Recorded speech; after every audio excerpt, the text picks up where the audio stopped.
कहा भी ये इनकुआरी आरंभ कराती टौड़ा साहब ने, होर ने संतां ने कहा इन्हें मिलांगे जरूर। चलो कुदरत की खेड़।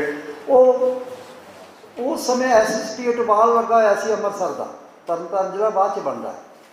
उन्हें जदों उन्हें केस रजिस्टर किया, इनकुआरी करके गा केस चलना है, उन्हें इनकुआरी उन्होंने कहता जी इसका कोई कसूर नहीं। दूजा ने कहता सब कुछ इन्हें मेरे कहे तो किया। हुण सिंघां दी निगाह विचों चढ़ना ही सी, पर देव ने तो ऐसी हुई कि वो दरबार साहिब ही वो घटना जी दरबार साहिब के बाहरले पासे जिथे हुण गलियारा बनया होया प्लाजा, इत्थे वो घटना वापर गई। घटना का मुੱਢ होर हुंदा जिहदा किसी नूं कुछ नहीं पता हुंदा, पर उस बंदे ने बीबियां पिंड दीआं नौजवान लड़कियां नूं सारियां गलियां च घुमाया सी अर्धनग्न रूप विच। उन्होंने सज़ा देने लई वो घटना का गुस्सा सी कुछ बंदियां दे मन विच, पर किते नहीं कहा उत्थे उन्होंने दस पिया तो उन्होंने गुस्सा भड़ गया। ये घटनावां का एक वे हुंदा जिहड़ा पता नहीं लगता। मसलन पंजाबी सूप वाहिगुरू पानी पंजाब का देवी लाल कहता भी जो सरकारां नहीं लै सकियां वो नहीं कर सकेगा, मेरी यारी ने पानी का पैसे भी जमा कराते तो नहर भी कड्ढनी आरंभ हो गई।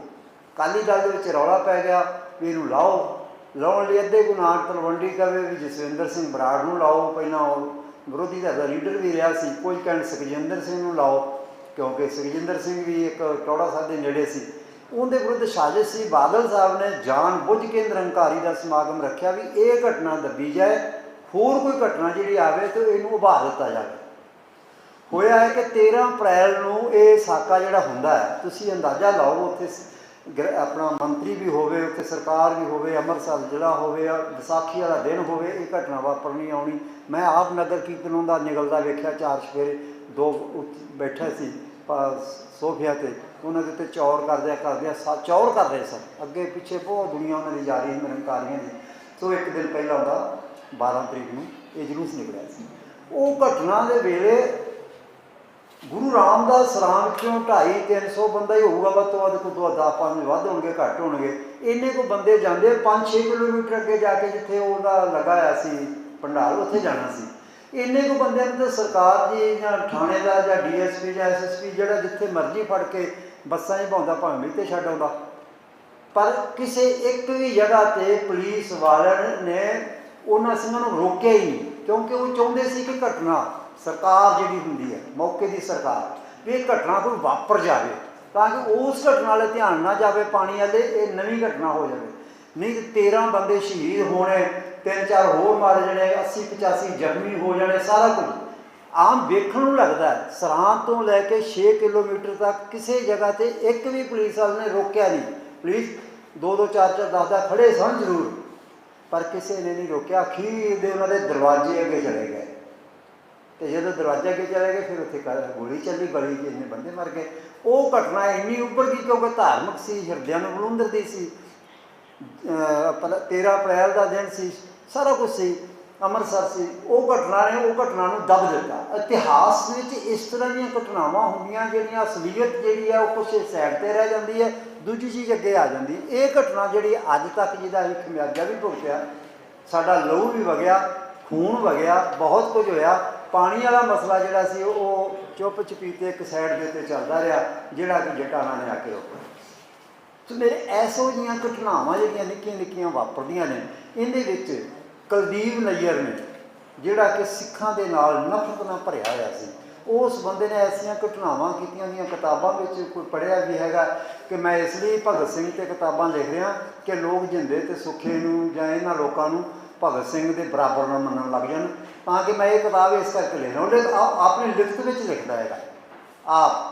सो इन्हां घटनावां तो उस बंदे ने ऐसा वेख किया कि सरकार का मुखी जिहड़ा साडे पंथ का सी उहदे भी वो नेड़े चले गया, तो जिहड़ा पंजाब का वड्डा मीडिया सी उहदे मुखी दे भी नेड़े चले गया। फिर उन्होंने एक बारी उदों पहला तो पंजाब चौथे दिन फिर उन्होंने सन्मानित किया गया, मंजी साहब पैसे दिते गए श्रोमणी कमेटी के खजाने चों। ये घटनावां वापरियां ने। फिर उत्थे जांदा सी 15 अगस्त में एक बार असीं उहदा विरोध किया भी आया तो इन्हूं असीं बुरी तरह लोगों ने सारे पंथ ने, तो वह उदों बाद मुड़ के पंजाब चों आउणों हटिया। यानी कि वो इस तरह के लोग जिहड़े सी वो सरकारां दे कम्मां नूं करदे आ, इतिहास नूं विगाड़दे आ। ये घटनावां ने। एक घटना का मैं इस किताब च एक जिक्र आया, मैंने उहदे मैं जवाब छोटा जिहा देना चाहना। फिर मैं समाप्ति कर देनी। मैनू उदां दा बोलना नहीं आउंदा जिद्दां दा विद्वान बोलदे, मैं तो सीधी गल करदा। जिहड़ी वो कहंदा जी कांग्रेस दे नेड़े सी, वो गल तुहाडे सामने मैं नंगी करना चाहुंदा भी है की है। चरा उस साके तो पहला दरबार साहब वाले तो 80 वाले तो अकाली दल की सरकार सी ते इलैक्शन आ गई SGPC की। आम तौर पर की हुंदा भी कैंडीडेट उदों जिहड़े खड़े सी, जिन्ने को खड़े सी, कोई तो बिना मुकाबला ही उन्होंने जित गए सी। जिन्ने खड़े होंदे ज़्यादा बाबा संता सिंह ने खिलारे सी, कुछ दल खालसा भी खिलारे सी, कुछ हरगुरनाथ सिंह सी उन्होंने भी खिलारे सी, 21-22 संत जरनैल सिंह नूं सीटां मिलियां उन्होंने भी खिलारे सी, जिन्हां चों संतां दे 7 बंदे जित गए सी।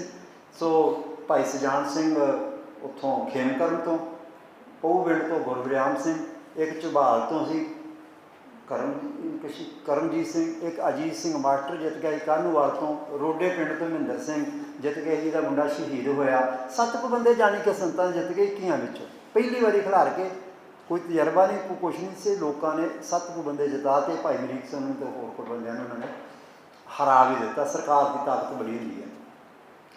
उस समय कोई होर जगह के उत्ते भी जिहड़े कांग्रेसी हुंदे वो सोचते भी साडे इलाके जे अकाली दल नाल साडा राजनीतिक लड़ाई होनी है MLA या MP की, तो जे किते कोई इत्थों अकाली दल का हर जाएगा तो मैं लोगों के मन चों उहदा प्रभाव घट जाएगा, चलो मैं अपने किसी किसी कांग्रेसी ने किसी किसी जगह पर किसी का रिश्तेदारी हो सकती है, जाति भी हो सकती है, या अपने लाभ को वेख के भी कर सकता।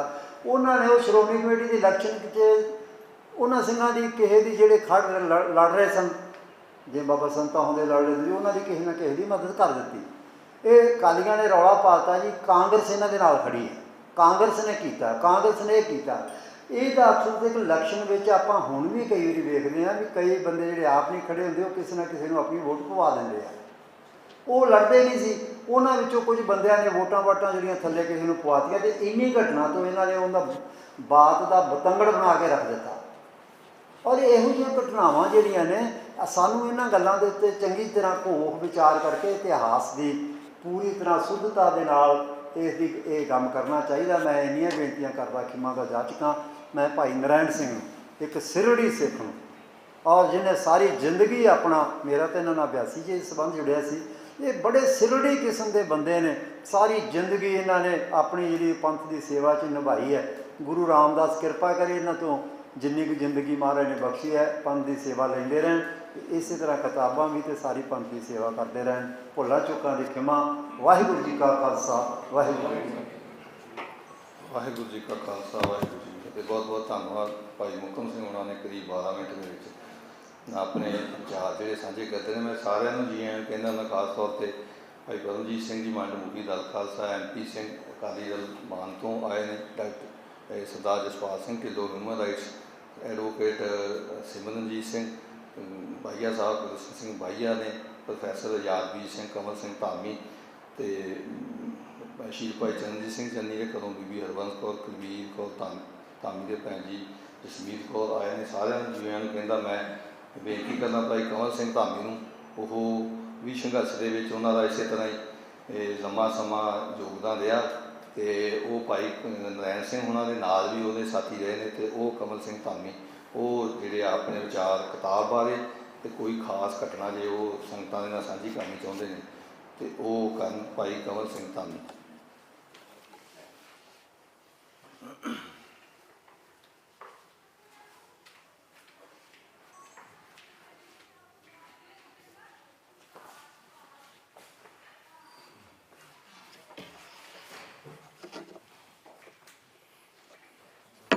वाहिगुरू जी का खालसा, वाहिगुरू जी की फतेह।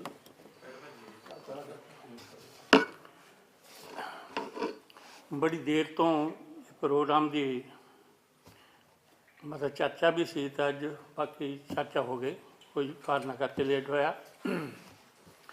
ऐसे हाल से ऐसे स्थान से मैं तो नारायण सिंह JB सिद्धू की जिहड़ी किताब की ਉਹਦੀ चर्चा हो रही सी, दोनों जानी शामिल सी। ਉਹਦੇ ਵਿੱਚ काफ़ी लोगों ने नारायण सिंह होना ने उस वेले भी ਉਹਦੀ आलोचना की। उस तो बाद ਜਿਹੜੇ स्टेज सैकटरी सी ਜਾਂ ਇੱਥੇ ਦੇ होस्ट सी डॉक्टर खुशहाल सिंह, उन्होंने ਇਹ ਲਫ਼ਜ਼ ਵਰਤੇ ਸੀ ਵੀ ਤੁਸੀਂ ਇਸ ਤਰ੍ਹਾਂ ਚਰਚਾ ਕਰਨ ਦੀ ਬਜਾਏ ਇਹਦਾ ਜਵਾਬ ਕਿਤਾਬ 'ਚ ਦਿਓ। ਤਾਂ ਮੈਂ ਪਹਿਲਾਂ ਤਾਂ ਸਰਦਾਰ ਨਰੈਣ ਸਿੰਘ ਦਾ ਬਹੁਤ ਧੰਨਵਾਦੀ ਹਾਂ ਕਿ ਉਹਨੇ ਬੜੀ ਮਿਹਨਤ ਕੀਤੀ ਤੇ ਇਹ ਕਿਤਾਬ ਤੁਹਾਡੇ ਸਾਹਮਣੇ ਹੈ ਤਾਂ ਅਸੀਂ ਉੱਤੇ ਅੱਜ ਚਰਚਾ ਕਰ ਰਹੇ ਹਾਂ। ਵੱਖਰੀ ਗੱਲ ਹੈ ਉਸ ਦੇ ਨਾਲ ਹੀ ਇਹਨਾਂ ਨੇ ਬਹੁਤ ਸਾਰੀਆਂ ਐਸੀਆਂ ਘਟਨਾਵਾਂ ਦਾ ਜ਼ਿਕਰ ਕੀਤਾ,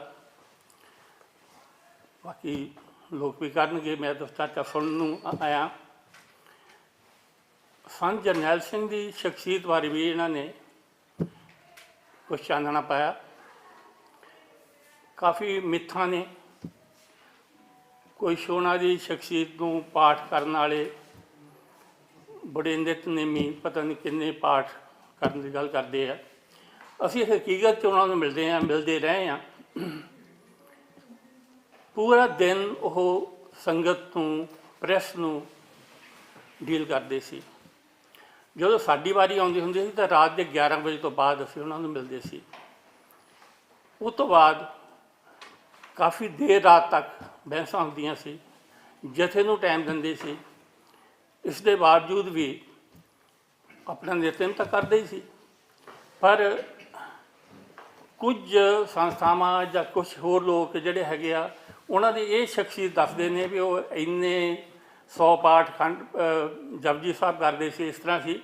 ਮੈਂ ਉਹ ਇੱਕ ਉੱਤੇ ਵਿਵਾਦ ਨਹੀਂ ਖੜਾ ਕਰਨਾ ਚਾਹੁੰਦਾ, ਕਰਦੇ ਵੀ ਹੋਣਗੇ ਜਿਸ ਤਰ੍ਹਾਂ ਹੱਥ ਕਾਰਵਾਲ, ਦਿਲਜਾਰਵਾਲ, ਪਰ ਉਹਨਾਂ ਦੀ ਜੋ ਸ਼ਖਸੀਅਤ ਹੈ ਉਹਦੇ ਕਾਫੀ ਚਾਨਣਾ ਪਾਇਆ ਇੱਕ ਵੱਖਰੇ ਰੂਪ 'ਚ ਸਰਦਾਰ ਨਰੈਣ ਸਿੰਘ ਜੀ ਨੇ। ਬਾਕੀ ਬਹੁਤ ਸਾਰੀਆਂ ਘਟਨਾਵਾਂ ਦੇ, ਜਿੱਦਾਂ ਢਿਲਮਾ ਕਾਂਡ, ਅਟਵਾਲ ਕਾਂਡ, ਉਹਨਾਂ ਬਾਰੇ ਵੀ ਇਹਨਾਂ ਨੇ ਇੱਕ ਸੱਚ ਉਜਾਗਰ ਕਰਨ ਦੀ ਕੋਸ਼ਿਸ਼ ਕੀਤੀ ਹੈ। ਅਤੇ ਮੈਂ ਹੁਣ ਇਹੀ ਆਸ ਰੱਖਾਂ ਕਿ ਵਿਦਵਾਨ ਬੈਠੇ ਨੇ, ਕੁਛ ਨੌਜਵਾਨ ਵੀ ਬੈਠੇ ਨੇ, ਤਾਂ ਉਹਨਾਂ ਦੀ ਚਰਚਾ ਮੈਂ ਅੱਜ ਸੁਣਨ ਨੂੰ ਆਇਆ ਹਾਂ। ਵਾਹਿਗੁਰੂ ਜੀ ਕਾ ਖਾਲਸਾ, ਵਾਹਿਗੁਰੂ ਜੀ ਕੀ ਫਤਿਹ। ਬਹੁਤ ਬਹੁਤ ਧੰਨਵਾਦ ਰਾਜ ਕਮਲ ਸਿੰਘ ਧਾਮੀ ਹੁਣਾਂ ਦਾ, ਜਿਨ੍ਹਾਂ ਨੇ ਸੰਖੇਪ ਰੂਪ ਦੇ ਵਿੱਚ ਆਪਣੀ ਗੱਲ ਰੱਖੀ। ਸੋ ਜਿਹੜਾ ਕਿਤਾਬ ਦਾ ਵਿਸ਼ਾ ਹੈਗਾ, ਜਿਹੜੇ ਤੇ ਪੁਰਾਣੇ ਸਾਥੀ ਚੱਲੇ ਹੋਏ ਨੇ ਬਜ਼ੁਰਗ ਨਾਲ ਸਾਡੇ 1975 ਤੋਂ, ਧਾਮੀ ਸਾਹਿਬ, ਮੋਹਕਮ ਸਿੰਘ ਹੁਣੀ ਜਾਂ ਨਰੈਣ ਸਿੰਘ ਹੁਣੀ, ਉਹ ਇੱਕ ਵੱਖਰਾ ਵਿਸ਼ਾ ਹੈਗਾ, ਉਹਨਾਂ ਦੇ ਨਿੱਜੀ ਤਜਰਬੇ ਹੈਗੇ ਨੇ। ਪਰ ਜਿਹੜਾ ਕਿਤਾਬ ਦਾ ਵਿਸ਼ਾ ਵਸਤੂ ਹੈਗਾ ਉਹ ਤਾਂ ਹੈ ਵੀ ਇੱਕ ਇੰਡੀਅਨ ਏਜੰਸੀ ਦੇ ਬੰਦੇ ਨੇ, ਅਧਿਕਾਰੀ ਨੇ, ਖਾਲਿਸਤਾਨ ਜਿਹੜਾ ਇੱਕ ਸਿੱਖਾਂ ਦਾ ਰਾਜ ਦਾ ਸੰਕਲਪ ਦਾ ਇੱਕ ਨਾਮ ਆ, ਉਹਨੂੰ ਇੱਕ ਸਾਜ਼ਿਸ਼ ਦੇ ਰੂਪ ਦੇ ਵਿੱਚ ਦੱਸਿਆ ਵੀ ਸਿੱਖਾਂ ਦੇ ਵਿੱਚ ਇਹ ਕੋਈ ਨਹੀਂ ਸੀ। ਪਰ ਭਾਈ ਨਰੈਣ ਸਿੰਘ ਉਹਨਾਂ ਨੇ ਕਿਹਾ ਵੀ ਇਹ ਜਿਹੜੀ ਕਿਤਾਬ ਹੈਗੀ ਲਿਖੀ GB ਸਿੱਧੂ ਨੇ, ਇਹ ਖਾਲਿਸਤਾਨ ਦੀ ਸਾਜ਼ਿਸ਼ ਨਹੀਂ ਹੈਗੀ, ਖਾਲਿਸਤਾਨ ਦੇ ਵਿਰੁੱਧ ਸਾਜ਼ਿਸ਼ ਹੈਗੀ ਆ। ਸੋ ਜਿਹੜੇ ਰਾਜ ਦੇ ਸੰਕਲਪ ਦੀ ਗੱਲ ਹੈਗੀ ਆ, ਉਹਦੇ 'ਤੇ ਬਹੁਤ ਸਾਰੇ ਵਿਦਵਾਨਾਂ ਨੇ ਕਿਤਾਬਾਂ ਵੀ ਲਿਖੀਆਂ, ਸਾਡੇ ਇਤਿਹਾਸ ਦੇ ਵਿੱਚੋਂ ਵੀ, ਗੁਰਬਾਣੀ ਦੇ ਵਿੱਚੋਂ ਵੀ ਦ੍ਰਿਸ਼ਟਾਂਤ ਜਿਹੜੇ ਮਿਲਦੇ ਹੈਗੇ ਆ। ਸੋ ਸਾਨੂੰ ਉਹਦੇ 'ਤੇ ਕੌਨਸਨਟਰੇਟ ਕਰਨਾ ਚਾਹੀਦਾ ਵੀ ਅੱਜ ਜਦੋਂ ਦੁਨੀਆ ਸਿੱਖਾਂ ਦੇ ਵਾਲੇ ਪਾਸੇ ਨੂੰ ਦੇਖਦੀ, ਅੱਜ ਜਦੋਂ ਦੇਖਦੇ ਅਸੀਂ ਦੁਨੀਆ ਦੇ ਵਿੱਚ ਕੋਈ ਉਹ ਥਾਂ 1984 ਦੇ ਵਿੱਚ ਸਿੱਖਾਂ ਨੂੰ ਨਹੀਂ ਸੀ ਮਿਲੀ, ਜਿਹੜੀ ਪਿਛਲੇ 2 ਸਾਲ ਤੋਂ ਜਿਹੜਾ ਇੰਟਰਨੈਸ਼ਨਲ ਮੀਡੀਆ ਜਿਹੜਾ ਹੈਗਾ ਉਹ ਸਿੱਖਾਂ ਦੇ ਨਾਲ ਕੀ ਹੋਇਆ, ਇੰਡੀਅਨ ਸਟੇਟ ਨੇ ਕਿਵੇਂ ਡੀਲ ਕੀਤਾ 1984 ਬਾਰੇ। ਸਾਨੂੰ ਉਸ ਜਿਹੜੀਆਂ ਥੱਲੜੇ ਘਟੀਆਂ ਹੋਈਆਂ ਘਟਨਾਵਾਂ ਤੋਂ ਉੱਪਰ ਉੱਠ ਕੇ ਤੇ ਦੁਨੀਆ ਦੇ ਵਿੱਚ ਵੀ ਇਹ ਹੈ ਵੀ ਜਿਹੜਾ ਸਿੱਖਾਂ ਦਾ ਰਾਜ ਸੀ, ਭਾਵੇਂ ਸਰਕਾਰੇ ਖਾਲਸਾ ਮਹਾਰਾਜਾ ਰਣਜੀਤ ਸਿੰਘ ਦਾ ਰਾਜ ਸੀ ਜਾਂ ਬਾਬਾ ਬੰਦਾ ਸਿੰਘ ਬਹਾਦਰ ਨੇ ਲੈਂਡ ਟੂ ਦੀ ਟੀਲਰ ਦਿੱਤੇ, ਸਾਨੂੰ ਉਸ ਸੰਕਲਪ ਨੂੰ, ਰਾਜ ਦੀ ਲੋੜ ਤਾਂ ਹੁੰਦੀ ਆ ਹਰੇਕ ਕੌਮ ਨੂੰ, ਤੇ ਸਰਬੱਤ ਦੇ ਭਲੇ ਦੇ ਵਾਸਤੇ ਵੀ ਜਿਹੜੀ ਆ ਉਹ ਲੋੜ ਹੈਗੀ ਆ।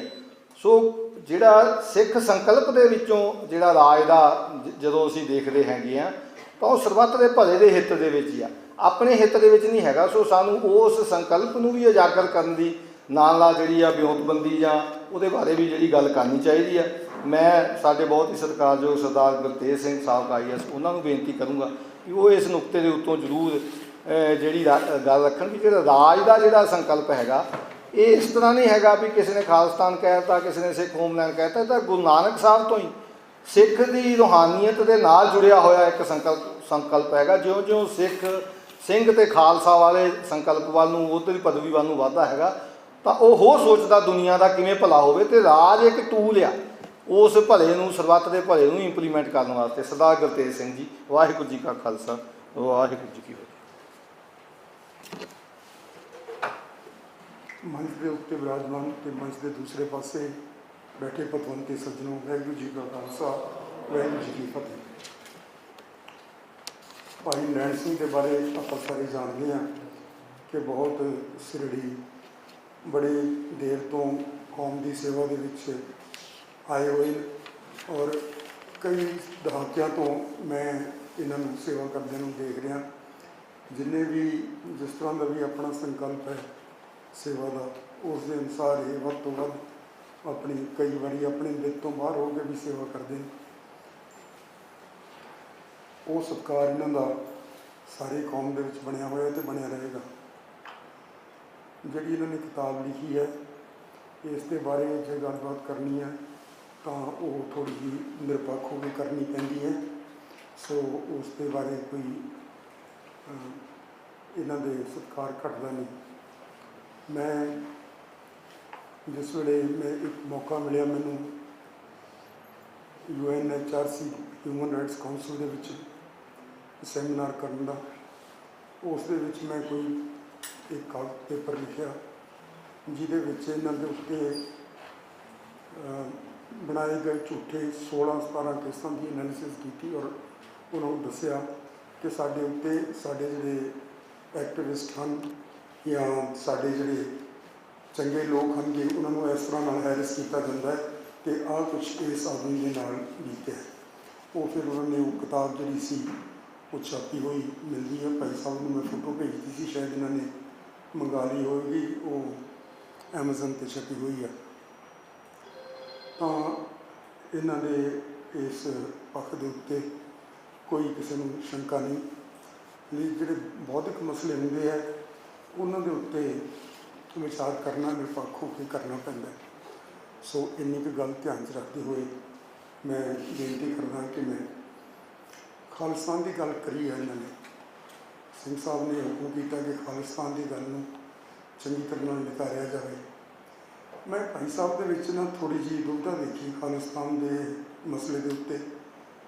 ਜਿੱਥੇ ਤਾਂ ਇਹ ਖਾਲਿਸਤਾਨ ਦੀ ਗੱਲ ਕਰਦੇ ਨੇ ਉੱਥੇ ਤਾਂ ਇਹ ਹੋਰ ਕਿਸਮ ਦੀ ਗੱਲ ਕਹਿੰਦੇ ਨੇ, ਅਤੇ ਜਿੱਥੇ ਖਾਲਿਸਤਾਨ ਦੀ ਵਿਆਖਿਆ ਕਰਦੇ ਨੇ ਉਹ ਅਖੀਰਲੇ 300 ਸਫੇ ਦੇ ਜਾ ਕੇ ਇੱਥੇ ਮੇਰੇ ਕੋਲ ਲਿਖੇ ਹੋਏ ਨੇ। ਜਦੋਂ ਵਿਆਖਿਆ ਕਰਦੇ ਨੇ ਤਾਂ ਉਸ ਵੇਲੇ ਖਾਲਸਾ ਰਾਜ ਦੀ ਵਿਆਖਿਆ ਕਰਦੇ। ਇਹ ਖਾਲਸਾ ਰਾਜ ਅਤੇ ਖਾਲਿਸਤਾਨ ਦੇ ਵਿੱਚ ਜਿਹੜਾ ਸੁਮੇਲ ਹੈ ਹੋ ਨਹੀਂ ਸਕਦਾ। ਖਾਲਸਾ ਰਾਜ ਦੀ ਜਿਹੜੀ ਕੌਨਸੈਪਟ ਹੈ ਇਸ ਦੇ ਬਾਰੇ ਮੈਂ ਕਾਫੀ ਦੇਰ ਤੋਂ, ਕਈ ਸਾਲਾਂ ਤੋਂ, ਕਈ ਦਹਾਕਿਆਂ ਤੋਂ ਮਾੜੀ ਮੋਟੀ ਸਟੱਡੀ ਕਰਦਾ ਹਾਂ। ਲੇਕਿਨ ਗ੍ਰਹਿਣ ਇਨਸਾਨ ਉਹਨਾਂ ਕੀ ਕਰਦਾ ਜਿੰਨੀ ਕੁ ਆਪਣੀ ਅਕਲ ਹੋਵੇ ਉਸ ਦੇ ਅਨੁਸਾਰ ਜੋ ਮੈਂ ਸਮਝਿਆ ਉਹ ਮੈਂ ਤੁਹਾਨੂੰ ਤੁਹਾਡੇ ਸਾਹਮਣੇ ਪੇਸ਼ ਕਰਨ ਦੀ ਇਜਾਜ਼ਤ ਲੈ ਰਹੀ ਹਾਂ। ਇਹ ਖਾਲਿਸਤਾਨ ਹੈ ਕਿ ਇੱਕ ਪੱਖੋਂ ਦੇਖੀਏ ਤਾਂ ਇੱਕ ਜਜ਼ਬਾਤੀ ਨਾਅਰਾ ਹੈ ਜਿਸ ਨੂੰ ਮੈਂ ਕਈ ਵਾਰੀ ਖਾਲਿਸਤਾਨ ਵਾਲਿਆਂ ਨੂੰ ਪੁੱਛਿਆ ਕਿ ਭਾਈ ਇਹ ਹੈ ਕਿ ਬਲਾ ਜਰਾ ਸਾਨੂੰ ਸਮਝਾ ਦਿਓ। ਮੈਂ ਬੇਨਤੀ ਕੀਤੀ ਵੱਡੇ ਜਿਹੜੇ ਇਹਨਾਂ ਦੇ ਅਲੰਬਰਦਾਰ ਹੋਣਗੇ ਕਿ ਇੱਕ A4 ਸਾਈਜ਼ ਦਾ ਪੇਪਰ ਜਿਹੜਾ ਤੁਸੀਂ ਖਾਲਸਾ ਰਾਜ ਦੀ ਖਾਲਿਸਤਾਨ ਦੀ ਥਿਊਰੀ ਦੇ ਬਾਰੇ ਲਿਖਿਆ ਉਹ ਮੈਨੂੰ ਕਿਰਪਾ ਕਰਕੇ ਦੇ ਦਿਓ। ਇੰਨੇ 30-35 ਸਾਲਾਂ ਦੇ ਵਿੱਚ ਮੈਨੂੰ ਇਹ ਹਾਸਲ ਨਹੀਂ ਹੋ ਸਕਿਆ, ਇਹਨਾਂ ਕੋਲ ਨਾ ਹੀ ਕੋਈ ਇਹਨਾਂ ਦੀ ਵਿਆਖਿਆ ਪ੍ਰਾਪਤ ਹੋਈ ਹੈ। ਉਹ ਕਹਿੰਦੇ ਹੁੰਦੇ ਆ ਕਿ ਜਿਵੇਂ ਆਪਣੀ ਮਰਜ਼ੀ ਉਸ ਤਰ੍ਹਾਂ ਨਾਲ ਇਸ ਨੂੰ ਸਮਝ ਲਈਦਾ ਹੈ ਅਤੇ ਇਸ ਤਰ੍ਹਾਂ ਹੀ ਲੋਕਾਂ ਨੇ ਸਮਝਿਆ। ਖਾਲਿਸਤਾਨ ਦੇ ਬਾਰੇ ਗਿਆਨੀ ਜ਼ੈਲ ਸਿੰਘ ਕਹਿੰਦਾ ਸੀ ਮੈਂ ਵੀ ਖਾਲਿਸਤਾਨੀ ਹਾਂ। ਇੱਕ ਦਿਨ ਮੈਨੂੰ ਕਹਿਣ ਲੱਗਿਆ ਜਦੋਂ ਇਹਨਾਂ ਦੀ ਮਿਨਿਸਟਰੀ ਦੇ ਲਾਸਟ ਦਿਨ ਸੀਗੇ, ਮੈਂ ਇਸ ਦੇ ਬਾਰੇ ਕੀ ਕਹਿਣਾ ਸੀ। ਮੈਂ ਕਿਹਾ ਜੀ ਨਾਂ ਰੱਖਣ ਨਾਲ ਤਾਂ ਕੁਛ ਵੀ ਨਹੀਂ ਹੋਣਾ। ਫਿਰ ਉਹਦਾ ਖਿਆਲ ਸੀ ਕਿ ਇਹ ਖਾਲਿਸਤਾਨ ਹੈ। ਫਿਰ ਇੱਕ ਵਾਰੀ ਜਦੋਂ ਹੋਮ ਮਿਨਿਸਟਰ ਸੀ, ਇੱਕ ਦਿਨ ਪਹਿਲਾਂ ਮੈਂ ਉੱਥੇ ਦਿੱਲੀ ਗਿਆ ਅਤੇ ਉੱਥੇ ਕਿਸੇ ਕੁਤਬਖਾਨੇ ਤੋਂ ਕਿਤਾਬ ਘਰ ਤੋਂ ਇੱਕ ਕਿਤਾਬ ਖਰੀਦੀ। ਉਹਦੇ ਉੱਤੇ ਮਹਾਰਾਜਾ ਸ਼ੇਰ ਸਿੰਘ ਦੀ ਤਸਵੀਰ ਸੀ, ਘੋੜੇ 'ਤੇ ਸਵਾਰ ਸੀ, ਕਲੀਆਂ ਲੱਗੀਆਂ ਹੋਈਆਂ, ਹੀਰੇ ਮੋਤੀ ਘੋੜੇ ਦੇ ਪਾਏ ਹੋਏ, ਅਤੇ ਜਿਹੜਾ ਕੁਛ ਵੀ ਮੇਲਾ ਵਗੈਰਾ, ਅਤੇ ਕਿਰਪਾਨ ਦੇ ਉੱਤੇ, ਮੁੱਠੇ ਦੇ ਉੱਤੇ ਇਸ ਤਰ੍ਹਾਂ ਮੇਰੇ ਕੋਲ ਸੀ ਉਹ। ਇਸਨੇ ਮੈਨੂੰ ਕਿਹਾ ਵੀ ਮੈਨੂੰ ਮਿਲਿਓ, ਮੈਂ ਮਿਲਣ ਚਲਾ ਗਿਆ। ਬ੍ਰੇਕਫਾਸਟ ਦਾ ਟਾਈਮ ਸੀ, ਕਹਿੰਦੇ ਆਓ ਬ੍ਰੇਕਫਾਸਟ 'ਤੇ। ਉੱਥੇ ਵੱਡੀ ਸਾਰੀ ਮੇਜ਼ 'ਤੇ 15-20 ਬੰਦੇ ਬੈਠੇ ਸੀ। ਕਹਿਣ ਲੱਗਿਆ ਕਿ ਦੇਖੋ, ਤੁਸੀਂ ਕਹਿੰਦੇ ਸੀ ਕਿ ਖਾਲਸਾ ਰਾਜ ਹੋਣਾ ਚਾਹੀਦਾ, ਖਾਲਸੇ ਨੂੰ ਰਾਜ ਕਰਨਾ ਚਾਹੀਦਾ, ਮੈਂ ਖਾਲਸਾ, ਮੈਂ ਰਾਜ ਕਰ ਰਿਹਾ, ਅਤੇ ਤੁਸੀਂ ਇਸ ਨੂੰ ਤਸਲੀਮ ਕਿਉਂ ਨਹੀਂ ਕਰਦੇ?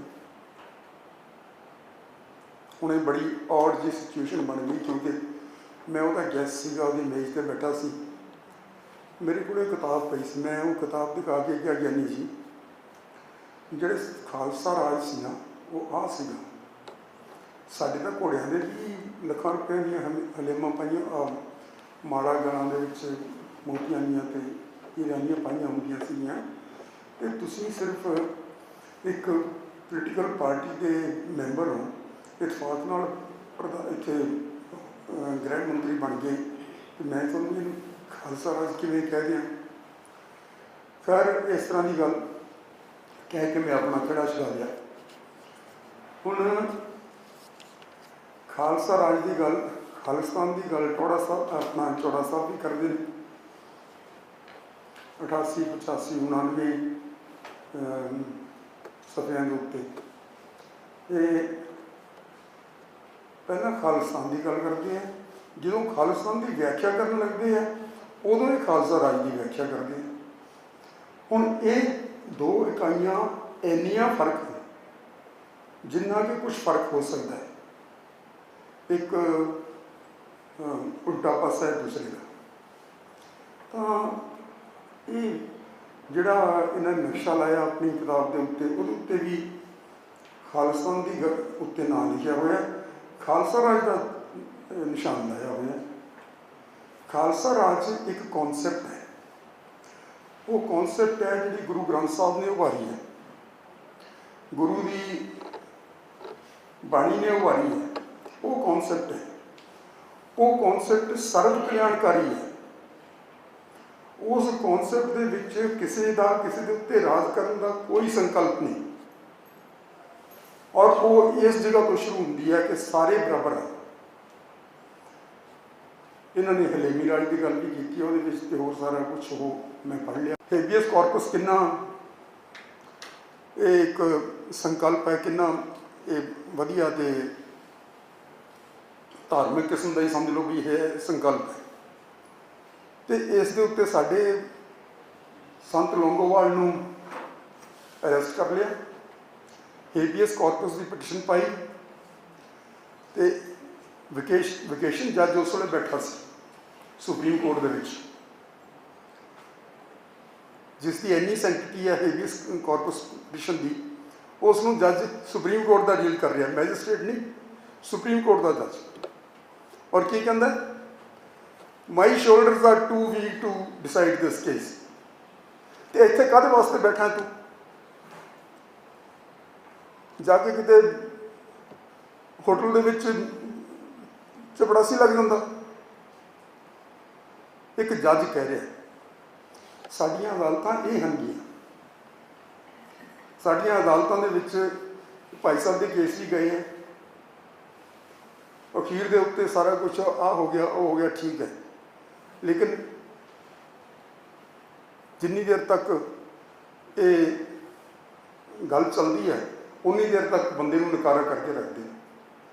ਅੱਜ ਹਿੰਦੁਸਤਾਨ ਦੇ ਵਿੱਚ ਜੋ ਚੱਲ ਰਿਹਾ ਹੈ, ਇੱਕ ਗੱਲ ਸੱਚ ਮੈਨੂੰ ਬੜੀ ਖੁਸ਼ੀ ਹੋਈ, ਉਹ ਭਾਈ ਸਾਹਿਬ ਨੇ ਲਫ਼ਜ਼ ਹਿੰਦ ਵਰਤਿਆ ਹਿੰਦੁਸਤਾਨ ਵਾਸਤੇ, ਔਰ ਇਹੀ ਲਫ਼ਜ਼ ਵਰਤਣਾ ਵਾਜਬ ਹੈ, ਕਿਉਂਕਿ ਹਿੰਦੂ ਦਾ ਇਹਦੇ ਨਾਲ ਕੋਈ ਤਲਕ ਨਹੀਂ, ਹਿੰਦੁਸਤਾਨੀ ਬੋਲੀ ਦਾ ਤਲਕ ਹੈ। ਹਿੰਦੁਸਤਾਨੀ ਦੇ ਉੱਤੇ ਇਹ ਨਾਂ ਹਿੰਦ ਰੱਖਿਆ ਗਿਆ। ਉਹ ਅਮੀਰ ਖੁਸਰੋ ਵੀ ਕਹਿੰਦਾ ਸੀ ਤੂਤੀਏ ਹਿੰਦ, ਮੈਂ ਤਾਂ ਤੂਤੀਏ ਹਿੰਦ ਹਾਂ। ਤਾਂ ਇਹ ਬੋਲੀ ਦੇ ਨਾਲ ਸੰਬੰਧਿਤ ਹੈ। ਜਿਹੜਾ ਭਾਰਤ ਲਫ਼ਜ਼ ਹੈ, ਇਹ ਜਿਹੜਾ ਰਾਮ ਚੰਦਰ ਦਾ ਭਰਾ ਸੀ, ਜਿਹੜਾ ਬਾਅਦ ਦੇ ਵਿੱਚ ਰਾਜਾ ਬਣਿਆ, ਉਸ ਦੇ ਉੱਤੇ ਉਸ ਦੇ ਨਾਲ ਸੰਬੰਧਿਤ ਹੈ, ਜਾਂ ਉਸ ਤੋਂ ਪਹਿਲਾਂ ਇੱਕ ਉਹਨਾਂ ਦਾ ਐਨਸੈਸਟਰ ਹੋਇਆ, ਉਹਦੇ ਨਾਲ ਵੀ ਸੰਬੰਧਿਤ ਹੈ। ਔਰ ਉਹ ਜਿਹੜਾ ਭਾਰਤ ਸੀਗਾ ਜਿਸ ਦੇ ਨਾਂ ਦੇ ਉੱਤੇ ਭਾਰਤ ਵਰਸ਼ ਕਹਿੰਦੇ ਨੇ ਇਸ ਮੁਲਕ ਨੂੰ, ਉਸ ਨੇ ਪੰਜਾਬ ਦੇ ਵਿੱਚ ਖਾਸ ਤੌਰ ਦੇ ਉੱਤੇ, ਉਸ ਵੇਲੇ ਗੰਧਾਰ ਕਹਿੰਦੇ ਸੀ, ਗੱਲ ਵੱਖਰੀ ਹੈ, ਲੇਕਿਨ ਪੰਜਾਬ ਦੇ ਵਿੱਚ ਉਸਨੇ ਕਤਲੇਆਮ ਕੀਤਾ ਸੀ। ਮੈਂ ਇਸ ਨਾਂ ਨੂੰ ਇਸ ਕਰਕੇ ਪ੍ਰਵਾਨ ਨਹੀਂ ਕਰਦਾ, ਕਈ ਲੋਕ ਇਸ ਦੇ ਉੱਤੇ ਹੀ ਗੁੱਡਾ ਬਣਾ ਕੇ ਤੇ ਗੱਲਾਂ ਕਰਨ ਲੱਗ ਪੈਂਦੇ ਨੇ। ਸੋ ਹੁਣ ਖਾਲਿਸਤਾਨ ਦੀ ਇੱਕ ਆਰਮੀ ਡਾਇਰੈਕਟਰੇਟ ਦੀ ਆਪਾਂ ਗੱਲ ਕਰ ਲਈ, ਯਾਲਟਾ ਕਨਵੈਨਸ਼ਨ ਦੀ ਕਰ ਲਈ, ਇੱਕ ਖਾਲਿਸਤਾਨ ਹੋਰ ਹੈ ਜਿਹਦੇ ਬਾਰੇ ਕਹਿੰਦੇ ਨੇ ਜਹੇਦਾਰ ਅਰਾਈਆਂ ਵਾਲਾ ਕੈਨੇਡਾ ਦੇ ਵਿੱਚ ਸਪੀਚ ਦਿੰਦਿਆਂ ਹੋਇਆਂ ਕਹਿੰਦੇ ਨੇ ਕਿ ਅਸੀਂ ਜੀ ਦੇਖੋ ਕਿੱਡੇ ਵੱਡੇ ਖਾਲਿਸਤਾਨੀ, ਅਸੀਂ ਕਿੰਨੀ ਸੇਵਾ ਕੀਤੀ ਮੁਲਕ ਦੀ, ਖਾਲਸੇ ਦੀ, ਅਸੀਂ 5 ਲੱਖ ਲੋਕ ਬਾਹਰ ਭੇਜਦੇ। ਉਹ ਤਾਂ ਪਹਿਲਾਂ ਹੀ ਚਾਹੁੰਦੇ ਹੈ ਵੀ ਇਹ ਸਾਡਾ ਮੁਲਕ ਖਾਲੀ ਹੋਵੇ, ਇਹਨਾਂ ਤੋਂ ਮਗਰੋਂ ਲੈਣ ਇਹ ਲੋਕ ਕਿਧਰੇ ਹੀ ਜਾਣ। ਤਾਂ ਉਹ ਵੀ ਖਾਲਿਸਤਾਨ ਹੈ। ਮਾਸਟਰ ਤਾਰਾ ਸਿੰਘ ਦੇ ਬਾਰੇ ਕਈ ਸਾਰੀਆਂ ਗੱਲਾਂ ਹੋਣਗੀਆਂ ਜਿਹੜੀਆਂ ਕਿ ਇੱਥੇ ਡੇਲ ਦੇ ਵਿੱਚ ਹੋਣੀਆਂ ਨਹੀਂ, ਕਿਉਂਕਿ ਬੜੇ ਬੜੇ ਸਿਆਣੇ ਲੋਕ, ਵੱਡੇ ਇਨਸਾਨ ਬੈਠੇ ਹਨ ਜਿਨ੍ਹਾਂ ਨੇ ਗੱਲਾਂ ਕਰਨੀਆਂ ਨੇ। ਸੋ ਮੈਂ ਹੁਣ ਖਾਲਸਾ ਰਾਜ ਦੇ ਖਾਲਸਾਨ ਦੀ ਜਦੋਂ ਸਪੋਰਟ ਕਰਦੇ ਨੇ ਭਾਈ ਸਾਹਿਬ ਆਪਣੀ ਕਿਤਾਬ ਦੇ ਵਿੱਚ, ਤਾਂ ਇਹ ਇੱਕ ਸ਼ੇਰ ਨੂੰ ਕੋਟ ਕਰਦੇ, ਚੂੰ ਕਰ ਅਜ਼ ਹਮਾ ਹਿੰਦ ਤੇ ਦਰਗੁਜ਼ਰ। ਜੇ ਆਮ ਆਦਮੀ ਕੋਈ ਕਰਦਾ ਤਾਂ ਮੈਨੂੰ ਇਤਰਾਜ਼ ਨਹੀਂ ਸੀ ਹੋਣਾ, ਪਰ ਇਹ ਤਾਂ ਗੁਣੀ ਗਿਆਨੀ ਜਾਣਨ ਵਾਲੇ ਹਨ। ਪਹਿਲੀ ਗੱਲ ਤਾਂ ਇਹ ਜਿਹੜਾ ਹੈ ਸ਼ੇਰ, ਇਹ ਗੁਰੂ ਗ੍ਰੰਥ ਸਾਹਿਬ ਦਾ ਨਹੀਂ। ਹਰ ਸਿੱਖ ਗੁਰੂ ਗ੍ਰੰਥ ਸਾਹਿਬ ਦਾ ਹੁਕਮ ਮੰਨਣ ਵਾਸਤੇ ਪਾਬੰਦ ਹੈ, ਹੋਰ ਕਿਸੇ ਚੀਜ਼ ਦਾ ਨਹੀਂ।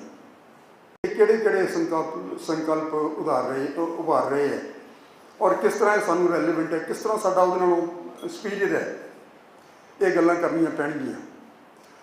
ਸ੍ਰਿਸ਼ਟੀ ਦੇ ਸੋਝ ਨੂੰ ਬਰਕਰਾਰ ਰੱਖਣ ਵਾਸਤੇ ਸਾਨੂੰ ਕੀ ਗੁਰੂ ਗ੍ਰੰਥ ਸਾਹਿਬ ਦੀ ਸਿੱਖਿਆ ਹੈ ਔਰ ਕਿਸ ਤਰ੍ਹਾਂ ਸੱਚੇ ਪਾਤਸ਼ਾਹ ਨੇ ਕੀੜੀ ਤੋਂ ਲੈ ਕੇ ਹਾਥੀ ਤੱਕ ਸਾਰਾ ਕੁਝ ਜ਼ਿਕਰ ਕੀਤਾ ਹੋਇਆ ਹੈ, ਉਹ ਸਾਨੂੰ ਉਹਦੇ ਵਿੱਚੋਂ ਉਭਾਰਨਾ ਪਏਗਾ। ਮਨੁੱਖੀ ਮਨ ਦੀਆਂ ਜਾਇਜ਼ ਨਜਾਇਜ਼ ਤਾਂਘਾਂ ਹਿਰਸਾਂ ਔਰ ਇਹ ਜਿਹੜੇ ਇਹਨਾਂ ਦੀਆਂ ਖਦਸ਼ੇ ਹਨਗੇ, ਉਹ ਸਾਰਿਆਂ ਦਾ ਸਾਨੂੰ ਜ਼ਿਕਰ ਕਰਕੇ ਲੱਭਣਾ ਪਏਗਾ ਕਿ ਕਿਸ ਤਰ੍ਹਾਂ ਨਾਲ ਖਾਲਸਾ ਰਾਜ ਦੇ ਵਿੱਚ ਇਹਨਾਂ ਦੇ ਬਾਰੇ ਸਾਰੀਆਂ ਸੰਭਾਵਨਾਵਾਂ ਨੂੰ ਨਿਯਮਬੱਧ ਕੀਤਾ ਜਾਏਗਾ। ਇਹ ਸਾਰਾ ਕੁਝ ਸਾਨੂੰ ਦੱਸਣਾ ਪਏਗਾ।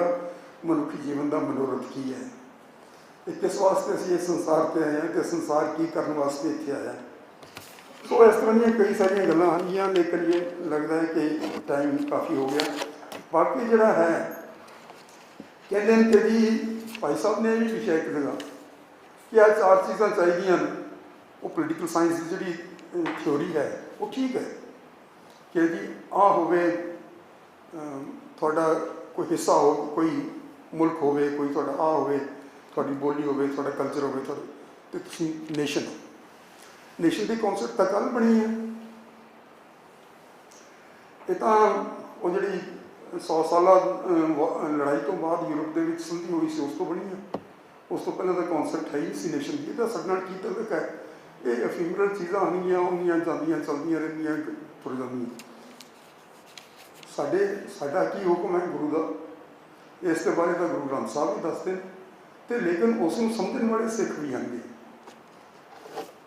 ਆਪਣੇ ਮਹਿਮਾ ਪ੍ਰਕਾਸ਼ ਭਾਈ ਸਰੂਪ ਦਾਸ ਭੱਲੇ ਨੇ ਲਿਖਿਆ ਸੀ, ਗੁਰੂ ਸਾਹਿਬ ਦੀ ਪਰਿਵਾਰ ਦੇ ਵਿੱਚੋਂ ਸੀ। ਉਹਨਾਂ ਨੇ ਕੀ ਕਿਹਾ? ਐਸਾ ਪੰਥ ਸਤਿਗੁਰ ਰਜ ਦੀਨਾ, ਸਕਲ ਜਗਤ ਹੈਰਾਨ। ਸਾਰੀ ਦੁਨੀਆ ਹੈਰਾਨ ਹੋ ਗਈ ਵੀ ਕਿਸ ਤਰ੍ਹਾਂ ਦਾ ਪੰਥ ਬਣਾਇਆ ਇਹਨਾਂ ਨੇ। ਕੀ ਪੰਥ ਬਣਾਇਆ? ਬਿਨ ਧਨ ਭੂਮ ਰਾਜਾ ਬਣੇ।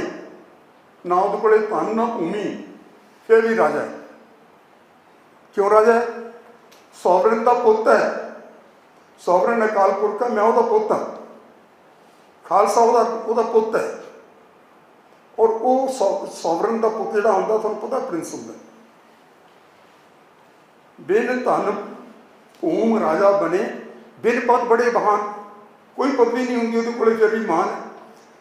ਇੱਕ ਵਾਰੀ ਭਾਈ खैर उन्हें समेटदा। एक बारी मैनू बड़े बड़े मेरे मान की गल है कि बड़े बड़े लोगों के बड़े बड़े महात्मा लोगों के दर्शन होए हैं, बड़े बड़े सियाणे लोगों के साडी कौम के मान सत्कार प्राप्त करने वाले दर्शन हुए। एक दिन जिहड़े अपने इत्थे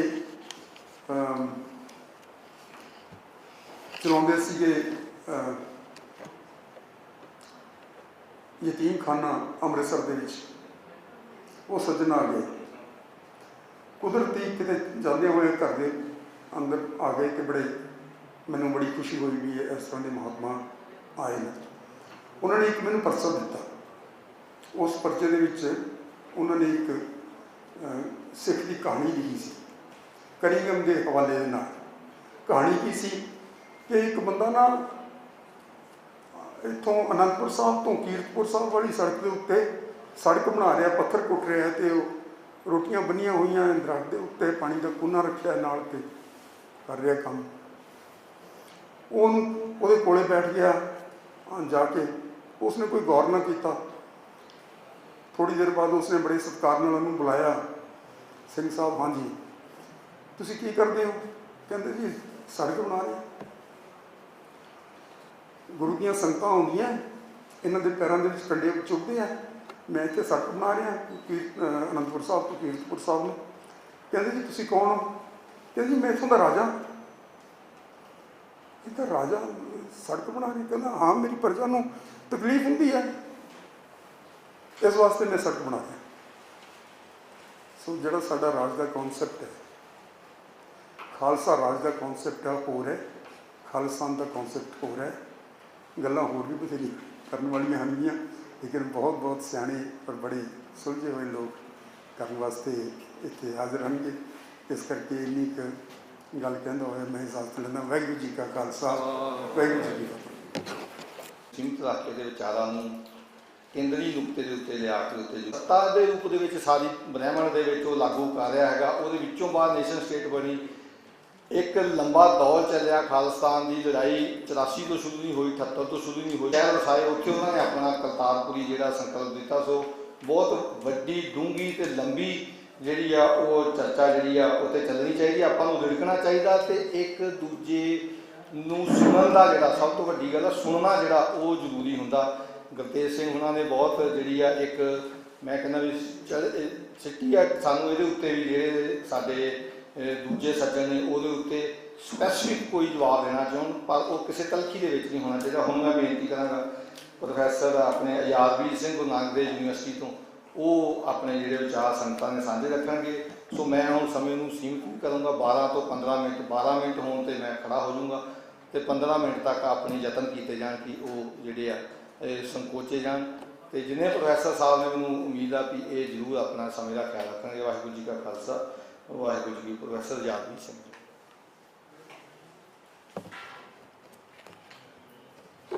वाहिगुरू जी का खालसा, वाहिगुरू जी की फतेह। ਅਸੀਂ ਅੱਜ ਸਾਰੇ ਭਾਈ ਨਰੈਣ ਸਿੰਘ ਜੀ ਦੀ ਕਿਤਾਬ ਜਿਹੜੀ ਹੈ ਉਸ 'ਤੇ ਵਿਚਾਰ ਚਰਚਾ ਕਰਨ ਲਈ ਇਕੱਠੇ ਹੋਏ ਹਾਂ। ਉਸ ਕਿਤਾਬ ਦਾ ਨਾਮ ਖਾਲਿਸਤਾਨ ਵਿਰੁੱਧ ਸਾਜ਼ਿਸ਼। ਕਾਫੀ ਜਿਹੜਾ ਕਿਤਾਬ ਦਾ ਨਾਮ ਹੈ ਉਹਦੇ ਤੋਂ ਹੀ ਇਸ ਚੀਜ਼ ਦੀ ਸਪਸ਼ਟਤਾ ਹੋ ਜਾਂਦੀ ਕਿ ਇਸ ਕਿਤਾਬ ਕਿਸ ਸੋਚ ਨੂੰ ਰੱਖ ਕੇ ਲਿਖੀ ਗਈ। ਜਿਹੜੀ ਭਾਈ ਸਾਹਿਬ ਦੀ ਕਿਤਾਬ ਆ ਉਹ ਸਿੱਖ ਸੰਘਰਸ਼ 'ਤੇ ਕੇਂਦਰਿਤ ਹੈ ਅਤੇ ਇਹ ਜਿਹੜਾ ਸੰਘਰਸ਼ ਉਹ ਅੱਜ ਤੋਂ ਨਹੀਂ ਚੱਲਿਆ। ਇਹ ਜਿਹੜਾ ਸੰਘਰਸ਼ ਆ ਉਹ ਪਾਕਿਸਤਾਨ ਦਾ ਇੱਕ ਰਾਈਟਰ ਆ ਅਫਜ਼ਲ ਰੰਧਾਵਾ, ਉਹਦੀਆਂ ਸਤਰਾਂ ਨੇ ਅੱਜ ਵੈਰੀਆਂ ਕੱਢ ਪਖਾਲਿਆ 5 ਸਦੀਆਂ ਦਾ ਵੈਰ। ਇਹ ਵੈਰ ਜਿਹੜਾ ਸੀ ਉਹ ਗੁਰੂ ਨਾਨਕ ਸਾਹਿਬ ਜੀ ਦੇ ਵੇਲੇ ਤੋਂ, ਜਿਸ ਦਿਨ ਗੁਰੂ ਨਾਨਕ ਸਾਹਿਬ ਜੀ ਨੇ ਖਾਲਸਾ ਪੰਥ ਦੀ, ਸਿੱਖ ਪੰਥ ਦੀ ਵੱਖਰੀ ਹੋਣ ਦੀ ਸ਼ੁਰੂਆਤ ਕੀਤੀ, ਉਸ ਸਮੇਂ ਦਾ ਵੈਰ ਹੈ। ਇਹ ਕੋਈ ਅੱਜ ਦਾ ਵੈਰ ਨਹੀਂ ਗਾ। ਇਹ ਗੁਰੂ ਨਾਨਕ ਸਾਹਿਬ ਜੀ ਨੇ ਜਦੋਂ ਖਾਲਸੇ ਪੰਥ ਤੇ ਇੱਕ ਨਿਆਰਾ ਪੰਥ ਦੀ ਸਿਰਜਣਾ ਦੀ ਗੱਲ ਜਿਸ ਦਿਨ ਤੋਂ ਸ਼ੁਰੂ ਕੀਤੀ, ਉਸ ਦਿਨ ਦਾ ਵੈਰ ਹੈ। ਗੁਰੂ ਸਾਹਿਬਾਨ ਤੋਂ, ਗੁਰੂ ਨਾਨਕ ਸਾਹਿਬ ਜੀ ਤੋਂ ਅੱਗੇ ਆ ਕੇ ਜੋ ਸਾਰੇ ਇਤਿਹਾਸ ਤੋਂ ਜਾਣੂ ਚੰਦੂ ਨੇ ਜੋ ਵੈਰ ਕਮਾਇਆ, ਉਸ ਵੈਰ ਦੀ ਗੱਲ ਹੈ। ਉਸ ਤੋਂ ਆ ਕੇ ਅੱਗੇ ਗੰਗੂ ਨੇ ਜੋ ਵੈਰ ਕਮਾਇਆ, ਇਹ ਉਸ ਵੈਰ ਦੀ ਗੱਲ ਹੈ। ਉਸ ਤੋਂ ਅੱਗੇ ਆ ਕੇ ਜੋ ਡੋਗਰਾਂ ਨੇ ਮਹਾਰਾਜਾ ਰਣਜੀਤ ਸਿੰਘ ਦੇ ਸਮੇਂ ਸਿੱਖ ਰਾਜ ਨੂੰ ਡੁਬੋਣ ਦੀ ਜਿਹੜੀ ਭੂਮਿਕਾ ਨਿਭਾਈ ਹੈ, ਇਹ ਉਸ ਵੈਰ ਦੀ ਗੱਲ ਹੈ, ਇਹ ਉਸ ਸੰਘਰਸ਼ ਦੀ ਗੱਲ ਹੈ। ਉਸ ਤੋਂ ਆ ਕੇ ਅੱਗੇ 1947 ਜਿਹੜਾ ਧੋਖਾ ਹੋਇਆ ਸਿੱਖਾਂ ਦੇ ਨਾਲ, ਸਿੱਖਾਂ ਨੇ ਇੱਕ ਗੁਲਾਮੀ ਤੋਂ ਦੂਸਰੀ ਗੁਲਾਮੀ 'ਚ ਗਏ, ਇਹ ਉਸ ਵੈਰ ਦੀ ਗੱਲ ਹੈ। ਉਸ ਤੋਂ ਬਾਅਦ ਜਿਹੜੇ ਸੰਘਰਸ਼ ਚੱਲੇ, ਪੰਜਾਬੀ ਸੂਬਾ ਮੋਰਚਾ, ਇਹ ਉਸ ਵੈਰ ਦੀ ਗੱਲ ਹੈ। ਉਸ ਤੋਂ ਅੱਗੇ 1984 ਦੇ ਵਿੱਚ ਜੋ ਵਾਪਰਿਆ, ਇਹ ਉਸ ਵੈਰ ਦੀ ਗੱਲ ਹੈ, ਤੇ ਜਿਹੜਾ ਅੱਜ ਵੀ ਚੱਲ ਰਿਹਾ। ਇਹ ਕੋਈ ਨਵੀਂ ਚੀਜ਼ ਨਹੀਂ ਗੀ। ਜਿਹੜੀ ਕਿਤਾਬ ਦਾ ਜਿਹੜਾ ਮੁੱਖ ਜਿਹੜਾ ਕੇਂਦਰੀ ਭਾਵ ਆ, ਉਹ ਸੰਘਰਸ਼, ਸਿੱਖ ਸੰਘਰਸ਼ ਹੈ, ਉਹ ਪਿਛਲੇ ਸਮੇਂ ਵੀ ਚੱਲਦਾ ਰਿਹਾ। ਜਿਹੜਾ ਭਾਈ ਸਾਹਿਬ ਨੇ ਜਿਹੜਾ ਸਮਾਂ ਜਿਹੜਾ ਆ ਉਹ ਕੇਂਦਰਿਤ ਕੀਤਾ ਹੈ 1984 ਦੇ ਸਮੇਂ ਦੇ ਆਧਾਰ ਦੇ ਉੱਤੇ।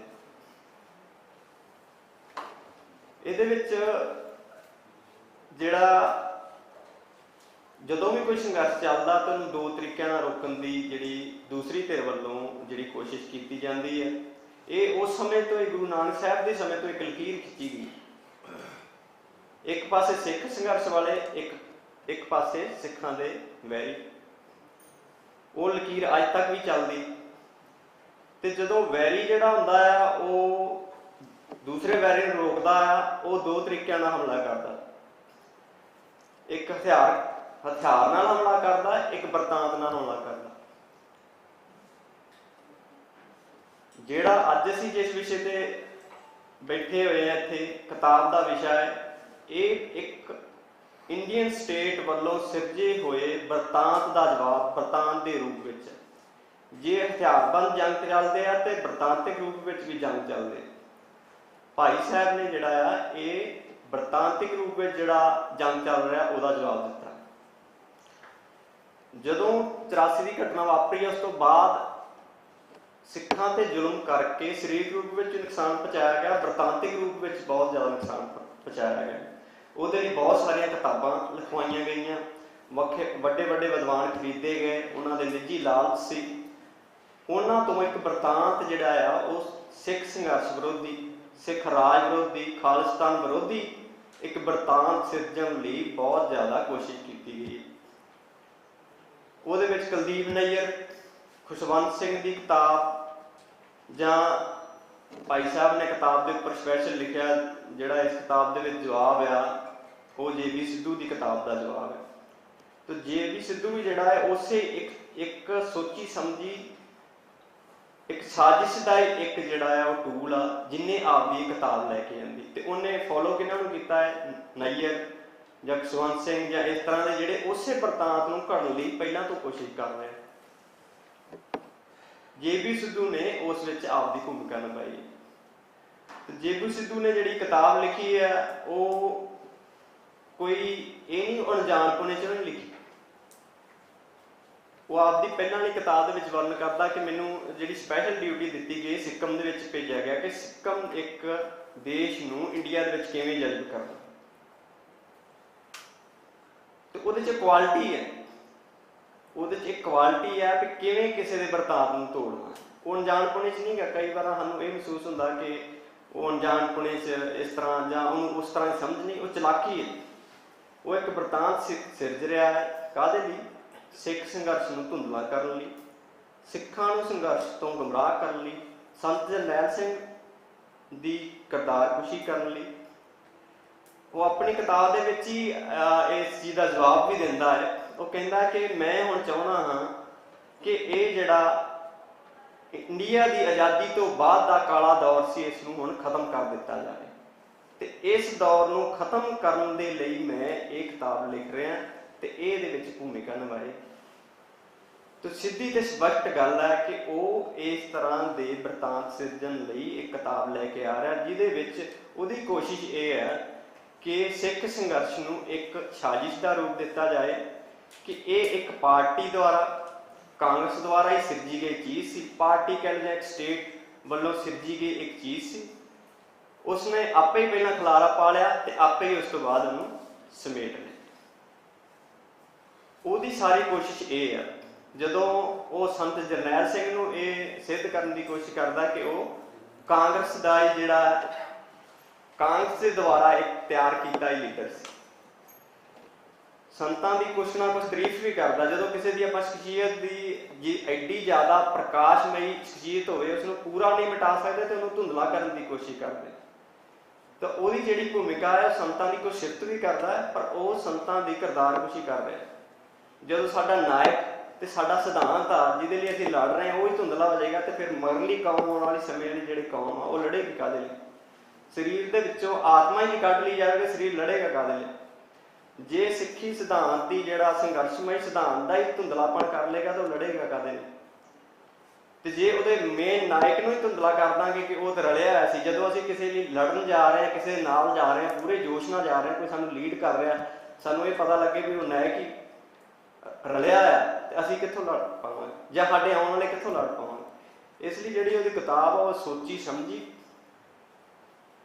ਬੜੀ ਇੱਕ ਗੁੰਝਲਦਾਰ ਤਰੀਕੇ ਨਾਲ ਜਿਹੜਾ ਸਿੱਖਾਂ ਨੂੰ ਗੁੰਮਰਾਹ ਕਰਨ ਲਈ ਉਹ ਕਿਤਾਬ ਲਿਖੀ ਗਈ। ਭਾਈ ਸਾਹਿਬ ਨੇ ਇੱਥੇ ਥੋੜੀ ਜੀ ਇਸ ਤੋਂ ਪਹਿਲਾਂ ਗੱਲ ਕੀਤੀ ਕਿ ਜਿਹੜਾ ਸਿੱਖ ਰਾਜ ਹੈ ਖਾਲਿਸਤਾਨ ਬਾਰੇ ਵੀ ਇੱਥੇ ਗੱਲ ਹੋਈ। ਥੋੜਾ ਇਸ ਤੋਂ ਪਹਿਲਾਂ ਬੁਲਾਰਿਆਂ ਨੇ ਗੱਲ ਕੀਤੀ। ਇਹ ਭੁਲੇਖਾ ਪਾਉਣ ਲਈ ਇੱਕ ਪਰਿਭਾਸ਼ਾ ਦੇ ਚੱਕਰ ਵਿੱਚ ਵੀ ਕਈ ਵਾਰ ਫਸਾਇਆ ਜਾਂਦਾ ਵੀ ਖਾਲਿਸਤਾਨ ਸ਼ਬਦ ਕੀ ਆ, ਸਿੱਖ ਰਾਜ ਕੀ, ਇਹ ਦੁਬਿਧਾ ਪੈਦਾ ਕੀਤੀ ਜਾਂਦੀ। ਸਿੱਧੀ ਤੇ ਸਪਸ਼ਟ ਗੱਲ ਹੈ ਕਿ ਦਰਬਾਰ ਸਾਹਿਬ ਦੇ ਉੱਤੇ ਜਦੋਂ ਹਮਲਾ ਇਹ ਮਹਿਸੂਸ ਕਰ ਖਾਲਿਸਤਾਨ ਸ਼ਬਦ ਨਹੀਂ, ਇਹ ਮਹਿਸੂਸ ਕਰਨ ਦੀ ਚੀਜ਼। ਉਹਨੂੰ ਸ਼ਬਦ ਜਿਹੜਾ ਮਰਜ਼ੀ ਵਰਤ ਲਓ। ਦਰਬਾਰ ਸਾਹਿਬ ਦੇ ਵਿੱਚ ਇੱਕ ਬੱਚਾ 2 ਸਾਲ ਦਾ ਜਾਂ ਇਸ ਤੋਂ ਘੱਟ 1 ਸਾਲ ਦਾ ਬੱਚਾ, ਮਾਤਾ ਜਦੋਂ ਹਮਲਾ ਹੁੰਦਾ ਮਾਤਾ ਦੇ ਉੱਤੇ, ਉਹਦੀ ਮਾਤਾ ਮਰ ਜਾਂਦੀ ਹੈ, ਉਹ ਦੁੱਧ ਪੀਣ ਲਈ ਰੋ ਰਿਹਾ, ਇੱਕ ਬੰਦਾ ਉਹਨੂੰ ਪਾਣੀ ਦੇਣ ਲਈ ਆ ਰਿਹਾ ਤੇ ਇੰਡੀਅਨ ਆਰਮੀ ਜਿਹੜੀ ਆ ਉਹ ਤੋਂ ਪਾਣੀ ਖੋਹ ਕੇ ਤੇ ਉਹਦੇ ਸਿਰ 'ਚ ਗੋਲੀ ਮਾਰਦੀ ਆ ਤੇ ਉਹਦਾ ਸਿਰ ਜਿਹੜਾ ਸਾਰਾ ਖਿਲਾਰ ਦਿੱਤਾ ਜਾਂਦਾ। ਇਹ ਕਹਿਣ ਨੂੰ ਸੌਖੀ ਆ, ਆਪੋ ਆਪਣੇ ਪਰਿਵਾਰਾਂ 'ਚ ਵੀ ਬੱਚੇ ਆ, ਇਹ ਮਹਿਸੂਸ ਕਰਕੇ ਵੇਖੋ ਵੀ ਸਾਡੇ ਘਰ ਦਾ ਕੋਈ ਬੱਚਾ ਹੈ ਤੇ ਉਹਨੂੰ ਇਸ ਤਰ੍ਹਾਂ ਕੋਈ ਗੋਲੀ ਮਾਰੇ ਤੇ ਉਸ ਬੰਦੇ ਨਾਲ ਸਾਡਾ ਰਿਸ਼ਤਾ ਹੋ ਸਕਦਾ ਕੋਈ? ਉਦੋਂ ਬਾਅਦ ਇਵੇਂ ਸਾਡੀ ਕੌਮ ਦਾ, ਅਸੀਂ ਉਹਨੂੰ ਆਪਦੇ ਬੱਚੇ ਮੰਨਦੇ, ਸਾਡਾ ਉਹ ਦੇਸ਼ ਨਾਲ ਇਸ ਤੋਂ ਬਾਅਦ ਕੀ ਰਿਸ਼ਤਾ ਹੋ ਸਕਦਾ? ਧੀਆਂ ਭੈਣਾਂ ਦੀ ਇੰਨੀ ਬੇਇੱਜ਼ਤੀ ਕੀਤੀ ਆ, ਉਹਨੂੰ ਕੌਮ ਦੀਆਂ ਧੀਆਂ ਭੈਣਾਂ ਦੇਖ ਕੇ ਵੇਖੋ ਵੀ ਸਾਡੀ ਧੀਆਂ ਭੈਣ ਨਾਲ ਕਿਸੇ ਨੇ ਬੇਇੱਜ਼ਤੀ ਕੀਤੀ ਹੋਵੇ, ਅਸੀਂ ਫਿਰ ਵੀ ਕਦੀ ਪਰਿਭਾਸ਼ਾ ਦੇ ਚੱਕਰ 'ਚ ਉਲਝੀ ਜਾਈਏ, ਕਦੀ ਕਿਸੇ ਨਾਮ ਦੇ ਚੱਕਰ 'ਚ ਉਲਝੀ ਜਾਈਏ, ਜਾਂ ਇਹ ਕਹੀ ਜਾਈਏ ਕਿ ਉਹਦਾ ਮਾਡਲ ਕੀ ਹੋਏਗਾ। ਪਹਿਲਾਂ ਤਾਂ ਮਤਲਬ ਇਹ ਹੈ ਕਿ ਅਸੀਂ ਉਹਨਾਂ ਨਾਲ ਅੱਡ ਹੋਣਾ। ਮਾਡਲ ਦੇ ਬਹਿ ਕੇ ਵਿਚਾਰ ਚਰਚਾ ਕੀਤੀ ਜਾ ਸਕਦੀ ਹੈ, ਉਹ ਤੁਸੀਂ ਡੈਮੋਕ੍ਰੇਸੀ ਰੱਖਣੀ ਹੈ ਜਾਂ ਕਿਹੜੀ ਰੱਖਣੀ ਹੈ ਉਹ ਤਾਂ ਬਾਅਦ ਦੀ ਗੱਲ। ਪਹਿਲਾਂ ਤਾਂ ਮਤਲਬ ਸਾਡਾ ਰਿਸ਼ਤਾ ਹੀ ਨਹੀਂ ਉਹਨਾਂ ਨਾਲ, ਇੰਡੀਆ ਨਾਲ ਰਿਸ਼ਤਾ ਹੀ ਨਹੀਂ ਸਾਡਾ ਕੋਈ। ਬਾਕੀ ਗੱਲਾਂ ਬਾਅਦ 'ਚੋਂ ਤੁਸੀਂ ਕਿਹੜੀ ਚੀਜ਼ ਲਾਗੂ ਕਰਨੀ ਉਹ 'ਚ ਅੱਜ ਵੀ ਜਿਵੇਂ ਆਪਾਂ ਸਾਰੇ ਇੱਥੇ ਇਕੱਠੇ, ਬਹੁਤ ਸਾਰੇ ਵਿਦਵਾਨ ਨੇ, ਕੋਈ IAS ਅਫਸਰ ਨੇ, ਕੁਝ ਹਿਸਟਰੀ ਦੇ ਪ੍ਰੋਫੈਸਰ ਨੇ, ਬਹੁਤ ਸਾਰੇ ਸੰਘਰਸ਼ੀ ਸਿੱਖ ਵੀ, ਉਹ ਪ੍ਰਸ਼ਾਸਨਿਕ ਜਿਹੜੇ ਪਦ ਅਧਿਕਾਰੀ ਉਹਨਾਂ ਦੀ ਸਗੋਂ ਸੇਵਾ ਲਈ ਜਾ ਸਕਦੀ ਬਾਅਦ ਵਿੱਚ ਉਸ ਚੀਜ਼ ਨੂੰ ਘੜਨ ਲਈ। ਉਹਨਾਂ ਨੂੰ ਆਪਦੀ ਊਰਜਾ ਉਸ ਪਾਸੇ ਲਾਉਣੀ ਚਾਹੀਦੀ ਆ, ਉਸ ਚੀਜ਼ ਨੂੰ ਘੜਨ ਲਈ। ਜਿਹੜੀ ਉਹ ਗੱਲ ਕਰਦੇ ਗੁਰੂ ਗ੍ਰੰਥ ਸਾਹਿਬ ਜੀ ਦਾ ਸਿਧਾਂਤ ਆ, ਤੇ ਤੁਮ ਨੁੱਕਰ ਕੌਣ ਹੈ, ਕਿਹੜਾ, ਜਿਹੜੇ ਇੱਥੇ ਵੀ ਸੱਜਣ ਬੈਠੇ ਆ, ਉਹ ਕਿਹੜਾ ਸੱਜਣ ਆ ਜਿਹੜਾ ਇਹ ਕਹੇਗਾ ਵੀ ਗੁਰੂ ਗ੍ਰੰਥ ਸਾਹਿਬ ਜੀ ਦੇ ਸਿਧਾਂਤ ਤੇ ਖਾਲਿਸਤਾਨ ਦੀ ਨੀਂਹ ਨਹੀਂ ਰੱਖੀ ਜਾਵੇ? ਇਹ 'ਚ ਤਾਂ ਕੋਈ ਦੁਬਿਧਾ ਵਾਲੀ ਗੱਲ ਹੀ ਨਹੀਂ।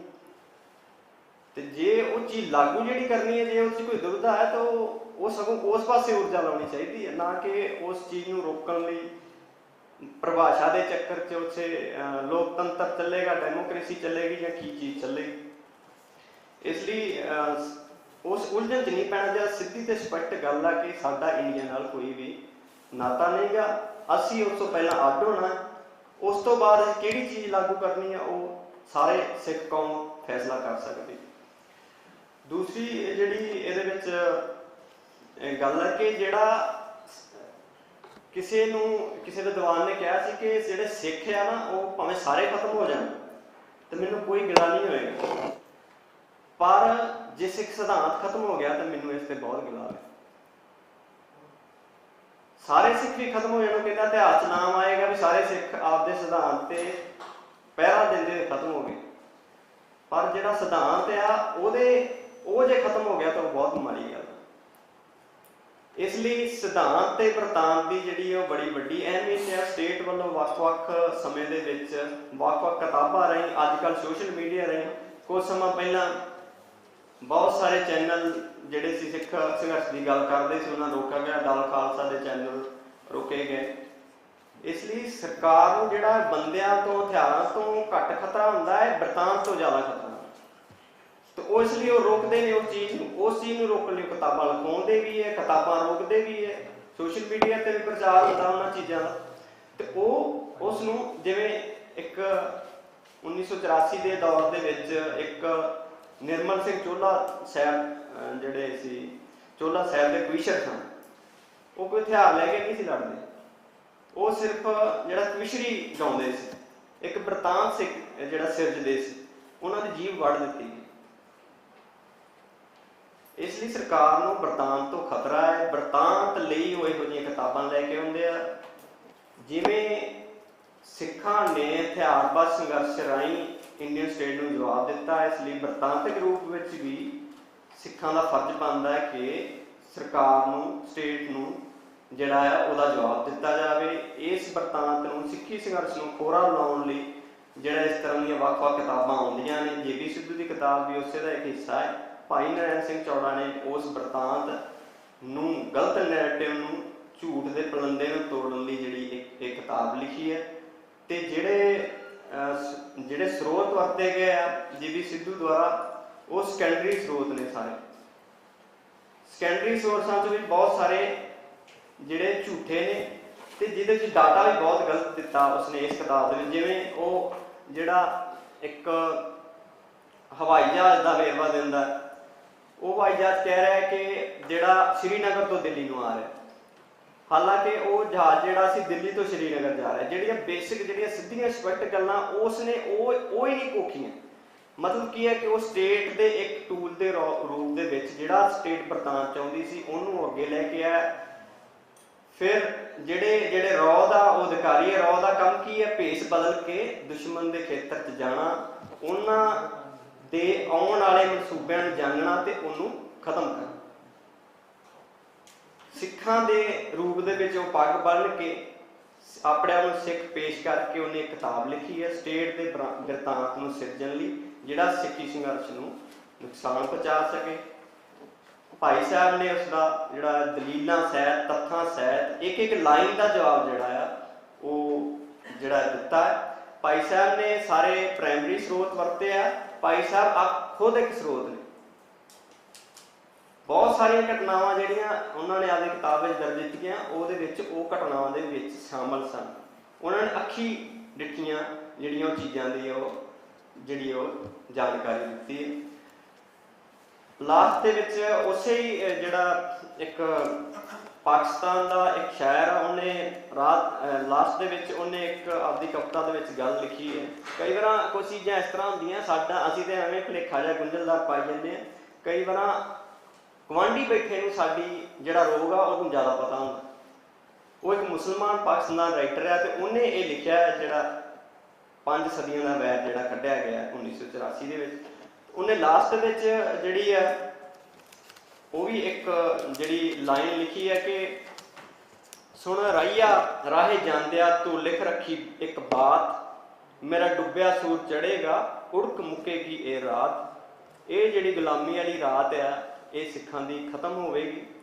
ਅਸੀਂ ਗੁਰੂ ਸਾਹਿਬ ਅੱਗੇ ਵੀ ਅਰਦਾਸ ਕਰਦੇ ਹਾਂ ਤੇ ਸਾਡਾ ਆਜ਼ਾਦੀ ਦਾ ਇੱਕ ਜਿਹੜਾ ਆ ਉਹ ਨਵਾਂ ਸੂਰਜ ਨਿਕਲੇਗਾ। ਭਾਈ ਸਾਹਿਬ ਦੀ ਜਿਹੜੀ ਕਿਤਾਬ ਆ ਉਸ ਆਜ਼ਾਦੀ ਦੇ ਸੂਰਜ ਨਿਕਲਣ ਦੇ ਵਿੱਚ ਜਿੰਨਾ ਵੀ ਤਿੰਨ ਮੱਤ ਜਿਹੜਾ ਆ ਉਹ ਆਪਣੀ ਭੂਮਿਕਾ ਨਿਭਾ ਰਹੀ ਹੈ। ਤੇ ਆਉਣ ਵਾਲੇ ਜਿਹੜੇ ਪਾਠਕ ਹੈ ਉਹ ਇੱਕ ਪੜ੍ਹ ਕੇ ਪ੍ਰੇਰਨਾ ਲੈ ਕੇ ਜਿਹੜਾ ਇਹ ਇੰਡੀਆ ਤੋਂ ਆਜ਼ਾਦੀ ਪ੍ਰਾਪਤ ਕਰਨਗੇ ਅਤੇ ਸਿੱਖ ਰਾਜ ਖਾਲਿਸਤਾਨ ਦੀ ਜਿਹੜੀ ਉਹ ਪ੍ਰਾਪਤੀ ਕਰਨਗੇ।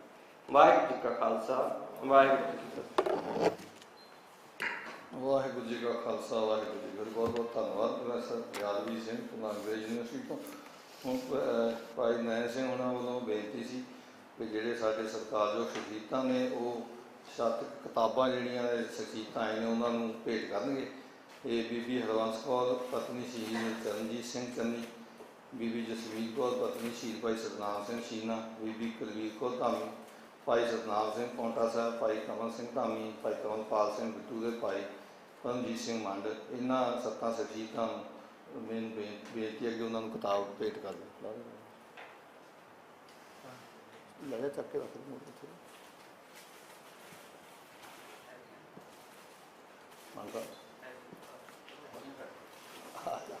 ਜਿੰਨਾ ਕੋਈ ਹੈਗੀ ਹੈ ਠੀਕ ਹੈ ਜੀ, ਕਿਸੇ ਨੂੰ ਦੇ ਦਿਓ। ਭੈਣ ਜੀ ਹਰਵੰਤ ਕੌਰ, ਹਾਂਜੀ ਹਾਂਜੀ ਕਰ ਲਓ ਜੀ। ਆ ਜਾਓ ਭੈਣ ਜੀ, ਆ ਜਾਓ ਜਸਵੀਰ ਭਾਜੀ, ਆ ਜਾਓ। ਉਹੀ ਕਿਤਾਬ ਤਾਂ ਪਹਿਲਾਂ ਛੱਡ ਗਈ, ਸੋ ਬੇਨਤੀ ਹੈ ਕਿ ਸਾਰੀਆਂ ਸ਼ਖਸੀਅਤਾਂ ਜਿਹੜੀਆਂ ਜਾਰੀ ਰੱਖਣਾ ਹੈਗਾ। ਸਾਡੇ ਕੋਲ ਹੋਰ ਸੂਝਵਾਨ ਜਿਹੜੇ ਬੁਲਾਰੇ ਹੈਗੇ ਨੇ। ਸੋ ਜਿਸ ਤਰ੍ਹਾਂ ਪ੍ਰੋਫੈਸਰ ਆਜ਼ਾਦਵੀਰ ਸਿੰਘ ਨੇ ਗੱਲ ਕੀਤੀ, ਉਹਦੇ 'ਚ ਇੱਕ ਲੜੀ ਬਣਦੀ ਹੈ। ਗੁਰੂ ਨਾਨਕ ਸਾਹਿਬ ਤੋਂ ਇੱਕ ਸੰਘਰਸ਼ ਸ਼ੁਰੂ ਹੋਇਆ, ਮਨੁੱਖਤਾ ਨੂੰ ਮਾਨਸਿਕ ਅਤੇ ਸਰੀਰਕ ਤੌਰ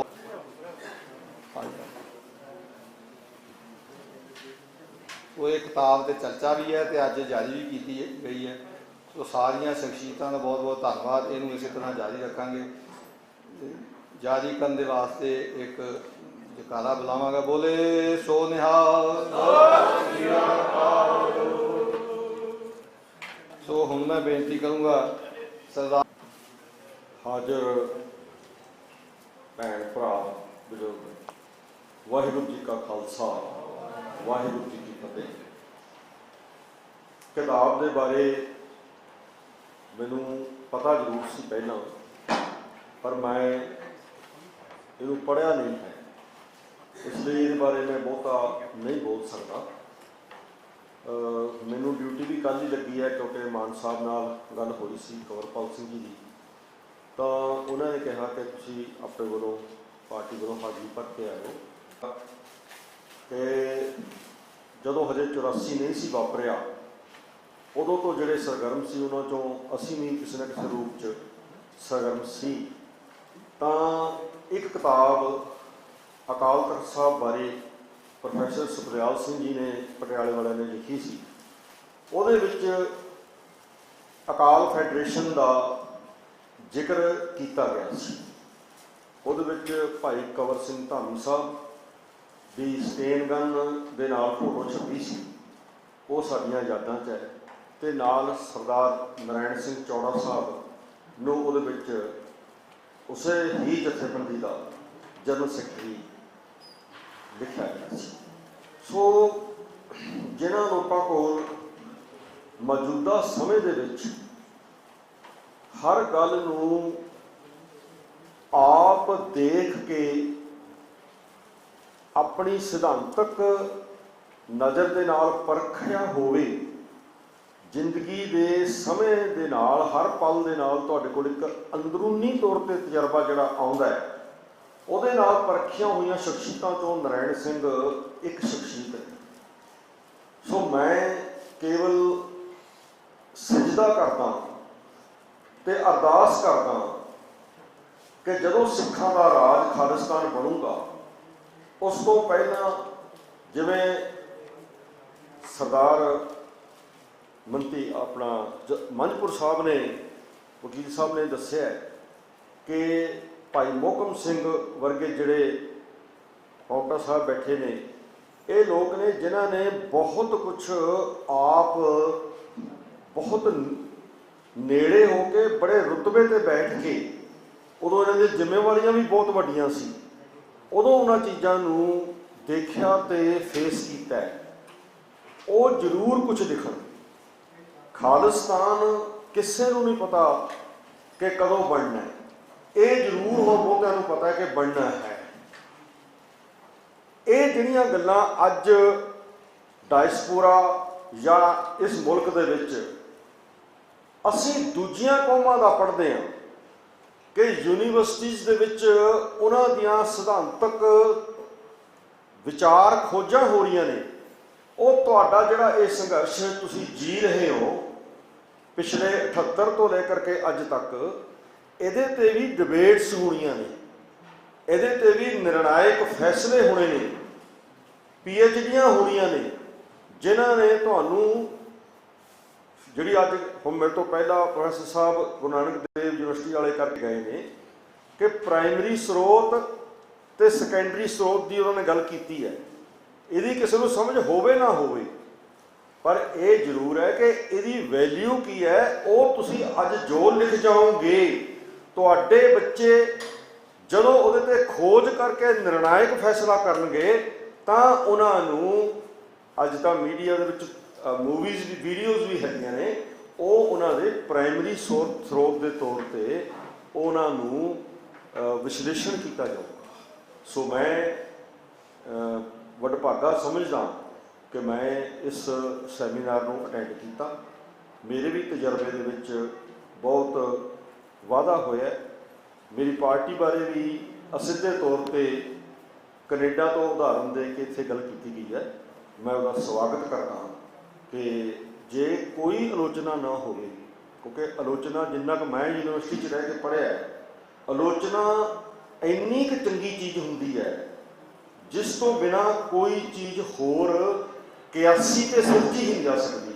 ਜੇ ਅਸੀਂ ਖਾਲਿਸਤਾਨ ਸਿਰਜਣਾ ਹੈ ਤਾਂ ਸਾਨੂੰ ਹਮੇਸ਼ਾ ਤਿਆਰ ਰਹਿਣਾ ਪਊਗਾ ਕਿ ਸਾਡੀ ਕੋਈ ਆਲੋਚਨਾ ਕਰੇ, ਤਾਂ ਜੋ ਉਹਨਾਂ ਪੱਖਾਂ 'ਤੇ ਵੀ ਧਿਆਨ ਜਾਵੇ ਜਿਹੜੇ ਹੋ ਸਕਦਾ ਅਸੀਂ ਕਰਦੇ ਕਰਦੇ ਅਣਗੌਲੇ ਕਰਦੇ ਹੋਈਏ। ਬਸ ਮੈਂ ਇੰਨਾ ਹੀ ਕਹਿਣਾ।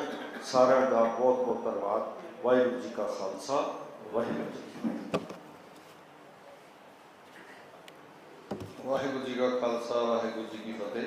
ਬਹੁਤ ਬਹੁਤ ਧੰਨਵਾਦ ਸਰਦਾਰ MP ਸਿੰਘ ਉਹਨਾਂ ਸੀਨੀਅਰ ਆਗੂ ਅਕਾਲੀ ਦਲ ਮਾਨਦਲ। ਉਹਨਾਂ ਨੇ ਸੰਖੇਪ ਦੇ ਵਿੱਚ ਆਪਣੀ ਗੱਲ ਰੱਖੀ। ਜਦੋਂ ਸਿਆਸੀ ਤਬਕੇ ਨਾਲ ਸੰਬੰਧਿਤ ਬੰਦੇ ਵੀ ਸੰਖੇਪ ਦੇ ਵਿੱਚ ਗੱਲ ਰੱਖਣੀ ਸ਼ੁਰੂ ਕਰ ਦੇਣ ਤਾਂ ਫਿਰ ਲੱਗਦਾ ਵੀ ਕੁਝ ਨਾ ਕੁਝ ਅੱਗੇ ਪੱਲੇ ਪੈ ਸਕਦਾ ਸਾਡੇ, ਕਿਉਂਕਿ ਆਮ ਤੌਰ 'ਤੇ ਹੁੰਦਾ ਸਿਆਸੀ ਬੰਦੇ ਦੇ ਹੱਥ ਦੇ ਵਿੱਚ ਜਦੋਂ ਸਪੀਕਰ ਆਉਂਦਾ ਤਾਂ ਫਿਰ ਉਹਨੂੰ ਹੁੰਦਾ ਵੀ ਦੁਨੀਆ ਬੈਠੀ ਹੈ, ਕੋਈ ਗੱਲ ਨਹੀਂ ਆਪਾਂ ਗੱਲ ਕਰੀਏ। ਪਰ ਪ੍ਰੈਸ ਸਾਹਿਬ ਨੇ ਬਹੁਤ ਵਧੀਆ ਸੰਕੇਤ ਦੇ ਵਿੱਚ ਕੀਤੀ। ਇੱਕ ਮੈਂ ਇੱਥੇ ਹਾਜ਼ਰੀ ਭਾਈ ਦਲਜੀਤ ਸਿੰਘ ਬਿੱਟੂ ਉਹਨਾਂ ਦੀ ਵੀ ਲਵਾਵਾਂਗਾ। ਉਹਨਾਂ ਦੀ ਸਿਹਤ ਨਾਸਾਜ਼ ਹੋਣ ਕਰਕੇ ਉਹ ਨਹੀਂ ਆ ਸਕੇ। ਸੋ ਇਹ ਗੱਲ ਚੱਲੀ ਸੀ ਵੀ ਖਾਲਿਸਤਾਨ ਦੇ ਬਾਰੇ ਕੋਈ ਦਸਤਾਵੇਜ਼ ਨਹੀਂ ਆਇਆ। ਵੱਖ-ਵੱਖ ਸਮੇਂ 'ਤੇ ਖਾਲਸਾ ਲਾਲਨਾਮੇ ਦੇ ਰੂਪ ਦੇ ਵਿੱਚ ਵੀ ਉਹਦੇ 'ਤੇ ਵੀ ਇੱਕ ਲੰਬੀ ਚਰਚਾ ਚੱਲੀ, ਜਾਂ ਉਹਨੂੰ ਅੰਮ੍ਰਿਤਸਰ ਲਾਲਨਾਮਾ ਤੋਂ ਪਹਿਲਾਂ ਉਹ ਖਾਲਿਸਤਾਨ ਦਾ ਇੱਕ ਮੁੱਢਲਾ ਬੇਸ ਸੀ, ਜਾਂ ਉਹ ਤੋਂ ਪਹਿਲਾਂ ਅਨੰਦਪੁਰ ਦਾ ਮਤਾ। ਤਾਂ 29 ਅਪ੍ਰੈਲ 2020 ਨੂੰ ਭਾਈ ਦਲਜੀਤ ਸਿੰਘ ਉਹਨਾਂ ਨੇ ਇੱਕ ਨੀਤੀ ਬਿਆਨ ਜਾਰੀ ਕੀਤਾ ਸੀ। ਉਹਦੇ ਵਿੱਚੋਂ ਇੱਕ ਟੂਕ ਸੀ ਉਹ ਬਹੁਤ ਸੋਸ਼ਲ ਮੀਡੀਆ ਦੇ ਉੱਤੇ ਵਾਇਰਲ ਹੋਈ। ਮੈਂ 3-4 ਲਾਈਨਾਂ ਹੈਗੀਆਂ ਉਹਦੇ, 7 ਲਾਈਨਾਂ ਮੈਂ ਪੜ੍ਹ ਦਿੰਦਾ।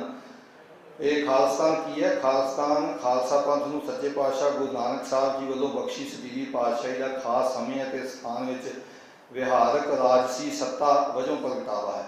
ਖਾਲਿਸਤਾਨ ਸੰਘਰਸ਼ ਸਿਰਫ ਆਪਣੀ ਸਵੈ ਪਛਾਣ ਤੇ ਸਵੈ ਹੋਂਦ ਨੂੰ ਬਚਾਉਣ ਲਈ ਅਸੁਰੱਖਿਆ ਦੀ ਬਿਰਤੀ ਦੀ ਪੈਦਾਵਾਰ ਨਹੀਂ ਹੈ, ਸਗੋਂ ਪਾਤਸ਼ਾਹੀ ਖਾਲਸਾ ਪੰਥ ਦਾ ਜੁਗੋ ਜੁਗ ਅਟਲ ਤੇ ਜ਼ਰੂਰੀ ਪਹਿਲੂ ਹੈ। ਖਾਲਿਸਤਾਨ ਤੋਂ ਸਾਡਾ ਭਾਵ ਆਜ਼ਾਦ ਪ੍ਰਭੂ ਸੱਤਾ ਸੰਪੰਨ ਰਾਜਨੀਤਿਕ ਢਾਂਚਾ ਕਾਇਮ ਕਰਨਾ ਹੈ, ਜਿੱਥੇ ਖਾਲਸਾ ਪੰਥ ਦੀ ਨਿਆਰੀ ਤੇ ਸੁਤੰਤਰ ਹੋਂਦ ਹਸਤੀ ਨਿਰਵਿਘਨ ਵਿਗਸ ਸਕੇ ਤੇ ਜਿਸ ਵਿੱਚ ਸਰਬੱਤ ਦੇ ਭਲੇ ਵਾਲੀਆਂ ਹਲਤਮੁਖੀ ਤੇ ਪਲਤਮੁਖੀ ਵਿਕਸਿਤ ਜਿਹੜੀਆਂ ਸਪਿਰਿਚੁਅਲ ਐਂਡ ਟੈਂਪਰਲ ਸਟਰਕਚਰ ਵਿਕਸਿਤ ਹੋ ਸਕਣ, ਤਾਂ ਕਿ ਮਨੁੱਖ ਆਪਣੇ ਸੰਪੂਰਨ ਵਿਕਾਸ ਨੂੰ ਮਾਣ ਸਕੇ। ਭਾਵ ਆਜ਼ਾਦੀ, ਬਰਾਬਰਤਾ, ਜੋ ਕਿ ਰੰਗ, ਨਸਲ, ਲਿੰਗ, ਜਾਤ ਪਾਤ, ਧਰਮ, ਅਮੀਰ ਗਰੀਬ ਆਦਿ ਭਿੰਨ ਭੇਦ ਤੋਂ ਰਹਿਤ ਬਰਾਬਰੀ ਵਾਲਾ ਸਮਾਜਿਕ ਪ੍ਰਬੰਧ, ਨਿਆਂ ਤੇ ਸਾਂਝੀਵਾਲਤਾ ਵਾਲਾ ਆਦਰਸ਼ਕ ਸਮਾਜ ਤੇ ਰਾਜ। ਐਸਾ ਰਾਜ ਪ੍ਰਬੰਧ ਜਿਹੜਾ ਗੁਰੂ ਗ੍ਰੰਥ ਸਾਹਿਬ ਦੇ ਬ੍ਰਹਿਮੰਡੀ ਪਰਪੇਖ ਕਾਸਮਿਕ ਪਰਸਪੈਕਟਿਵ ਨੂੰ ਸਾਕਾਰ ਕਰ ਸਕਣ ਦੇ ਸਮਰੱਥ ਹੋਵੇਗਾ। ਇਸ ਪ੍ਰਬੰਧ ਵਿੱਚ ਲੋਕ ਰਾਜੀ ਪ੍ਰਵਿਰਤੀਆਂ ਤੇ ਸਾਂਝੀ ਲੋਕ ਅਗਵਾਈ ਭਾਵ ਪੰਚ ਪ੍ਰਧਾਨੀ ਪ੍ਰਣਾਲੀ ਹੋਵੇਗੀ ਤੇ ਖੁਦ ਮੁਖਤਿਆਰੀ ਦਾ ਸੰਚਾਰ ਸਭ ਤੋਂ ਹੇਠਲੇ ਪੱਧਰ ਤੱਕ ਹੋਵੇਗਾ। ਇਹ ਰਾਜ ਪ੍ਰਬੰਧ ਇੱਕ ਦੇਸ਼ ਜਾਂ ਦੇਸ਼ਾਂ ਦੇ ਸਮੂਹਾਂ ਦੀ ਧੌਂਸ ਤੋਂ ਮੁਕਤ ਰਾਜਨੀਤਿਕ ਵਿਸ਼ਵ ਪ੍ਰਬੰਧ ਦਾ ਹਾਮੀ ਹੋਵੇਗਾ, ਜਿਸ ਵਿੱਚ ਸਰੀਰਕ ਤੰਦਰੁਸਤੀ, ਸੁੱਚੀ ਕਿਰਤ, ਸਵੈਮਾਨ ਤੇ ਚੜ੍ਹਦੀ ਕਲਾ ਵਾਲਾ ਬੇਖੌਫ ਜੀਵਨ ਬਸਰ ਕਰਨ ਦਾ ਬੇਗਮਪੁਰੇ ਵਾਲਾ ਮਾਹੌਲ ਹੋਵੇਗਾ। ਸੋ ਭਾਈ ਦਲਜੀਤ ਸਿੰਘ ਉਹਨਾਂ ਨੇ ਇਹਦੇ ਉੱਤੇ ਦਸਤਾਵੇਜ਼ ਵੀ ਇਹ ਇੱਕ ਜਿਹੜੀਆਂ 17 ਹੈਗੀਆਂ ਨੇ, ਇਹਦੇ ਤੇ ਇੱਕ ਦੇ ਉੱਤੇ ਜਿਹੜੀ ਚਰਚਾ ਹੋ ਸਕਦੀ। ਸੋ ਮੈਂ ਹੁਣ ਬੇਨਤੀ ਕਰੂੰਗਾ, ਸਾਡੇ ਕੋਲ 2 ਸੀਨੀਅਰ ਪੱਤਰਕਾਰ ਵੀ ਨੇ। ਮੈਂ ਪਹਿਲਾਂ ਬੇਨਤੀ ਕਰੂੰਗਾ ਸਰਦਾਰ ਜਸਪਾਲ ਸਿੰਘ ਸਿੱਧੂ, ਸਾਬਕਾ UNI ਦੇ ਪੱਤਰਕਾਰ, ਜਿਨ੍ਹਾਂ ਨੇ ਇਸ ਸੰਬੰਧ ਦੇ ਵਿੱਚ ਜਿਹੜੀਆਂ ਕਿਤਾਬਾਂ ਵੀ ਲਿਖੀਆਂ ਹੋਈਆਂ ਨੇ, ਉਹਨਾਂ ਦਾ ਕਾਫੀ ਤਜਰਬਾ, ਦੂਰੋਂ ਵਹਿੰਦੇ ਰਹੇ, ਇਹਨਾਂ ਨੇ ਇਹਦੇ ਬਾਰੇ ਜਾਣਿਆ ਵੀ, ਲਿਖਿਆ ਵੀ। ਸੋ ਮੈਂ ਉਹਨਾਂ ਨੂੰ ਬੇਨਤੀ ਕਰੂੰਗਾ ਕਿ ਉਹ ਆਪਣੇ ਵਿਚਾਰ ਜਿਹੜੇ ਆ ਹਾਜ਼ਰੀਨ ਦੇ ਨਾਲ ਸਾਂਝੇ ਕਰਨ। ਸਰਦਾਰ ਜਸਪਾਲ ਸਿੰਘ ਸਿੱਧੂ। ਵਾਹਿਗੁਰੂ ਜੀ ਕਾ ਖਾਲਸਾ, ਵਾਹਿਗੁਰੂ ਜੀ ਕੀ ਫਤਿਹ। ਸੀਮਤ ਸਮਾਂ ਹੋਣ ਕਰਕੇ ਮੈਂ ਥੋੜ੍ਹੇ ਜਿਹੇ ਨੁਕਤਾ ਮਾਤਰੀ ਕੁਝ ਗੱਲਾਂ ਕਰਨਾ ਚਾਹੁੰਦਾ। ਸਭ ਤੋਂ ਪਹਿਲੀ ਗੱਲ ਤਾਂ ਇਹ ਹੈ ਵੀ ਭਾਈ ਸਾਹਿਬ ਨੂੰ ਮੈਂ ਨਾਰਾਇਣ ਸਿੰਘ ਹੋਰਾਂ ਨੂੰ ਕਹਿੰਦੇ ਵੀ ਰਹੇ ਹਾਂ, ਹੋਰ ਲੋਕਾਂ ਨੇ ਵੀ ਕਿਹਾ ਕਿ ਤੁਹਾਡੇ ਕੋਲੇ ਫਸਟ ਹੈਂਡ ਨੌਲੇਜ ਬਹੁਤ ਹੈ, ਤੁਸੀਂ ਵਿੱਚ ਰਹੇ ਹੋ ਸਾਰੇ, ਜਿੰਨਾ ਵੀ ਸੰਘਰਸ਼ ਹੋਇਆ ਉਹਦੇ ਨਾਲ, ਕਿਉਂਕਿ ਮੇਰਾ ਵੀ ਇਹਨਾਂ ਨਾਲ ਸੰਬੰਧ ਪੱਤਰਕਾਰੀ ਦੇ ਦਿਨਾਂ ਦਾ 83 ਤੋਂ ਸ਼ੁਰੂ ਤੋਂ ਸਮਝੋ, ਉਦੋਂ ਤੋਂ ਸੰਬੰਧ ਇਹਨਾਂ ਨਾਲ ਹੈ। ਅਤੇ ਭਾਈ ਧਾਮੀ ਜੀ, ਕਮਰ ਧਾਮੀ ਜੋ ਬੈਠੇ ਆ, ਉਹ ਵੀ ਮੋਸਟਲੀ ਸਾਡੇ ਪੱਤਰਕਾਰੀ ਦੇ ਲੈਵਲ 'ਤੇ ਹੀ ਇੱਕ ਵਾਰ ਹਫ਼ਤੇ ਵਿੱਚ 1-2 ਵਾਰ ਤਾਂ ਜ਼ਰੂਰ ਇਹ 2 ਨੰਬਰ ਕਮਰੇ 'ਚ ਰਹਿੰਦੇ ਹੁੰਦੇ ਸੀ ਅਤੇ ਉਹਨਾਂ ਕੋਲ ਜਾਂਦੇ, ਚੱਕਰ ਲਾਉਂਦੇ ਅਤੇ ਮਿਲੇ ਆਉਂਦੇ। ਅਤੇ ਕੁਛ ਪ੍ਰੈਸ ਦੀਆਂ ਲੋੜਾਂ ਹੁੰਦੀਆਂ, ਬਾਹਰੋਂ ਆਏ ਬੰਦੇ ਹੁੰਦੇ, ਉਹ ਵੀ ਕਹਿੰਦੇ ਕਿਸੇ ਨੂੰ ਮਿਲਾਓ, ਗੱਲਾਂ ਕਰਨੀਆਂ, ਕਲੀਅਰ ਕਰਨਾ, ਅਤੇ ਇਸ ਕਰਕੇ ਇਹਨਾਂ ਕੋਲ ਅਸੀਂ ਕਾਫੀ ਦੇਰ ਤੋਂ ਜਾਂਦੇ ਰਹੇ ਸੀ। ਅਕਾਲ ਫੈਡਰੇਸ਼ਨ ਦੀ ਇਹਨਾਂ ਦੇ ਵੱਲੋਂ ਬਣਾਈ ਹੋਈ, ਅਤੇ ਕੁਛ ਪ੍ਰੈਸ ਦੀ ਛੋਟੀ ਮੋਟੀ ਲੋੜ ਹੁੰਦੀ ਹੈ। ਪਹਿਲੀ ਗੱਲ ਤਾਂ ਇਹ, ਸਾਡੇ ਕੋਲ ਕੁਛ ਸਮਾਂ ਵੀ ਪ੍ਰੈਸ ਕੋਲ ਉਹਨਾਂ ਦਿਨਾਂ 'ਚ ਘੱਟ ਹੁੰਦਾ। ਇੱਕ ਰਿਸਰਚ ਜੇ ਕਹੋ ਵੀ ਪ੍ਰੈਸ ਵਾਲੇ ਕਰਦੇ ਆ, ਅਤੇ ਅਸੀਂ ਰਿਸਰਚ ਕਰ ਨਹੀਂ ਸਕਦੇ ਹੁੰਦੇ। ਸਾਨੂੰ ਕੁਛ ਲੋੜ ਵੀ ਪ੍ਰੈਸ ਦੀ ਇੰਨੀ ਕੁ ਹੁੰਦੀ ਹੈ, ਮੋਟੀ ਜੀ ਖਬਰ ਹੋਈ, ਗੱਲਬਾਤ ਹੋਈ, ਉਹਦੇ ਨਾਲ ਉਸ ਮੌਕੇ 'ਤੇ ਤੁਸੀਂ ਕਿੰਨਾ ਲਿਖ ਸਕਦੇ ਹੋ, ਥੋੜ੍ਹਾ ਬਹੁਤ ਲਿਖ ਸਕਦੇ ਹੋ। ਕਈ ਗੱਲਾਂ ਪ੍ਰੈਸ ਨੂੰ ਚਾਹੀਦਾ ਨਹੀਂ ਹੁੰਦੀਆਂ ਅੰਦਰੂਨੀ। ਸੋ ਭਾਈ ਸਾਹਿਬ ਨੇ ਕਾਫੀ ਗੱਲਾਂ ਅੰਦਰੂਨੀ ਲਿਖੀਆਂ ਅਤੇ ਬਹੁਤ ਹੀ ਜ਼ਿਆਦਾ ਡਿਟੇਲ ਲਿਖੀ ਹੈ। ਖਾਸ ਕਰਕੇ ਇਹ ਚੈਪਟਰ ਮੈਂ ਇਹਨਾਂ ਦਾ ਚੰਗੀ ਤਰੀਕੇ ਨਾਲ ਪੜ੍ਹਿਆ ਜਦੋਂ ਦਰਬਾਰ ਸਾਹਿਬ ਦੇ ਜਿਨ੍ਹਾਂ ਦਿਨਾਂ 'ਚ ਧਰਮ ਯੁੱਧ ਮੋਰਚਾ ਚੱਲਦਾ ਸੀ, ਇਹ ਸਾਰੇ ਸੱਜਣ ਅੰਦਰ ਸੀਗੇ, ਉਹਨਾਂ ਦਿਨਾਂ ਦੇ ਬਾਰੇ, ਦਰਬਾਰ ਸਾਹਿਬ ਉੱਤੇ ਫੌਜੀ ਹਮਲੇ ਤੱਕ ਦਾ ਸਾਰਾ ਜਿਹੜਾ ਵਰਤਾਂਤ ਹੈ, ਉਹਦੇ ਨਾਲ ਮੈਂ ਵੀ ਜੁੜਿਆ ਰਿਹਾ, ਉਹ ਸਾਰੀਆਂ ਹਾਲਾਤਾਂ ਨਾਲ। ਪਰ ਜਿੰਨਾ ਇਹਨਾਂ ਕੋਲ ਅੰਦਰਲੀਆਂ ਗੱਲਾਂ ਬਾਤਾਂ ਸੀ ਸਾਰੀਆਂ, ਜਿਹੜੀਆਂ ਮੇਰੀ ਵਾਰੀ ਮੈਂ ਬੇਨਤੀ ਵੀ ਕਰਦਾ ਰਿਹਾ, ਪਰ ਇਹਨਾਂ ਨੇ ਲਿਖਤੀਆਂ, ਉਹ ਬਹੁਤ ਚੰਗਾ ਕੀਤਾ। ਆਉਣ ਵਾਲੀਆਂ ਪੀੜ੍ਹੀਆਂ ਲਈ, ਰਿਸਰਚਰ ਲਈ ਆਪਣੇ ਆਪ ਵਿੱਚ ਉਹ ਬੜਮੁੱਲਾ ਖਜ਼ਾਨਾ ਹੈ। ਤੋ ਇਹ ਇਹਨਾਂ ਦੀ ਬਹੁਤ ਵੱਡੀ ਸੇਵਾ ਹੈ ਇਸ ਗੱਲ 'ਚ। ਅਤੇ ਪਰ ਇਹਦੇ ਨਾਲ ਕੁਛ ਗੱਲਾਂ ਇਹੋ ਜਿਹੀਆਂ ਵੀ ਸਾਹਮਣੇ ਆਈਆਂ ਜਿਹੜੀਆਂ ਅੰਗਰੇਜ਼ੀ 'ਚ ਕਹਿੰਦੇ ਅਨਸੇਵਰੀ ਹੈ, ਸਾਡੇ ਆਮ ਲੋਕਾਂ ਦੇ ਹਜ਼ਮ 'ਚ ਨਹੀਂ ਆਉਂਦੀਆਂ, ਜਾਂ ਜਿਹੜੀਆਂ ਸਰਕਾਰਾਂ ਕਹਿੰਦੀਆਂ ਰਹੀਆਂ ਉਸ ਵੇਲੇ, ਇੰਡੀਅਨ ਸਟੇਟ ਕਹਿੰਦੀ ਰਹੀ, ਉਹ ਵੀ ਕੁਛ ਉਜਾਗਰ ਹੁੰਦੀਆਂ। ਜਿਵੇਂ ਫਾਰ ਐਗਜ਼ਾਮਪਲ ਮੈਂ ਇੱਕੋ ਇੰਸੀਡੈਂਟ ਦੀ ਗੱਲ ਕਰੂੰ, ਉਹ ਜਿਹੜਾ ਸਤੰਬਰ 83 ਦੇ ਵਿੱਚ ਢਿਲਮਾ ਕਾਂਡ ਹੋਇਆ ਸੀ, ਉਹ ਇਹਨਾਂ ਨੇ ਸਾਰਾ ਵਾਕਿਆ ਲਿਖਿਆ, ਮੈਂ ਦੁਹਰਾਊਂਗਾ ਨਹੀਂ। ਅਤੇ ਉਹਦੇ ਬਾਰੇ ਜਦੋਂ ਵੀ ਸਾਨੂੰ ਉਹ ਸਾਰੇ ਇਸ਼ੂ ਦੇ ਬਾਅਦ 'ਚ ਮੈਂ ਦਿੱਲੀ ਬਹੁਤਾ ਚਿਰ ਪੱਤਰਕਾਰੀ ਕੀਤੀ, ਅਤੇ ਉਹਦੇ ਦਿੱਲੀ ਸਾਨੂੰ ਪੁੱਛਦੇ ਸੀ, ਇੰਟਰਵਿਊ ਕਰਦੇ ਸੀ, ਜਾਂ ਬਾਅਦ 'ਚ ਆ ਕੇ ਵੀ ਮੈਂ ਲੋਕਾਂ ਨਾਲ ਕਈਆਂ ਬਾਰੇ ਦਰਬਾਰ ਸਾਹਿਬ ਉੱਤੇ ਗੱਲਬਾਤ ਕਰਨੀ, ਹਮਲੇ ਦੇ ਦਿਨਾਂ ਦੇ ਬਾਰੇ। ਅਤੇ ਅਸੀਂ ਬਹੁਤ ਏਜੰਸੀਆਂ ਦੇ ਜੁੰਮੇ ਲਾ ਕੇ ਐਂ ਹੁੰਦਾ ਸੀ ਵੀ ਇਹ ਜੇ ਸਿੱਖਾਂ ਦੀ ਕਹਾਂਗੇ ਤਾਂ ਗੱਲ ਟੇਢੀ ਵੀ ਹੋ ਸਕਦੀ ਹੈ, ਜਾਂ ਸਾਥੋਂ ਕਿਹਾ ਹੀ ਨਹੀਂ ਸੀ ਜਾਂਦਾ।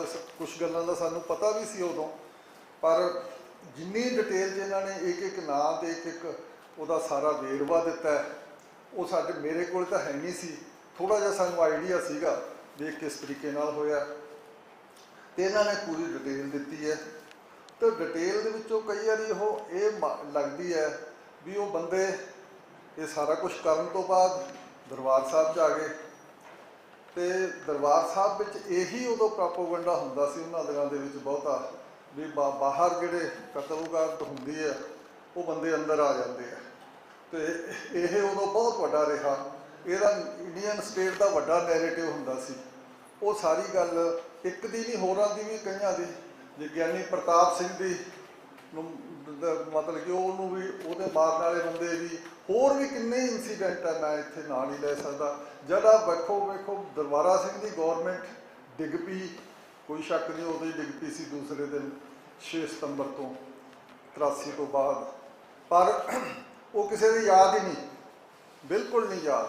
ਪਰ ਹਿਸਟਰੀ ਵਿੱਚ ਜਿਹੜੀ ਉਹ 6 ਮਾਰੇ ਗਏ ਜਿਹੜੇ ਬੱਸ ਚੋਂ ਪੈਸੇਂਜਰ ਕੱਢ ਕੇ, ਤੇ ਉਹ ਗੱਲ ਬੜੀ ਘੁਮਾਈ ਤੁਰੇ ਜਾਂਦੇ ਆ, ਹੁਣ ਤੱਕ ਵੀ ਉਹ ਹਿਸਟਰੀ ਦਾ ਪਾਰਟ ਹੈ। ਸਾਨੂੰ ਪਤਾ ਜੀ ਪੰਜਾਬ ਤੋਂ ਬਾਹਰ ਉਹ ਮੇਨ ਨੈਰੇਟਿਵ ਹੁੰਦਾ ਸਿੱਖਾਂ ਨੂੰ ਮਤਲਬ ਕਿ ਵੀ ਵਿਪਿੰਗ ਕਰਨ ਦਾ, ਸਿੱਖਾਂ ਦੇ ਵਿਰੁੱਧ ਪ੍ਰਚਾਰ ਕਰਨ ਦਾ। ਤੇ ਚਲੋ ਅਸੀਂ ਕਹਿੰਦੇ ਰਹੇ ਸੀ ਹਾਲੇ ਤੱਕ ਵੀ ਇਹ ਏਜੰਸੀਆਂ ਦਾ। ਇਸੇ ਤਰੀਕੇ ਨਾਲ ਹੀ ਦੂਸਰਾ ਇਨਸੀਡੈਂਟ ਨਸ਼ਹਿਰਾ ਪੰਨੂਆਂ ਦਾ ਸੀ, ਉਹਦੇ 'ਚ ਵੀ ਚਲੋ ਕੁਛ ਸਾਨੂੰ ਆਈਡੀਆ ਸੀ, ਪਰ ਡਿਟੇਲ ਜਿਹੜੀ ਦੇਤੀ ਇਹਨਾਂ ਨੇ ਇੱਕ ਕਈ ਚੀਜ਼ਾਂ ਦੀ ਡਿਟੇਲ ਦਿੱਤੀ ਹੈ, ਹੋਰ ਵੀ ਸਾਰੀਆਂ ਇਹਨਾਂ ਨੇ ਉਸ ਦੀਆਂ ਡਿਟੇਲ ਦੇ ਦਿੱਤੀ। ਉਹ ਡਿਟੇਲ ਸਿੱਖਾਂ ਦੇ ਲਈ ਤਾਂ ਸਮਝਣ ਲਈ ਬਹੁਤ ਜ਼ਰੂਰੀ ਹੈ, ਉਸ ਤੋਂ ਲੈਸਨ ਲੈਣ ਦੇ ਲਈ ਜ਼ਰੂਰੀ ਹੈ, ਪਰ ਇੰਡੀਅਨ ਸਟੇਟ ਦੇ ਪ੍ਰਸੰਗ ਵਿੱਚ ਉਹ ਸਾਡੇ ਅਗੇਂਸਟ ਜਾਂਦੀ ਹੈ। ਸੋ ਇੱਕ ਤਾਂ ਇਹ ਮੈਂ ਕਹਿਣਾ ਚਾਹੁੰਦਾ ਸੀ। ਬਾਕੀ ਇਹਨਾਂ ਨੇ ਕੰਮ ਬਹੁਤ ਵਧੀਆ ਕੀਤਾ, ਡਿਟੇਲ ਕੀਤੀ ਹੈ, ਫਸਟ ਹੈਂਡ ਸੋਰਸ ਹੈ ਸਾਰੇ, ਤੇ ਬਹੁਤ ਸੋਹਣਾ ਦਿੱਤਾ ਇਹਨਾਂ ਨੇ ਸਾਰਾ ਕੁਝ। ਪਰ ਜਿੱਥੋਂ ਤੱਕ ਸਵਾਲ ਹੈ ਵੀ ਕਈ ਗੱਲਾਂ, ਜਿੱਥੋਂ ਸਿੱਧੂ ਦੇ GVS ਸਿੱਧੂ ਦੀ ਕਿਤਾਬ ਹੈ ਉਹ ਮੈਂ ਸਾਰੀ ਪੜ੍ਹੀ ਨਹੀਂ, ਮੈਂ ਉਹਦਾ ਰਿਵਿਊ ਵੀ ਕੀਤਾ। ਰਿਵਿਊ ਕਈ ਸਾਈਟਾਂ 'ਤੇ ਛਪਿਆ ਅੰਗਰੇਜ਼ੀ 'ਚ, ਤੇ ਰਿਵਿਊ ਦੇ ਬਾਰੇ ਮੈਂ ਰਿਵਿਊ ਲਿਖਣ ਲਈ ਤਾਂ ਫਿਰ ਤੁਹਾਨੂੰ ਬਹੁਤ ਧਿਆਨ ਨਾਲ ਪੜ੍ਹਨਾ ਪੈਂਦਾ ਕਿਤਾਬ ਨੂੰ, ਤੇ ਉਹਦਾ ਮੈਂ ਰਿਵਿਊ ਲਿਖ ਕੇ ਸੀ। ਉਦੋਂ ਪਿੱਛੋਂ ਰਿਵਿਊ ਛਪਣ ਦੇ ਪਿੱਛੋਂ ਹੀ ਉਹਨੇ ਇੱਕ ਇੱਥੇ ਫੋਨ ਕੀਤਾ ਤੇ ਕਿਹਾ ਵੀ ਕਦੇ ਮੈਂ ਤੁਹਾਡੇ ਆ ਸਕਦਾ ਇੱਥੇ। ਫਿਰ ਹੀ ਉਹ 23 ਦੇ ਵਿੱਚ ਦਰਬਾਰ ਸਾਹਿਬ ਉੱਤੇ ਹਮਲੇ ਦੇ ਦਿਨ ਜਿਹੜਾ ਅਸੀਂ ਇੱਥੇ ਹਰ ਵਾਰੀ ਪ੍ਰੋਗਰਾਮ ਕਰਦੇ ਹਾਂ ਉਹਦੇ 'ਚ ਆਇਆ ਸੀ। ਮੈਂ ਉਦੋਂ ਹੈ ਨਹੀਂ ਸੀ, ਬਾਈ ਚਾਂਸ ਮੈਨੂੰ ਅਚਾਨਕ ਮੈਂ ਮੁਲਕ ਤੋਂ ਬਾਹਰ ਸੀ, ਮੈਂ ਨਹੀਂ ਅਟੈਂਡ ਕਰ ਸਕਿਆ, ਤੇ ਉਦੋਂ ਇਹਨਾਂ ਨੇ ਸਾਰੀ ਗੱਲ ਕੀਤੀ ਹੈ। GVS ਸਿੱਧੂ ਦੇ ਬਾਰੇ ਮੈਂ ਛੋਟੀ ਜਿਹੀ ਗੱਲ ਹੀ ਕਰਦਾ, ਜਿਹਦੇ 'ਤੇ ਇਹਨਾਂ ਨੇ ਸਾਰੀ ਕਿਤਾਬ ਲਿਖੀ ਹੈ। ਉਹਦੇ ਬਾਰੇ ਮੈਂ ਉਹਦੀ ਸਾਰੀ ਕਿਤਾਬ ਦੇ ਵਿੱਚੋਂ ਜਿਹੜਾ ਉਹਨੇ ਪੁਆਇੰਟ ਦਿੱਤਾ ਵੀ 1 ਅਕਬਰ ਰੋਡ ਉੱਤੇ ਇੱਕ ਸਪੈਸ਼ਲ ਗਰੁੱਪ ਬਣਾਇਆ ਸੀ ਇੰਦਰਾ ਗਾਂਧੀ ਨੇ, ਤੇ ਸਪੈਸ਼ਲ ਸੈੱਲ ਬਣਾਇਆ ਸੀ, ਜਾਂ ਉਹ ਜਿਹਦੇ ਵਿੱਚ ਰਾਜੀਵ ਗਾਂਧੀ ਵੀ ਸੀ ਤੇ ਹੋਰ ਵੀ ਸਾਰੇ ਸੀ, ਸਾਰੇ ਕਮਲਨਾਥ ਵੀ ਸੀ, ਸਾਰੇ ਇਹ ਜਿਹੜੇ ਟੌਪ ਦੇ ਕੌਨਫੀਡੈਂਸ ਵਾਲੇ ਲੀਡਰ ਸੀ, ਨੌਜਵਾਨ ਲੀਡਰ ਸੀ, ਉਹ ਇਹਨੇ ਰੱਖੇ ਸੀਗੇ। ਤੇ ਉਹ ਪੰਜਾਬ ਦੇ ਚੀਫ ਮਿਨਿਸਟਰ ਨੂੰ ਵੀ ਡਾਇਰੈਕਸ਼ਨ ਉੱਥੋਂ ਆਉਂਦੀ ਸੀ, ਤੇ ਹੋਮ ਮਿਨਿਸਟਰੀ ਨੂੰ ਡਾਇਰੈਕਸ਼ਨਾਂ ਵੀ ਉਹੀ ਗਰੁੱਪ ਦਿੰਦਾ ਸੀ, ਉਹ PMO ਦਾ ਗਰੁੱਪ ਸੀ। ਤੇ ਅਸੀਂ ਉਹਨਾਂ ਦਿਨਾਂ ਦੇ ਵਿੱਚ ਕਹਿੰਦੇ ਰਹੇ ਸੀ ਕਿ ਥਰਡ ਏਜੰਸੀ ਸਰਕਾਰ ਨੇ ਬਣਾਈ ਹੈ, ਉਹ ਥਰਡ ਏਜੰਸੀ ਆਪਰੇਸ਼ਨ ਕਰ ਰਹੀ ਹੈ। ਤੇ ਇਹ ਪਤਾ ਹੀ ਹੈ ਵੀ ਜਦੋਂ ਕੋਈ ਖਾਸ ਆਪਰੇਸ਼ਨ ਕਰਨਾ ਉਹਦੇ ਲਈ ਡੈਸਕ ਤਿਆਰ ਕਰਨਾ ਪੈਂਦਾ, ਤੇ ਉਹਦੇ ਲਈ ਖਾਸ ਇੱਕ ਸੈੱਲ ਤਿਆਰ ਕਰਨਾ ਪੈਂਦਾ ਜਿੱਥੇ ਸਾਰੀ ਕੰਸਨਟਰੇਟ ਹੋ ਕੇ ਜਿੱਥੋਂ ਸਾਰੀਆਂ ਡਾਇਰੈਕਸ਼ਨਾਂ ਦਿੱਤੀਆਂ ਜਾਣ। ਤੇ ਇਸ ਕਰਕੇ ਜਿਹੜੀ GVS ਸਿੱਧੂ ਦੀ ਕਿਤਾਬ ਹੈ ਮੈਂ ਉਹਨੂੰ ਇਸੇ ਲਹਿਜੇ 'ਚ ਹੀ ਲੈਣਾ। ਬਾਕੀ ਜਿਹੜਾ ਇੱਥੇ ਦਿੱਤਾ ਉਹ ਸਾਰਾ ਬਿਲਕੁਲ ਅਖਬਾਰਾਂ ਤੋਂ ਲਿਆ, ਅਖਬਾਰਾਂ ਤੋਂ ਲੈ ਕੇ ਕੀਤਾ। ਅਖਬਾਰਾਂ ਦੀ ਇੱਕ ਛੋਟੀ ਜਿਹੀ ਆਪਦੀ ਲੋੜ ਹੁੰਦੀ ਹੈ, ਸੈਂਸੇਸ਼ਨਲਾਈਜ਼ ਵੀ ਕਰਦੇ ਆ, ਛਪਣ ਲਈ ਵੀ ਟੂ ਹਿੱਟ ਦਾ ਹੈਡਲਾਈਨ ਕਿਹਾ ਜਾਂਦਾ, ਉਹਦੇ ਲਈ ਵੀ ਵਧਾ ਚੜਾ ਕੇ ਗੱਲ ਕਰਦੇ ਆ, ਜਾਂ ਉਸ ਨੂੰ ਬੜਾ ਸੌਸੀ ਬਣਾ ਦਿੰਦੇ ਆ। ਕੋਈ ਪਾਰਟ ਪੜ੍ਹਿਆ ਜਾਵੇ, ਬਹੁਤ ਕੁਝ ਚੱਲਦਾ ਅਖਬਾਰਾਂ ਦੇ ਬਾਰੇ, ਆਪਾਂ ਡਿਸਕਸ ਨਹੀਂ ਕਰ ਸਕਦੇ, ਇੱਥੇ ਸੱਜਣ ਕਈ ਜਾਣਦੇ ਬੜੇ ਚੰਗੀ ਤਰ੍ਹਾਂ।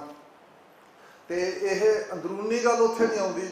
ਗੁਰਦਰਸ਼ਨ ਬਾਈਆ ਬੈਠਾ ਹੈ, ਇਹ ਵੀ ਸਾਰਾ ਸਾਡੇ ਨਾਲ ਉੱਥੇ ਰਿਹਾ, ਇਹਨੂੰ ਵੀ ਪਤਾ ਵੀ ਅਖਬਾਰਾਂ ਦੀ ਬੜੀ ਲਿਮਿਟੇਸ਼ਨ ਹੁੰਦੀ ਹੈ, ਤੇ ਅਖਬਾਰਾਂ ਦੇ ਵਿੱਚ ਛਪੀਆਂ ਉਹਨਾਂ ਤੋਂ ਗਾਹਾਂ ਕੋਈ ਲੈ ਕੇ ਸੋਰਸ ਸਾਹਿਬ ਦਾ ਗੱਲ ਕਰੇ ਤਾਂ ਬਹੁਤ ਫਿਰ ਉਹ ਦੂਰ ਚਲਾ ਜਾਂਦਾ ਸੱਚ ਤੋਂ। ਤੇ ਭਾਈ ਸਾਹਿਬ ਨੇ ਜਿਹੜਾ ਭਾਈ ਨਰਾਇਣ ਸਿੰਘ ਨੇ, ਇਹਨਾਂ ਨੇ ਬਹੁਤ ਅੰਦਰ ਦੀ ਗੱਲ ਕੀਤੀ ਹੈ। ਹੁਣ ਜਿਹੜਾ GVS ਸਿੱਧੂ ਉਹਦੀ ਜਿਹੜੀ ਸਾਰੀ ਤਰੀਕਾ ਜਿਹੜਾ ਸਰਕਾਰ ਨੇ ਵਰਤਿਆ, ਸਪੈਸ਼ਲ ਸੈੱਲ ਬਣਾਇਆ ਜਾਂ ਥਰਡ ਏਜੰਸੀ ਕਹਿ ਦਿਓ, ਉਦੋਂ ਪਿੱਛੋਂ ਫਿਰ ਅੰਬੈਸੀਆਂ ਖੋਲ੍ਹੀਆਂ ਬਾਹਰ, ਪ੍ਰਾਪੋਗੰਡੇ ਦਾ ਅਰੇਂਜਮੈਂਟ ਕੀਤਾ। ਕੈਨੇਡਾ 'ਚੋਂ ਕਹਿੰਦਾ 9 ਮੈਂ ਮਿਸ਼ਨ ਖੋਲ੍ਹੇ ਅਸੀਂ ਸਾਰਿਆਂ ਨੇ, ਕਿਸ ਤਰੀਕੇ ਨਾਲ ਉਹਨੇ ਪਬਲਿਸਿਟੀ ਕੀਤੀ, ਕਿਵੇਂ ਜਾ ਕੇ ਇਹ ਵੀ ਉਹ ਕਹਿੰਦਾ ਇੱਕ ਥਾਂ 'ਤੇ ਵੀ ਮੈਨੂੰ ਪਤਾ ਲੱਗ ਗਿਆ ਸੀ ਪੰਜਾਬ ਵਿਰੁੱਧ ਪ੍ਰੋਗਰਾਮ ਹੈ ਇਹ ਬਿਗਨਿੰਗ 'ਚ ਹੀ, ਤੇ ਮੈਂ ਉਹਦੇ 'ਚੋਂ ਆਏ ਸੀ ਵੀ ਕਿਵੇਂ ਨਿਕਲਾਂ ਬਾਹਰ। ਫਿਰ ਮੈਂ ਆਪਦੀ ਹੌਲੀ ਹੌਲੀ ਤਰੀਕੇ ਨਾਲ ਡਿਊਟੀ ਨਿਭਾਈ। ਇਹਦੇ 'ਚੋਂ ਆਪਦਾ ਖਦਸ਼ਾ ਵੀ ਜ਼ਾਹਰ ਕਰਦਾ, ਡਰ ਵੀ। ਕਹਿੰਦਾ ਮੈਨੂੰ ਇਹ ਡਰ ਸੀ ਜੇ ਮੈਂ ਇੱਕੋ ਦਮ ਬਾਹਰ ਨਿਕਲਿਆ ਤਾਂ ਮੈਂ ਟਾਰਗੇਟ ਹੋ ਜੂ, ਮੇਰੇ 'ਤੇ ਸ਼ੱਕ ਹੋ ਜੂ ਵੀ ਇਹ ਕਿਉਂ ਜਾ ਵੜਿਆ ਬਾਹਰ ਨਿਕਲਿਆ। ਤੇ ਉਹਦੇ ਵਿੱਚ ਉਹ ਸੈਕਟਰੀ ਦੇ ਲੈਵਲ 'ਤੇ ਕੰਮ ਕਰਦਾ ਸੀ, ਲਿਖਣ ਪੜ੍ਹਨ ਲਈ ਤਾਂ ਅਫਸਰ ਚਾਹੀਦੇ ਆ, ਤੇ ਇਸ ਕਰਕੇ ਉਹ ਇਸ ਵਿੱਚੋਂ ਬਾਹਰ ਆਇਆ। ਤੇ ਇਹ ਗੱਲ ਵਿੱਚੋਂ ਕਿੰਨੀ ਕੁ ਉਹ, ਪਰ ਇਹ ਗੱਲ ਜਿਹੜੀ ਉਹਨੇ ਲਿਖੀ ਆ ਸਾਰੀ ਸਰਕਾਰੀ ਤੌਰ ਤੰਤਰ ਦੇ ਬਾਰੇ 'ਚ, ਉਹੀ ਉਹਦੀ ਵੈਲਿਊਏਬਲ ਹੈ। ਉਹ ਬਾਕੀ ਗੱਲਾਂ ਤਾਂ ਉਹਨੇ ਮੋਸਟਲੀ ਸਾਰੀਆਂ ਸੁਣੀਆਂ ਸੁਣਾਈਆਂ, ਤੇ ਜਾਂ ਜ਼ਿਆਦਾ ਕੋਟ ਕੀਤਾ ਮਾਰਕ ਟੇਲੀ ਨੂੰ, ਸਤੀਸ਼ ਜੈਕਬ ਤੇ ਮਾਰਕ ਟੇਲੀ ਨੂੰ। ਉਹਨਾਂ ਦੇ ਉਹਦੀ ਕਿਤਾਬ ਸਭ ਤੋਂ ਪਹਿਲਾਂ ਆਈ ਸੀ, ਬੜੀ ਵਿਕੀ, ਸਾਰਾ ਕੁਝ ਲੋਕਾਂ ਨੇ, ਤੇ ਉਹਨਾਂ ਨੇ ਸਾਰਿਆਂ ਨੇ ਮਤਲਬ ਕਿ ਵੀ ਬਹੁਤ ਹੀ ਜ਼ਿਆਦਾ ਪੇਤਲੇ ਲੈਵਲ ਦੀਆਂ ਗੱਲਾਂ, ਚਲੰਤ ਗੱਲਾਂ ਮੁੱਢ ਬਹੁਤੀਆਂ ਕੀਤੀਆਂ। ਮੈਂ 17-18 ਕਿਤਾਬਾਂ ਬਾਹਰਲੇ ਰਾਈਟਰਾਂ ਦੀਆਂ ਪੜ੍ਹੀਆਂ, ਖਾਸ ਕਰਕੇ ਦਿੱਲੀ ਤੋਂ ਆਏ ਵੇ ਤੇ ਬਹੁਤੇ ਜਿਹੜੇ ਪ੍ਰੈਸ ਵਾਲੇ, ਉਹਨਾਂ ਸਾਰਿਆਂ ਨੇ ਇਸੇ ਕਿਸਮ ਦਾ ਹੀ ਸਾਰਾ ਇੱਕ ਨੈਰੇਟਿਵ, ਇੰਡੀਅਨ ਸਟੇਟ ਦਾ ਨੈਰੇਟਿਵ, ਜਾਂ ਅਸੀਂ ਉਹਨਾਂ ਦਿਨਾਂ 'ਚ ਨੈਸ਼ਨਲਿਸਟਿਕ ਨੈਰੇਟਿਵ ਕਹਿੰਦੇ ਸੀ, ਉਹੀ ਸਿਰਜਿਆ ਉਹਨਾਂ ਨੇ, ਉਹੀ ਖੜਾ ਕੀਤਾ। ਤੇ ਉਹ ਕੀਤਾ ਵੀ ਉਹ ਹੈ, ਵਿਕੇ ਵੀ ਉਹ ਹੈ। ਸਾਡੇ ਤਾਂ ਫਿਰ ਇਸੇ ਲੈਵਲ ਤੋਂ ਹੀ ਫਿਰ ਮੈਨੂੰ ਆਪਦੇ ਲੈਵਲ ਤੇ ਜਿਹੜਾ ਮੈਂ ਸਾਰੀ ਨੈਰੇਟਿਵ ਸੀ ਉਸ ਦੇ ਉੱਤੋਂ ਦੇਖ ਕੇ ਬੜਾ ਦੁਖੀ ਵੀ ਹੋਇਆ ਸੀ। ਤੇ 25 ਸਾਲ ਬਾਅਦ ਫਿਰ ਮੈਂ ਕਿਤਾਬ ਆਪਣੀ ਲਿਖੀ, ਇਹ ਉਦੋਂ ਪਿੱਛੋਂ ਜਾ, ਤੇ ਜਿਹਦੇ 'ਚ ਮੈਂ ਕੋਸ਼ਿਸ਼ ਕੀਤੀ ਵੀ ਜਿਵੇਂ ਮੈਨੂੰ ਪਤਾ, ਜਿਸ ਤਰੀਕੇ ਨਾਲ ਭਾਈ ਸਾਹਿਬ ਨੇ ਲਿਖਿਆ, ਜਿੰਨਾ ਕੁ ਮੈਨੂੰ ਉਸ ਵੇਲੇ ਪਤਾ ਸੀ, ਉਹ ਸਾਰਾ ਮੈਂ ਲਿਖਣ ਦੀ ਕੋਸ਼ਿਸ਼ ਕੀਤੀ। ਅੱਛਾ, ਹੁਣ ਰਹਿ ਗਈ ਦੂਜੀ ਖਾਲਿਸਤਾਨ ਦੀ ਕੰਟਰੋਵਰਸੀ, ਇੱਥੇ ਬੜੀ ਚੱਲੀ ਹੈ। ਮੈਂ ਇੱਕੋ ਗੱਲ ਹੀ ਇਹਦੇ 'ਤੇ ਕਹਿਣਾ ਚਾਹੁੰਦਾ, ਉਹ ਇਹ ਬਈ ਇਹਨੂੰ ਜੇ ਪੋਲੀਟੀਕਲ ਟਰਮਾਂ 'ਚ ਦੇਖੀਏ, ਇਹ ਐਕਸਕਲੂਸਿਵ ਕਨਸੈਪਟ ਹੈ, ਜਿਹਦੇ ਵਿੱਚ ਦੂਜੇ ਬੰਦੇ ਬਰਾਬਰ ਤੇ ਨਹੀਂ ਹੁੰਦੇ। ਉਹਦੇ ਇੱਕ ਕਮਿਊਨਿਟੀ ਐਕਸਕਲੂਸਿਵ ਹੈ, ਐਕਸਕਲੂਸਿਵਿਟੀ ਦਾ ਕਨਸੈਪਟ ਇਹਦੇ 'ਚ ਹੈਗਾ। ਚਲੋ ਇੱਥੇ ਤਾਂ ਆਪਾਂ ਜਾਣਦੇ ਸਾਰੇ ਸੱਜਣ ਇਸ ਸ਼ਬਦ ਤੋਂ ਕਲੀਅਰ ਹੈ, ਪੋਲੀਟੀਕਲ ਸ਼ਬਦ ਤੋਂ। ਦੂਸਰੀ ਗੱਲ ਇਹ ਵੀ ਹਿੰਦੂ ਰਾਸ਼ਟਰ, ਇਹ ਆਪਾਂ ਹਿੰਦੂਆਂ ਦੀ ਇੱਕ ਨੇਸ਼ਨ ਦੇ ਲੈਵਲ 'ਤੇ ਉਹਨੂੰ ਡੀਲ ਕਰਦੇ ਆ। ਅਸੀਂ ਮੰਨ ਲੈਂਦੇ ਵੀ ਉਹਨਾਂ ਦੀ ਨੇਸ਼ਨ ਬਣ ਗਈ ਹਿੰਦੂ ਨੇਸ਼ਨ, ਇੱਕ ਹਿੰਦੂ ਰਾਸ਼ਟਰ ਹੀ ਬਣਨਾ ਰਹਿ ਗਿਆ, ਫਾਰਮਲੀ ਤੇ ਬਣ ਗਈ ਹੈ। ਪਰ ਮੇਰੇ ਮੁਤਾਬਕ ਜਾਂ ਹੋਰ ਵੀ ਬਹੁਤ ਸੱਜਣਾ ਮੁਤਾਬਕ ਇਹ ਹੈ ਵੀ ਹਿੰਦੂ ਰਾਸ਼ਟਰ ਨਹੀਂ ਬਣਿਆ ਤੇ ਨਾ ਹੀ ਬਣ ਸਕੇ। ਹਿੰਦੂ ਸਮਾਜ ਦੀਆਂ ਜਿਹੜੀਆਂ ਕੰਟਰਾਡਿਕਸ਼ਨਾਂ, ਅੰਦਰੂਨੀ ਵਿਰੋਧਤਾਵਾਂ ਇੰਨੀਆਂ ਜ਼ਿਆਦਾ ਹੈ, ਉਹ ਕਦੇ ਵੀ ਉਸ ਲੈਵਲ ਤੇ ਨੇਸ਼ਨ, ਰਾਸ਼ਟਰ ਦੀ ਗੱਲ ਛੱਡੋ, ਪੋਲੀਟੀਕਲ ਕਦੋਂ ਬਣਦਾ, ਕਦੋਂ ਕੀ ਹੁੰਦਾ, ਉਹ ਨੇਸ਼ਨ ਦੇ ਲੈਵਲ ਤੇ ਵੀ ਨਹੀਂ ਬਣ ਸਕਦਾ। ਉਹਦੇ ਅੰਦਰ ਦਲਿਤ, ਪਛੜੇ, ਹੋਰ ਸਾਰੇ ਤੁਹਾਡੇ ਸਾਹਮਣੇ ਜੋ ਕੁਝ ਹੋ ਰਿਹਾ ਉਹਨੂੰ ਮੈਂ ਰਿਪੀਟ ਨਹੀਂ ਕਰੂੰਗਾ। ਇਸ ਕਰਕੇ ਇਹ ਅਸੀਂ ਜਦੋਂ ਖਾਲਿਸਤਾਨ ਦੀ ਗੱਲ ਕਰਦੇ ਹਾਂ ਤਾਂ ਅਸੀਂ ਅਚੇਤ ਲੈਵਲ ਤੇ ਹਿੰਦੂ ਇੱਕ ਨੇਸ਼ਨ ਸਮਝ ਲੈਂਦੇ ਸਾਰੇ, ਜਦੋਂ ਕਿ ਸਾਡੀ ਬਹੁਤ ਦੁਨੀਆ ਸਾਡੇ ਤੋਂ ਵੀ ਲਤੜੀ ਇਸ ਮੁਲਕ ਦੇ ਵਿੱਚ ਰਹਿੰਦੀ ਹੈ, ਸਾਡੇ ਨਾਲ ਵੀ ਮਾੜੀਆਂ ਹਾਲਤਾਂ ਦੇ ਵਿੱਚ। ਇੱਥੇ ਬਹੁਤ ਵੱਡੀ ਪਾਪੂਲੇਸ਼ਨ ਹੈ ਤੇ ਸਾਨੂੰ ਇਹ ਸਾਰਾ ਕੁਝ ਸਮਝਣਾ ਪਵੇਗਾ। ਧੰਨਵਾਦ, ਸ਼ੁਕਰੀਆ। ਵਾਹਿਗੁਰੂ ਜੀ ਕਾ ਖਾਲਸਾ, ਵਾਹਿਗੁਰੂ ਜੀ ਕੀ ਫਤਿਹ। ਬਹੁਤ ਬਹੁਤ ਧੰਨਵਾਦ ਸਰਦਾਰ ਜਸਵੰਤ ਸਿੰਘ ਸਿੱਧੂ ਉਹਨਾਂ ਦਾ। ਉਹਨਾਂ ਨੇ ਆਪਣੇ ਸਮੇਂ ਦੀਆਂ ਭਾਈ ਨਰੈਣ ਸਿੰਘ ਚੋੜਾ ਅਤੇ ਉਦੋਂ ਦੀਆਂ ਜਿਹੜੀਆਂ ਕੋਈ ਉਹਨਾਂ ਦੇ ਤਜਰਬੇ ਨੇ ਉਹ ਸਾਂਝੇ ਕੀਤੇ ਨੇ। ਹੁਣ ਮੈਂ ਬੇਨਤੀ ਕਰੂੰਗਾ ਸਰਦਾਰ ਜਗਤਾਰ ਸਿੰਘ ਸੀਨੀਅਰ ਪੱਤਰਕਾਰ ਇੰਡੀਅਨ ਐਕਸਪ੍ਰੈਸ, ਜਿਨ੍ਹਾਂ ਨੇ ਵੀ ਪਿਛਲੇ ਸਮੇਂ 1920 ਤੋਂ ਹੁਣ ਤੱਕ ਦੇ ਜਿਹੜੇ ਸਿੱਖ ਡਾਕੂਮੈਂਟ ਉਹ ਵੀ ਕਲੈਕਸ਼ਨ ਕੀਤੀ, ਅਤੇ ਉਹਨਾਂ ਨੇ ਵੀ ਇਸ ਕਾਲ ਦੇ ਦੌਰਾਨ 1978-84 ਤੋਂ ਬਾਅਦ ਦਾ ਜਿਹੜਾ ਉਹਨਾਂ ਨੇ ਸਮਾਂ ਦੇਖਿਆ ਅਤੇ ਡਾਕੂਮੈਂਟ ਵੀ ਕੀਤਾ। ਉਹਨਾਂ ਨੂੰ ਮੈਂ ਬੇਨਤੀ ਕਰੂੰਗਾ ਕਿ ਉਹ ਜਿਹੜੇ ਆਪਣੇ ਵਿਚਾਰ ਜਿਹੜੇ ਸਾਂਝੇ ਕਰਨ। ਵਾਹਿਗੁਰੂ ਜੀ ਕਾ ਖਾਲਸਾ, ਵਾਹਿਗੁਰੂ ਜੀ ਕੀ ਫਤਿਹ। ਸਰਦਾਰ ਜਗਤਾਰ ਸਿੰਘ। ਧੰਨਵਾਦ ਬਾਨੀਪੁਰ ਜੀ। ਮੈਂ ਇੱਕ ਗੱਲ ਪਹਿਲਾਂ ਕਲੀਅਰ ਕਰਕੇ ਚੱਲੂੰਗਾ ਕਿ ਗੱਲਾਂ ਖਾਲਿਸਤਾਨ ਦੀਆਂ, ਸਿਧਾਂਤਾਂ ਦੀਆਂ ਹੋ ਰਹੀਆਂ। ਮੈਂ ਵਿਦਵਾਨ ਨਹੀਂ, ਮੈਂ ਨਰੋਲ ਇੱਕ ਪੱਤਰਕਾਰ ਹਾਂ, ਅਤੇ ਪੱਤਰਕਾਰ ਦੇ ਨਜ਼ਰੀਏ ਤੋਂ ਹੀ ਮੈਂ ਆਪਣੀ ਗੱਲ ਕਰੂੰਗਾ। ਮੈਂ ਸ਼ੁਰੂ ਕਰੂੰਗਾ ਨਰੈਣ ਜੀ ਤੁਹਾਡੀ ਕਿਤਾਬ ਤੋਂ ਹੀ ਪਹਿਲਾਂ, ਕਿਉਂਕਿ ਸਾਡਾ ਫੋਕਸ ਸੰਕਲਪ 'ਤੇ ਜ਼ਿਆਦਾ ਚੱਲ ਰਿਹਾ। ਠੀਕ ਹੈ, ਮੈਂ ਕਿਤਾਬ 'ਤੇ ਗੱਲ ਕਰ ਦੇਣਾ, ਅਤੇ ਬਾਈ ਚਾਂਸ ਮੈਂ ਕਿਤਾਬ ਨਾਲ ਲਿਆਉਣੀ ਭੁੱਲ ਗਈ, ਪਰ ਮੋਟੀ ਗੱਲ ਕਰਦੇ ਹਾਂ। ਪਹਿਲੀ ਗੱਲ ਤਾਂ ਕਿ ਜਿਨ੍ਹਾਂ ਨੇ ਵੀ ਇਸ ਸੰਘਰਸ਼ ਵਿੱਚ ਹਿੱਸਾ ਲਿਆ, ਡਾਇਰੈਕਟਲੀ ਇਨਡਾਇਰੈਕਟ, ਉਹਨਾਂ ਨੂੰ ਰਿਕਾਰਡ 'ਤੇ ਆਉਣਾ ਚਾਹੀਦਾ, ਕਿਤਾਬ ਲਿਖ ਕੇ ਜਾਂ ਵੈਸੇ। ਅਤੇ ਜਦੋਂ ਮੈਂ ਕੰਮ ਕਰਨਾ ਸ਼ੁਰੂ ਕੀਤਾ ਕਿਤਾਬਾਂ 'ਤੇ, ਮੈਂ ਦੇਖਿਆ ਕਿ ਇਨਫੋਰਮੇਸ਼ਨ ਸ਼ੇਅਰ ਕਰਨ 'ਤੇ ਉਹ ਕਿਰਦਾਰ ਹਿਚਕਿਚਾ ਰਹੇ ਸੀ। ਕੰਵਰਪਾਲ ਮੇਰੇ ਇਸ ਗੱਲ 'ਤੇ ਸ਼ੁਰੂ ਤੋਂ ਗਵਾਹ ਹੈ। ਤੇ ਜਦੋਂ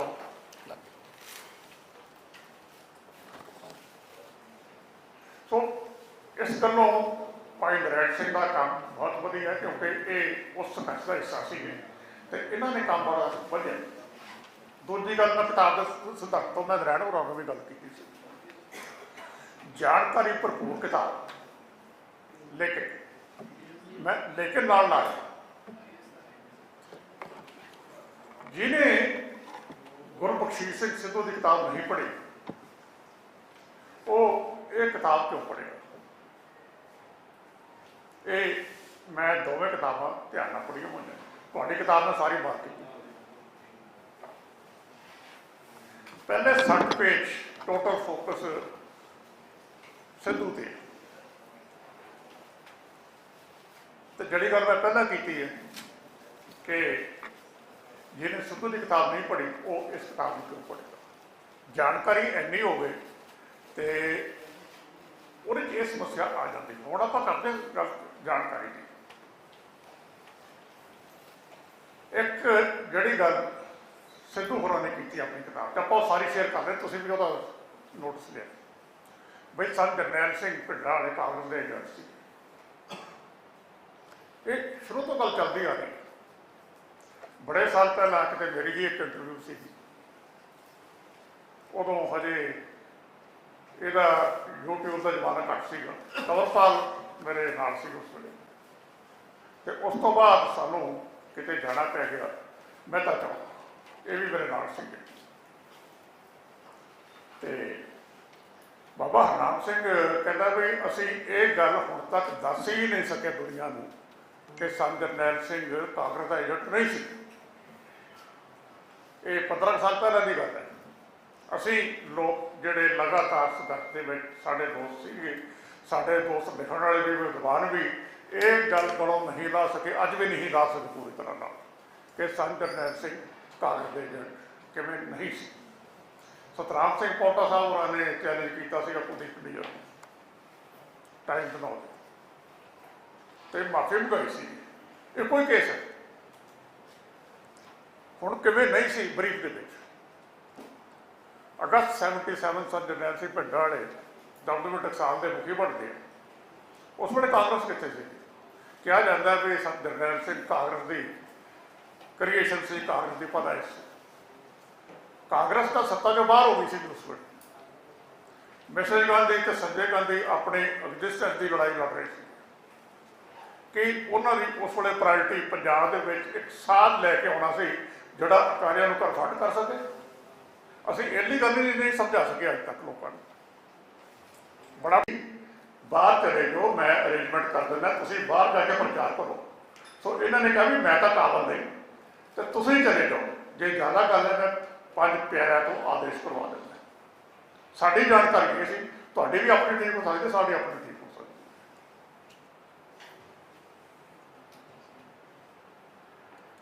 ਹੁਣ ਜਿਹੜਾ ਇੰਪ੍ਰੈਸ਼ਨ ਬਣਦਾ ਹੈ ਨਾ, ਹੁਣ ਦੋ ਵਿਅਕਤੀ ਜਿਨ੍ਹਾਂ ਨੇ ਲਗਾਤਾਰ ਸਨ ਜਰਨੈਲ ਸਿੰਘ ਦੀ ਡੇ 1 ਤੋਂ ਸਪੋਰਟ ਕੀਤੀ ਹੈ, ਜਿਹੜੀ ਅਸੀਂ ਸਾਹਮਣੇ ਵੀ ਦੇਖਦੇ ਰਹੇ। ਜਥੇਦਾਰ ਗੁਰਦਿਆਲ ਸਿੰਘ ਵਜਰੋਵਾ ਤੇ ਨੰਬਰ 2 ਗੁਰਚਰਨ ਸਿੰਘ ਟੌੜਾ ਅਖੀਰ ਤੱਕ, ਜਿਹੜੀ ਸਾਡੀ ਜਾਣਕਾਰੀ ਹੈਗੀ।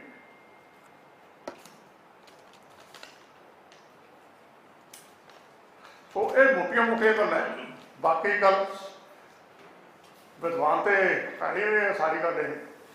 ਤੇ ਦੋ ਤੁਸੀਂ ਨੈਰੇਟਿਵ ਹੋਰ ਟੱਚ ਕੀਤੇ ਜਿਨ੍ਹਾਂ ਬਾਰੇ ਅਸੀਂ ਆਮ ਰਾਏ ਬਣੀ ਹੈ ਵੀ ਇਹ ਤਾਂ ਏਜੰਸੀਆਂ ਕਰਾਉਂਦੀਆਂ ਰਹੀਆਂ ਜੀ।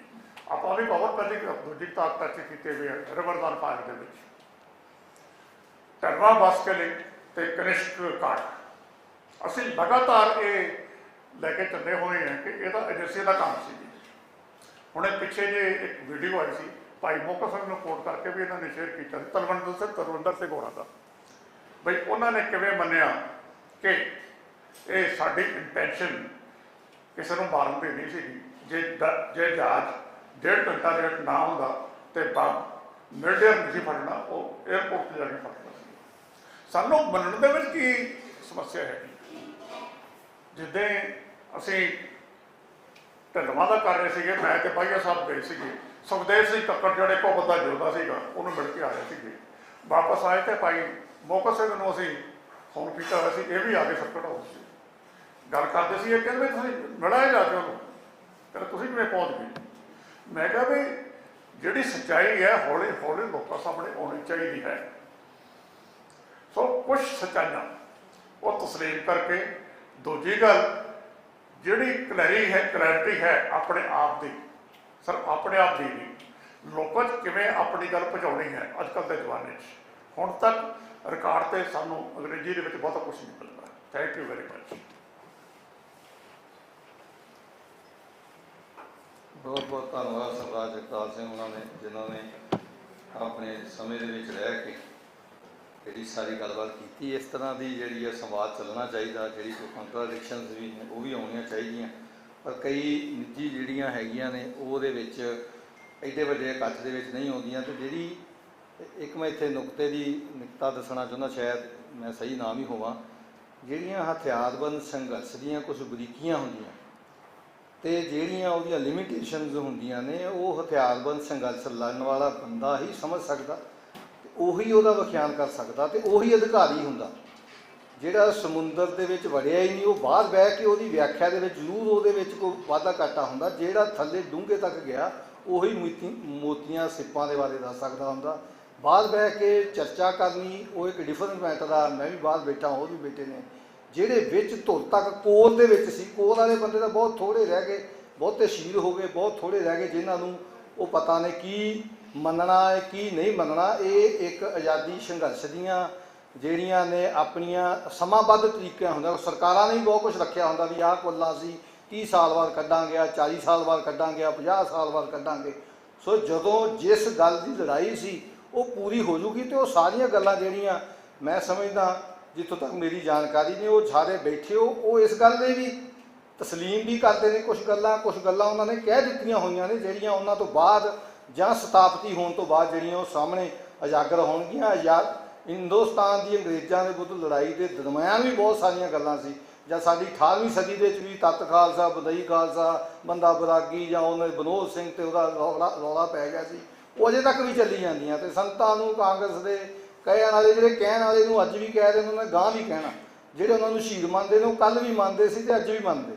ਸੋ ਇਹ ਜਿਹੜੀਆਂ ਗੱਲਾਂ ਕਿਹੜੀਆਂ ਬਾਹਰ ਆਉਣੀਆਂ, ਉਹ ਉਹੀ ਤੈਅ ਕਰਨਗੇ ਅਤੇ ਉਹੀ ਬਾਹਰ ਕੱਢਣਗੇ ਜਿਹੜੇ ਉਸ ਕੋਲ ਦੇ ਵਿੱਚ ਨੇ। ਸਾਰਿਆਂ ਦੇ ਵਾਸਤੇ ਉਹ ਗੱਲਾਂ ਸਾਰਿਆਂ ਨੂੰ ਉਹ ਹਜ਼ਮ ਨਹੀਂ ਹੋ ਸਕਦੀਆਂ ਹੁੰਦੀਆਂ।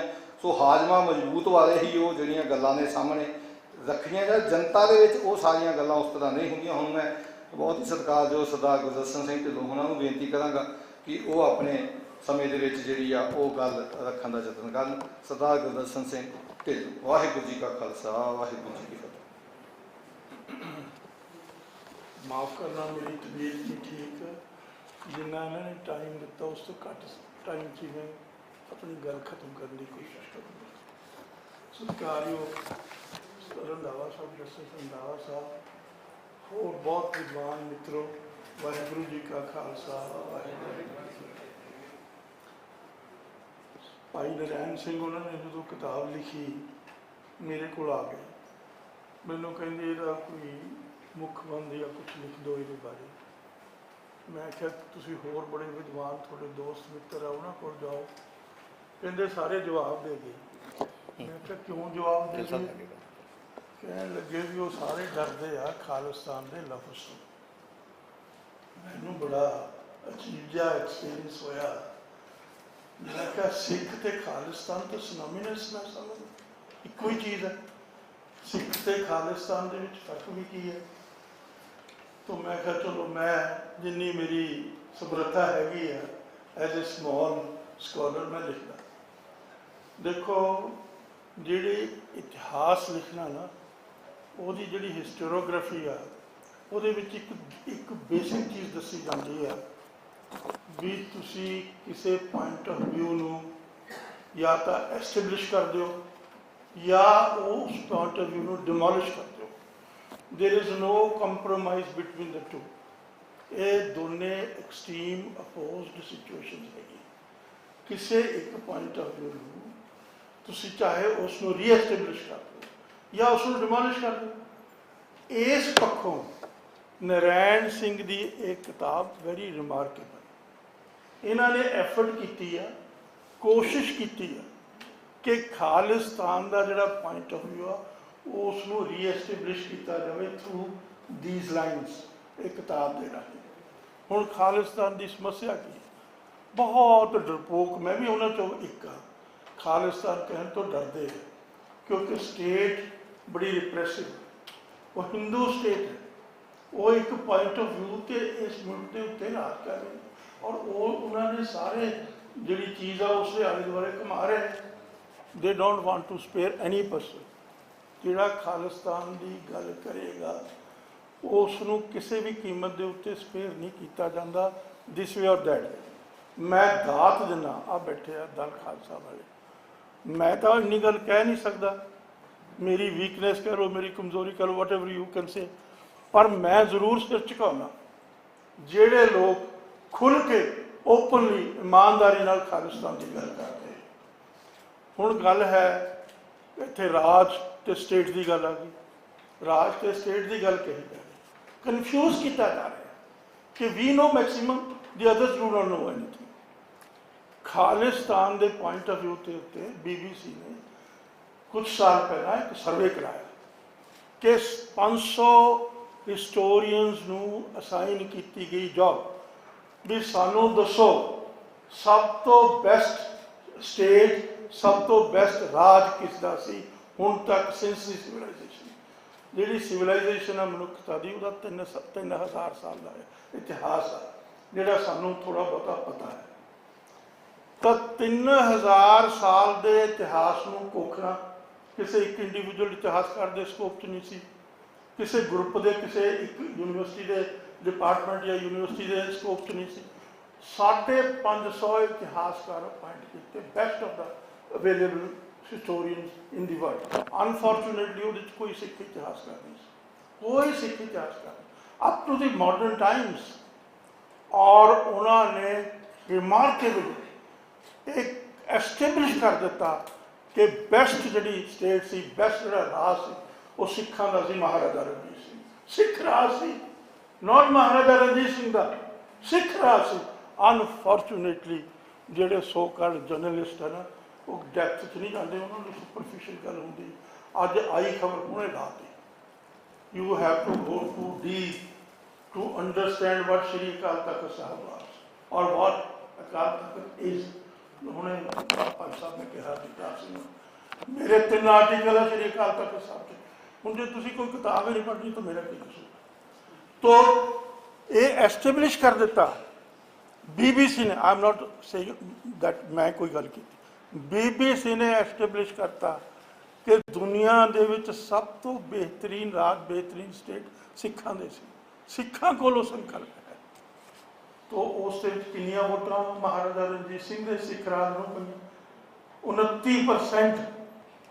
ਮੈਨੂੰ ਭੁਲੇਖਾ ਸੀ, let me be very honest and state, ਵੀ ਕਿਤੇ ਅਸ਼ੋਕ ਦਾ ਨਾਮ ਆਏਗਾ, ਅਸ਼ੋਕ ਸਮਰਾਟ ਦਾ ਰਾਜ ਹੈ, ਕਿਸੇ ਅਕਬਰ ਦਾ ਰਾਜ ਆਏਗਾ, ਕਿਤੇ ਇਬਰਾਹਿਮ ਲਿੰਕਨ ਦਾ ਰਾਜ ਆਏਗਾ।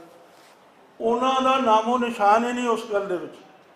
ਇਬਰਾਹਿਮ ਲਿੰਕਨ ਨੂੰ 1% ਵੋਟ ਪਈ ਹੈ, ਚਰਚਲ ਨੂੰ 2% ਵੋਟਾਂ ਪਈਆਂ। Imagine what is your heritage, what you have inherited, what you have given to the world, to the universe, to the mankind. So एक irony, एक tragedy। ਅਸੀਂ ਉਸ ਕਨਸੈਪਟ ਨੂੰ ਵੀ ਕੰਡੈਮ ਕਰਦੇ ਹਾਂ, ਅਬਿਊਜ਼ ਕਰਦੇ ਹਾਂ। ਜਿਹੜੇ ਵਿਚਾਰੇ ਮਾੜੀ ਮੋਟੀ ਉਸ ਗੱਲ ਦੇ ਉੱਤੇ ਆਵਾਜ਼ ਉਠਾਉਂਦੇ ਆ, ਉਹਨਾਂ ਨੂੰ ਵੀ ਡਿਸਕਾਰਡ ਕਰਦੇ। ਇਹ ਸਾਡੀ ਸਿੱਖ ਕੌਮ ਦੀ ਟ੍ਰੈਜੇਡੀ ਹੈ। ਉਹ ਜਿਹੜੇ ਲੋਕ ਖਾਲਿਸਤਾਨ ਦੇ ਉੱਤੇ ਸ਼ਹੀਦ ਹੋ ਗਏ, ਕੁਰਬਾਨ ਹੋ ਗਏ, ਉਹਨਾਂ ਦਾ ਅਸੀਂ ਕਿਸ ਤਰ੍ਹਾਂ ਮੁਆਵਜ਼ਾ ਮੋੜਾਂਗੇ? ਦੱਸੋ ਮੈਨੂੰ ਖੁੱਲ੍ਹ ਕੇ। ਐਵੇਂ ਗੱਲਾਂ ਕਰਨੀਆਂ, ਆਹ ਕਿਤਾਬ ਪੜ੍ਹ ਲਈ, ਉਹ ਕਿਤਾਬ ਪੜ੍ਹ ਲਈ, ਕੁਛ ਨਹੀਂ ਹੈ। ਸਾਰੀ ਚੀਜ਼ ਤੁਹਾਡੇ ਸਾਹਮਣੇ ਕਲੀਅਰ ਹੈ। ਮੈਂ ਇਸ ਕਿਤਾਬ ਦੇ ਮਾਫ ਕਰੋ ਮੇਰੀ ਤਬੀਅਤ ਨਹੀਂ ਸੀ, ਮੈਂ ਪਹਿਲਾਂ ਵੀ ਫੰਕਸ਼ਨ ਅਟੈਂਡ ਕਰਕੇ ਆਇਆ, ਮੈਂ ਤਾਂ ਬੋਲਿਆ, ਮੈਂ ਬੋਲਣਾ ਬਹੁਤ ਚਾਹੁੰਦਾ ਸੀ। ਮੈਂ ਇਸ ਸਾਰੀ ਗੱਲ ਨੂੰ ਇੰਗਲਿਸ਼ ਦੇ ਵਿੱਚ ਐਕਸਪ੍ਰੈਸ ਕੀਤਾ। ਖਾਲਸਾ ਕਾਮਨਵੈਲਥ ਅੱਗੇ hyphen, A vibrant republic based on the law of love। law of love है, law of आ कानूनी आ ਜਿਹੜੇ ਬਣਾਏ ਹੋਏ ਕਨਸਟੀਟਿਊਸ਼ਨ ਇਹ ਨਹੀਂ ਹੈਗੇ। ਔਰ ਕੀ ਹੈ? law of love, law of truth, ਸੱਚਾਈ ਦੀ ਗੱਲ ਗੁਰੂ ਕਰ ਰਿਹਾ ਬਾਰ-ਬਾਰ, law of truth and the law of justice. This is Khalistan. ਇਹ ਖਾਲਿਸਤਾਨ ਹੈ ਜਿਸ ਦੇ ਵਿੱਚ ਕਿਸੇ ਨਾਲ ਕੋਈ ਧੱਕਾ ਹੋ ਹੀ ਨਹੀਂ ਸਕਦਾ, ਕਿਸੇ ਨਾਲ ਕੋਈ ਦੁਰੈਤ ਹੋ ਹੀ ਨਹੀਂ ਸਕਦੀ। ਦੇਖੋ ਇਸੇ ਤਰੀਕੇ ਨਾਲ ਅਗਲਾ ਸੈਂਟੈਂਸ ਹੈ, ਇਨ ਦਿਸ constitution people inspired goodness of humanity। goodness of humanity एक सिख या किसी मुसलमान या ईसाई की गल नहीं है। goodness of humanity, Guru Nanak is a symbol of compassionate humanism। Guru Nanak किस चीज़ को सिंबलाइज कर रहे, किस चीज़ का सिंबल है गुरु नानक? Compassionate humanism.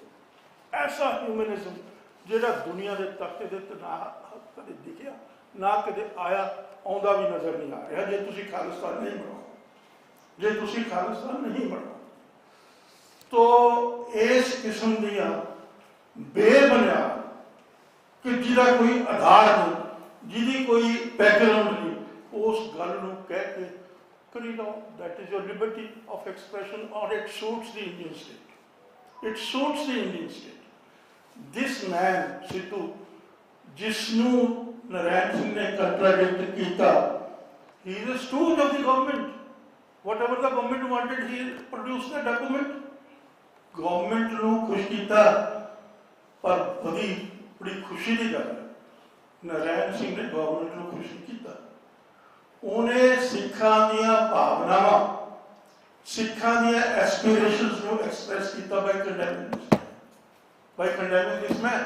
मैं जिससे शुरू से दसिया है ना, माफ करना मेरी तबीयत नहीं, मैं 4 दिन हो गए रोटी भी नहीं खाती, तो मतलब उस गल नूं एक्सप्रेस किया which is the need of the our.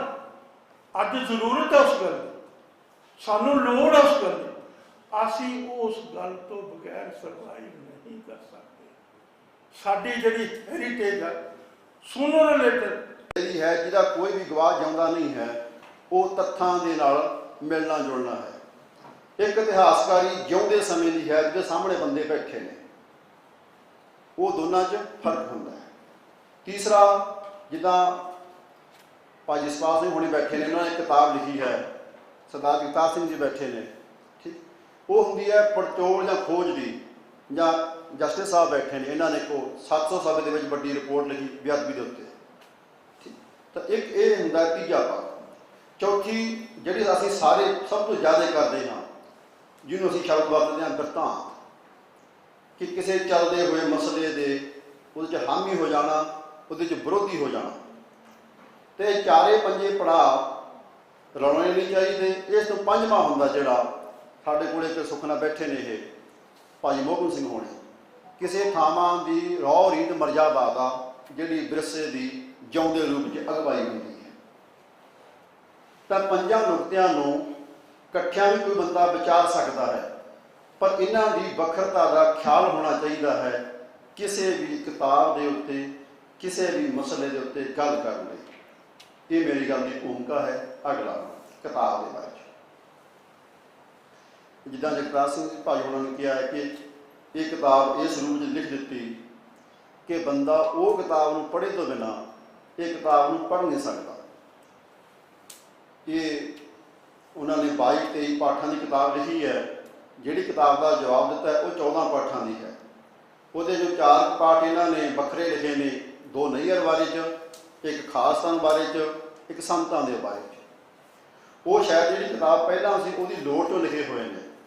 ਜਦੋਂ ਬੰਦਾ ਕਿਤਾਬ ਨੂੰ ਪੜ੍ਹਦਾ ਹੈ ਤਾਂ ਪਤਾ ਲੱਗਦਾ ਕਿ ਉਸ ਲਿਖਾਰੀ ਨੇ 250 ਸਫ਼ਾ ਲਿਖਿਆ ਹੈ ਤੇ ਸੰਤਾਂ ਦਾ ਨਾਂ 350 ਵਾਰੀ ਲਿਆ ਉਹਨੇ, ਆਪਣੀ ਕਿਤਾਬ ਲਿਖ ਲਿਆ। ਜਿੱਦਾਂ ਸਾਰੇ ਬੰਦਿਆਂ ਨੇ ਪਹਿਲਾਂ ਕਿਹਾ ਕਿ ਲਗਭਗ 175 ਹਵਾਲੇ ਵਰਤੇ ਉਹਨਾਂ ਨੇ, ਤੇ 50,000 ਇਕੱਲੇ ਮਾਰਕ ਟੱਲੀ ਦੇ ਨੇ, ਤੇ 35 ਹਵਾਲੇ ਕੁਲਦੀਪ ਨਈਅਰ ਜੀ ਦੇ ਨੇ। ਮਤਲਬ ਅੱਧੋਂ ਬਹੁਤੀ ਕਿਤਾਬ 2 ਬੰਦਿਆਂ ਦੇ ਹਵਾਲਿਆਂ 'ਤੇ ਹੈ। ਤਾਂ ਉਹ ਇੱਕ ਪਾਸੇ ਉਹ ਲਿਖਾਰੀ ਹੈ, ਉਹ ਸਮੇਂ ਦੀ ਸਰਕਾਰ ਦਾ ਗਵਾਹ ਹੈ, ਆਈ ਵਿਟਨੈਸ ਹੈ। ਦੂਜੇ ਪਾਸੇ ਸਾਡਾ ਲਿਖਾਰੀ ਹੈ, ਇਹ ਸਾਡੇ ਸਮਿਆਂ ਦਾ, ਸਾਡੇ ਪਾਸੇ ਦਾ ਗਵਾਹ ਹੈ। ਉਹ ਵੀ ਵਿਖਦੇ ਤੌਰ 'ਤੇ ਰਿਟਾਇਰ ਹੈ, ਉਹ ਵੀ ਔਨ ਡਿਊਟੀ ਹੈ। ਤੇ ਸਾਡਾ ਬੰਦਾ ਵੀ ਔਨ ਡਿਊਟੀ ਹੈ। ਫਰਕ ਇੰਨਾ ਹੈ, ਉਹਦੀ ਪਿੱਠ ਤੇ ਇੱਕ ਸਥਾਪਿਤ ਸਰਕਾਰ ਹੈ ਜਿਹੜੀ ਦੁਨੀਆ ਵਿੱਚ ਮਾਨਤਾ ਪ੍ਰਾਪਤ ਹੈ, ਕਿਉਂਕਿ ਸਾਡਾ ਵੱਡਾ ਹਿੱਸਾ ਨੰਗੇ ਧੜ ਹੈ। ਤਾਂ ਜਦੋਂ ਵੀ ਅਸੀਂ ਕਿਤਾਬ ਦੀ ਗੱਲ ਕਰਾਂਗੇ ਤਾਂ ਸਾਰਾ ਕੁਝ ਵਿੱਚ ਆ ਜਾਂਦਾ ਹੈ। ਉਹ ਤਾਂ ਜਿਹੜਾ ਲਿਖਣ ਵਾਲਾ ਮਸਲਾ ਹੈ, ਜਿੰਨੀ ਉਹਨਾਂ ਦੀ ਉਮਰ ਹੋ ਗਈ ਹੈ, ਜਿਹੜਾ ਉਹਨਾਂ ਦਾ ਅਮਲ ਰਿਹਾ ਹੈ, ਇਹ ਕੰਮ ਤਾਂ ਕਿਸੇ ਹੋਰ ਦੇ ਕਰਨ ਵਾਲਾ ਸੀ। ਦੁਨੀਆ 'ਚ ਜਿੱਥੇ ਵੀ ਜੰਗ ਚੱਲਦੀ ਹੈ, ਸ਼ਾਇਦ 1 ਜਾਂ 2% ਜੰਗਜੂ ਹੀ ਲਿਖ ਸਕਦੇ ਹੁੰਦੇ ਨੇ, ਕਿਉਂਕਿ ਜਦੋਂ ਜੰਗ 'ਚ ਪੈਂਦੇ ਨੇ ਬੰਦੇ, ਉਹ ਸਾਰੇ 20 ਦੇ ਨੇੜੇ ਹੁੰਦੇ ਨੇ। ਕਿਸੇ ਦੀ ਜਮਾਂਦਰੂ ਸਿਖਲਾਈ ਨਹੀਂ ਹੋਈ ਹੁੰਦੀ ਕਿ ਉਹ ਵਿਦਵਾਨ ਬਣ ਜਾਵੇ। ਦੂਜੇ ਪਾਸੇ ਜਿਹੜੇ ਸਰਕਾਰ ਦੇ ਵੱਡੇ ਅਹੁਦੇਦਾਰ ਹੁੰਦੇ ਆ, ਜਿਵੇਂ ਸਾਡੇ IAS ਬਣਦੇ ਨੇ, PCS ਬਣਦੇ ਨੇ, ਸਰਦਾਰ ਗੁਰਤੇਜ ਸਿੰਘ ਹੋਣੀ ਬੈਠੇ ਹੋ, ਜਿਵੇਂ ਮੈਨੂੰ ਪਤਾ ਹੈ ਵੀ ਘੱਟੋ ਘੱਟ ਬੰਦੇ BA ਦਾ ਪੜ੍ਹੇ ਹੁੰਦੇ ਨੇ। ਤਾਂ ਉਹ ਜਿਹੜਾ ਮੁਕਾਬਲਾ ਹੋਇਆ ਹੁੰਦਾ ਹੈ ਕਿਸੇ ਵੀ ਥਾਂ ਦੇ ਦੁਨੀਆ ਦੇ ਉੱਤੇ, ਵੀ ਜਿਹੜੇ ਜੰਗਜੂ ਹੁੰਦੇ ਨੇ ਤੇ ਜਿਹੜੇ ਸਥਾਪਤੀ ਵਾਲੇ ਬੰਦੇ ਹੁੰਦੇ ਨੇ, ਉਹ ਸਥਾਪਤੀ ਕੋਲੇ ਨਾ ਸਿਰਫ ਪ੍ਰਬੰਧ ਵੱਡਾ ਹੁੰਦਾ, ਉਹਨਾਂ ਕੋਲੇ ਪਿਛਲਿਆਂ ਦਾ ਇੱਕ ਵਿਰਾਸਤ ਤੁਰੀ ਆਉਂਦੀ ਹੁੰਦੀ ਆ, ਉਹਨਾਂ ਕੋਲੇ ਚੌਕਠਾ ਹੁੰਦਾ ਹੈ। ਜਿਹੜੇ ਦੂਜੇ ਪਾਸੇ ਦੁਨੀਆ 'ਚ ਕਿਤੇ ਵੀ ਜੰਗਜੂ ਉੱਠਦੇ ਨੇ, ਉਹ ਆਮ ਤੌਰ 'ਤੇ ਲੰਬੀ ਵਿਰਾਸਤ ਤੋਂ ਨਹੀਂ ਆਉਂਦੇ ਹੁੰਦੇ, ਉਹ ਨਵੇਂ ਸਿਰੋਂ ਆਪਣਾ ਖੇਡਾ ਰਚਦੇ ਹੁੰਦੇ ਨੇ। ਇੱਕ ਇਹ ਪਰ ਇਦੋਂ ਅਗਲਾ ਕਿ ਜਿੱਥੇ ਵੀ ਗੁਰੀਲਾ ਜੰਗ ਹੁੰਦੀ ਹੈ, ਗੁਰੀਲੇ ਦਾ ਮਤਲਬ ਹੈ ਲੁਕਿਆ ਹੋਇਆ। ਜਿਹੜੀ ਜੰਗ ਲੋਕਾਂ ਨੇ ਲੁਕਵੇਂ ਰੂਪ ਵਿੱਚ ਕਰਨੀ ਹੈ, ਉਹ ਸੁਭਾਅ ਪੱਖੋਂ 100 ਪੈਸੇ ਲੁਕਵੀਂ ਹੁੰਦੀ ਹੈ। ਉਹਦੇ 'ਤੇ ਲਿਖਣਾ, ਉਹਦੇ 'ਤੇ ਖੋਜ ਕਰਨੀ ਸਾਜ਼ਿਸ਼ ਦੇ ਸਿਧਾਂਤ ਨੂੰ ਸਭ ਤੋਂ ਠੀਕ ਬੈਠਦੀ ਹੈ। ਦੁਨੀਆ ਦੇ ਕਿਸੇ ਵੀ ਜੰਗਜੂ ਸਿਧਾਂਤ ਸੰਘਰਸ਼ ਬਾਰੇ ਤੁਸੀਂ ਜਿੱਡੀ ਮਰਜ਼ੀ ਵੱਡੀ ਗੱਪ ਮਾਰ ਦਿਓ, ਉਹ ਜੜ੍ਹਾਂ ਲਾ ਜਾਏਗੀ। ਇਹ ਜਦੋਂ ਮੈਂ ਕਿਤਾਬ ਲਿਖ ਰਿਹਾ ਸੀ ਤਾਂ ਮੈਂ ਇੱਕ ਹਿੱਸਾ ਇਸ ਗੱਲ 'ਤੇ ਦੇਖਿਆ ਕਿ ਜਿਹੜੀ ਸਵਾਲਾਂ ਦੀ ਜੰਗ ਹੈ, ਇਹ ਦੁਨੀਆ ਦੀ ਸਦੀਵੀ ਜੰਗ ਹੈ। ਹਥਿਆਰ ਥੋੜ੍ਹੇ ਚਿਰ ਲਈ ਚੱਲਿਆ, ਪਰ ਸਵਾਲ ਦੀ ਜੰਗ ਹਜੇ ਵੀ ਚੱਲ ਰਹੀ ਹੈ। ਤਾਂ ਇਹਦਾ ਸੁਭਾਅ ਅਸੀਂ ਇਹ ਸਮਝਣਾ, ਜਿੱਦਾਂ ਭਾਜੀ ਨਰੈਣ ਸਿੰਘ ਹੋਣਾ ਨੇ ਕਿਤਾਬ ਦੇ ਹਰ ਸਫ਼ੇ ਦੇ ਉੱਤੇ ਵੀ ਆਹ ਗੱਲ ਉਹਦੀ ਗਲਤ ਹੈ, ਆਹ ਗੱਲ ਉਹਦੀ ਝੂਠੀ ਹੈ। ਦੋ ਮੁੱਖ ਪੈਂਤੜੇ ਨੇ, ਇੱਕ ਕਿ ਤੱਥ ਗਲਤ ਹੈ, ਦੂਜਾ ਇਹ ਕਿ ਉਹਨਾਂ ਦੀ ਦਲੀਲ ਗਲਤ ਹੈ, ਤੀਜਾ ਉਹਦਾ ਸਿਧਾਂਤਕ ਨੁਕਤਾ ਜਾਂ ਪੱਖ ਗਲਤ ਹੈ। ਪਰ ਉਹ ਜਿੱਦਾਂ ਜਿੱਦਾਂ ਇਹਨਾਂ ਨੇ ਉਹਦਾ ਪੈਰ ਤੇ ਵਿਰੋਧ ਕੀਤਾ ਹੈ, ਇਹ ਤੋਂ ਪਤਾ ਲੱਗਦਾ ਕਿ ਜਿਹੜਾ ਉਹ ਸੁਭਾਅ ਹੈ, ਉਹ ਬੁਨਿਆਦੀ ਰੂਪ 'ਚ ਉਹ ਜੰਗ ਲੜਨ ਦਾ ਹੈ ਜਿਹੜੀ ਗੁਰੀਲਾ ਮੰਨੀ ਜਾਂਦੀ ਹੈ, ਜਿਹੜੀ ਸਰਕਾਰ ਦੇ ਖਿਲਾਫ ਲੋਕੀ ਆਪਣੇ ਸੀਮਿਤ ਸਾਧਨਾਂ ਨਾਲ ਲੜਦੇ ਨੇ। ਪਰ ਜਿਹੜਾ ਇਹ ਕੰਮ ਹੈ, ਕੰਮ ਦਾ ਪਹਿਲਾ ਪੜਾਅ ਸਿਧਾਂਤਕ ਦਾ ਹੈ। ਇੱਥੇ ਇੱਕ ਦੋ ਸੱਜਣਾਂ ਨੇ ਕਿਹਾ, ਉਹ ਗੱਲ ਸਹੀ ਹੈ ਕਿ ਸਾਨੂੰ ਵੱਡਾ ਜਿਹੜਾ ਦੁਨੀਆ ਸਾਹਮਣੇ ਸਵਾਲ ਹੈ, ਇੱਕ ਤਾਂ ਉਹ ਕਿ ਬੰਦੇ ਮਾਰਤੇ ਫਲਾਣੇ, ਵੀ ਹਿੰਦੂ ਕਿਉਂ ਮਾਰੇ ਜਾਂ ਨਿਰਦੋਸ਼ ਕਿਉਂ ਮਾਰੇ, ਉਹ ਸਵਾਲ ਦਾ ਜਵਾਬ ਦੇਣਾ ਇੱਕ ਹੁਣ ਦੇ ਸਮੇਂ ਦੇ ਇਤਿਹਾਸ ਦਾ ਮਸਲਾ ਹੈ। ਇੱਕ ਉਹ ਸਵਾਲ ਹੈ ਕਿ ਤੁਹਾਡਾ ਰਾਜ ਕਿਹੋ ਜਿਹਾ ਹੋਊਗਾ, ਕਿਵੇਂ ਚਲਾਓਗੇ, ਇੱਕ ਸਿਧਾਂਤਕ ਪੱਖ ਹੈ ਉਹਦਾ। ਇਹ ਕਿਤਾਬ ਸਿਧਾਂਤਕ ਜਵਾਬ ਦੇਣ ਦਾ ਕੋਸ਼ਿਸ਼ ਵੀ ਕਰਦੀ ਹੈ ਕਿ ਖਾਲਿਸਤਾਨ ਕੀ ਹੈ, ਪਰ ਅਸਲੋਂ ਸੰਘਰਸ਼ ਦੇ ਬਾਰੇ 'ਚ ਜਿਹੜੀਆਂ ਕੁਝ ਤੱਥ ਤਰੀਕੇ ਨਾਲ ਗੱਲਾਂ ਗਲਤ ਕਹੀਆਂ ਨੇ, ਉਹਨਾਂ ਦਾ ਜ਼ਿਆਦਾ ਜ਼ਿਕਰ ਹੈ ਇਹਦੇ 'ਚ। ਜਿਹੜਾ ਮੇਰੇ ਲਈ ਮਸਲਾ ਹੈ ਉਹ ਇਹ ਸੀ ਕਿ ਇਹ ਜਿਵੇਂ ਨਾਂ ਧਰਿਆ ਉਹਨਾਂ ਨੇ, ਇੱਕ ਬਹੁਤ ਮਸ਼ਹੂਰ ਕਿਤਾਬ ਸੀਗੀ, ਇੱਕ ਉਹਨੇ ਲਿਖੀ ਵਿਦਵਾਨ ਨੇ ਕਿ ਫਿਲਾਸਫੀ ਆਫ ਪਾਵਰਟੀ, ਪਰੂਦੋ ਸੀ ਸ਼ਾਇਦ ਉਹਦਾ ਨਾਮ। ਤਾਂ ਉਹਦੇ ਵਿਰੋਧ 'ਚ ਲਿਖੀ ਕਾਰਲ ਮਾਰਕਸ ਨੇ ਕਿ ਪਾਵਰਟੀ ਆਫ ਫਿਲਾਸਫੀ। ਉਵੇਂ GV ਸਿੱਧੂ ਹੋਣਾ ਨੇ ਕਿਤਾਬ ਲਿਖੀ ਖਾਲਿਸਤਾਨ ਕੰਸਪੀਰੇਸੀ, ਖਾਲਿਸਤਾਨ ਦੀ ਸਾਜ਼ਿਸ਼। ਇਹਨਾਂ ਨੇ ਲਿਖਿਆ ਖਾਲਿਸਤਾਨ ਦੇ ਵਿਰੁੱਧ ਸਾਜ਼ਿਸ਼। ਤਾਂ ਨਾਮ ਦੀ ਪੈਂਤੜੇਬਾਜ਼ੀ ਵਜੋਂ ਇਹ ਬਹੁਤ ਢੁਕਵਾਂ ਖੇਡਾ ਹੈ ਕਿ ਨਾ ਉਹਦੇ ਨਾਲੋਂ ਜ਼ਿਆਦਾ ਸਹੀ ਰੱਖਿਆ, ਕਿਉਂਕਿ ਇਹਦੇ ਨਾਲ ਸਾਰੀਆਂ ਕਿਤਾਬਾਂ ਜਿਹੜੀਆਂ ਜਿੱਦਾਂ ਇੱਦਾਂ ਲਿਖੀਆਂ ਉਹਨਾਂ ਨੇ, ਉਹਨਾਂ ਨੂੰ ਇਹਦੇ 'ਚ ਇਕੱਠੇ ਕਰਨ ਦਾ ਇੱਕ ਮੁੱਢ ਵੱਜਦਾ ਹੈ। ਹਾਂ, ਜਿਹੜੀਆਂ ਇਸ ਕਿਤਾਬ ਦੇ ਅੰਦਰ ਦੋ ਤਿੰਨ ਗੱਲਾਂ ਜਿਹੜੀ ਸਾਡੀ ਨਵੀਂ ਪੀੜ੍ਹੀ ਅੰਦਰ ਬਹੁਤੀ ਵਾਰੀ ਪ੍ਰਚਲਿਤ ਮੈਂ ਸੁਣਦਾ ਸੀ, ਇੱਕ ਹੈਗੀ ਕਿ ਗਿਆਨੀ ਜੈਲ ਸਿੰਘ ਹੋਣਾ ਨੇ ਦਲ ਖਾਲਸਾ ਦੇ ਪੈਸੇ ਤਾਰੇ। ਉਹ ਬਹੁਤ ਲੋਕੀ ਸੁਣਦੇ ਸੀ ਇਸ ਗੱਲ ਨੂੰ। ਹਾਂ ਮੈਨੂੰ ਪਤਾ ਜੀ, ਹਾਂ ਮੈਨੂੰ ਪਤਾ ਜੀ ਗੱਲ। ਇੱਥੇ ਮੇਰੇ ਸਾਹਮਣੇ ਬਹੁਤੇ ਗਵਾਹ ਬੈਠੇ ਨੇ ਜੀ, ਜਿਹੜੇ ਬੋਲ ਗਏ ਨੇ ਤੇ ਜਿਹੜੇ ਸੁਣ ਰਹੇ ਨੇ। ਠੀਕ ਹੈ, ਆਊਟਸਾਈਡਰ ਤਾਂ ਮੈਂ ਹੀ ਹਾਂ, ਜਿੱਦਾਂ 2-4 ਮੇਰੇ ਵਰਗੇ ਹੋਰ ਹੋਣਗੇ। ਹਾਂ, ਇਹ ਜਿੰਨਾ ਜਿਹੜਾ ਹੈ ਕਿ ਜਿਵੇਂ ਇੱਕ ਦੋ ਸੱਜਣਾ ਨੇ ਕਿਹਾ ਕਿ ਸਾਰੇ ਲਿਖਣ, ਤਾਂ ਇਹਦੇ 'ਚ ਮੇਰੀ ਬੇਨਤੀ ਇੰਨੀ ਹੈ ਕਿ ਜਿੱਦਾਂ ਇਹ ਕਿਤਾਬ ਲਿਖੀ ਗਈ ਹੈ ਕਿ ਜਿਹੜੇ ਹਿੱਸੇਦਾਰ ਹਨ, ਸਾਨੂੰ ਫਾਇਦਾ ਇਹ ਹੈ ਕਿ ਉਹਨਾਂ ਦੀ ਗਵਾਹੀ ਪ੍ਰਮਾਣਿਕ ਮੰਨੀ ਜਾਏ।